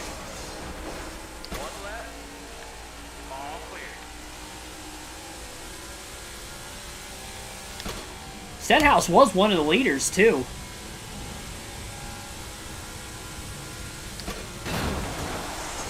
I just got to hope the right rear doesn't blow doing this also.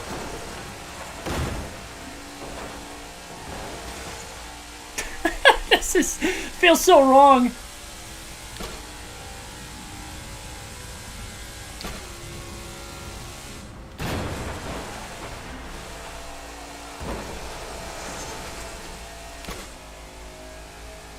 More cars on pit road. Bell's still on the track. He still has to pit. We're down to 5 laps to go in the Coca-Cola 600. Harvick is up to 18th. His right front tire is down. He's just trying to pedal it to the end of the race. Caution is out. The caution flag is out, and it's not for Kevin Harvick. Oh my gosh. We're going to have overtime. Now Harvick has to pit. I would have to imagine he's a lap down. There's no way we're on the lead lap. This race has turned into shambles. And this 4 car is totaled right now.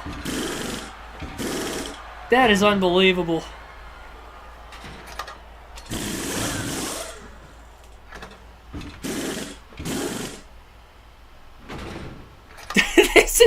This got to be the most unpredictable finish to the race ever. Unpredictable race in general. This finish is just indicating it. I don't think Harvick's on the lead lap. We're going to have 2 to go. Overtime in the Coca-Cola 600 as the green flag is back in the air. I'm not even sure that everybody pitted during that caution.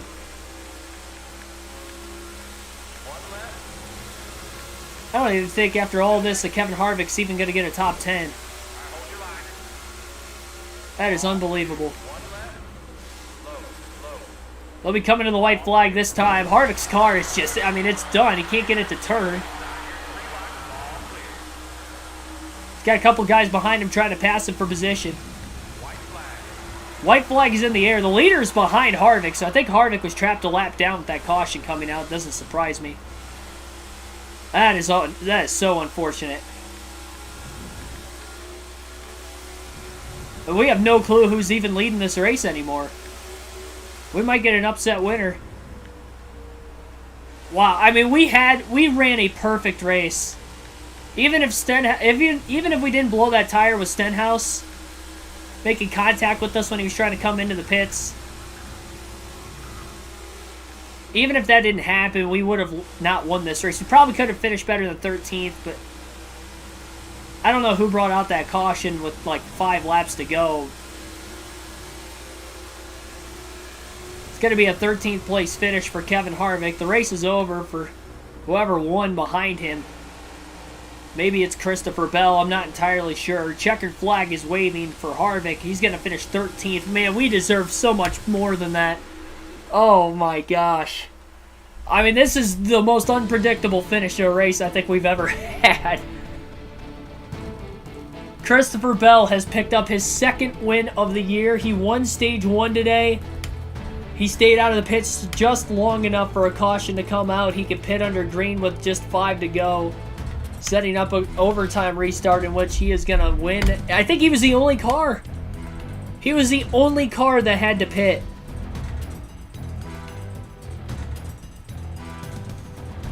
And we probably could have restarted 2nd, but we would have had a blown right front. We weren't going to make it. We were able to chastain it as long as we did just to survive, not necessarily to win, but Christopher Bell was literally the last car that had to pit when the caution came out. And that's why he finished basically a lap ahead of everyone. He just restarted behind everybody because he pitted under the yellow. So we had 16 cars finish on the lead lap, but that is unbelievable. Christopher Bell gets the win. Again, his 2nd of the year. And I believe his 2nd on a mile and a half. I think he won at Vegas earlier this season. Unbelievable.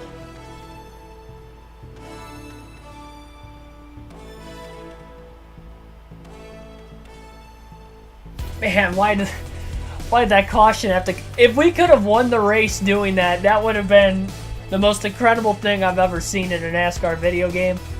We came from 2 laps down to get ourselves in that situation just for that to happen at the end of the race. All heck broke loose. Typical NASCAR. Typical NASCAR race. Bell wins it.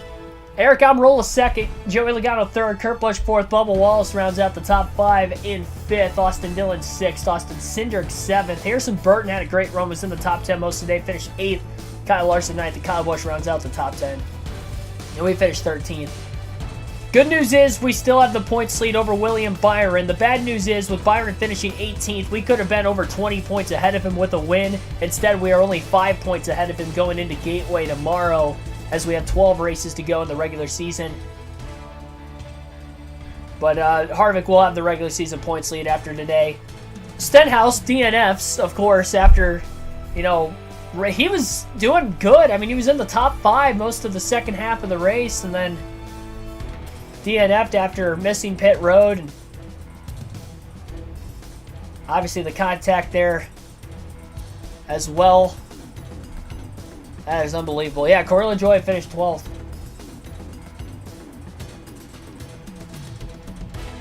I cannot believe what we saw today. Last night at Kansas, it was Cody Ware on speed finishing 3rd, and then today it was just this entire race was from...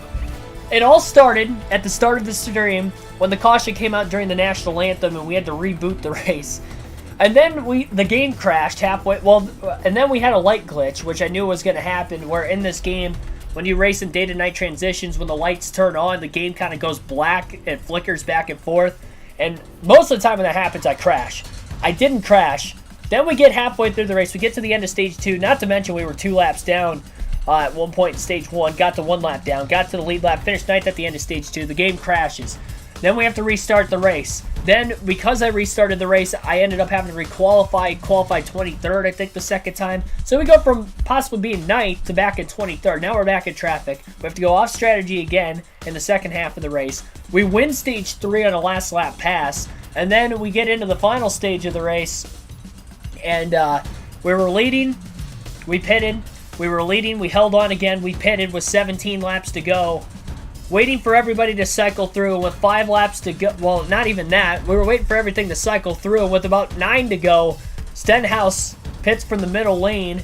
We hit him. He blows our right front tire. We're chastaining it around for like 5 laps, hoping for the race to stay green and then potentially win. Even if we didn't win, at least we would have finished better than what we ended up finishing, which was 13th. And then, yeah, and then after we were riding around for like 5 laps, Kosh comes out with 4 or 5 to go, setting up overtime. Christopher Bell was the only car that had to pit. He was the everybody else was on pit road. We were going to cycle in front of him, and then everybody else, I should say, Christopher Bell was the only car that hadn't hit pit road yet when the caution came out, which trapped the field a lap down. He pitted during the yellow, so we were all able to restart in the lead lap in front of him, but unfortunately, Bell ended up easily winning the overtime finish because he was the only car behind all the cars that stayed out to technically take the wave around there. So that was just... You couldn't have scripted this race, but the finish just topped... the finish was the icing on the cake, essentially. Put the cherry on top to how this race basically was from the start. But there's your finishing results. Thanks everybody for watching. Be sure to hit the like button. Subscribe for more daily NASCAR content. We're going to play this game again tomorrow. We'll be racing at Gateway. Thanks for everybody, again, having a great Sunday afternoon. And after 4 hours, this is how we wrap it up. That is just insane. Oh my gosh. It's going to live down. And we're going to remember this race for a while on the channel, I have a feeling. But, yeah. See you guys tomorrow, 6 p.m. Eastern Standard Time, Gateway, NASCAR 22.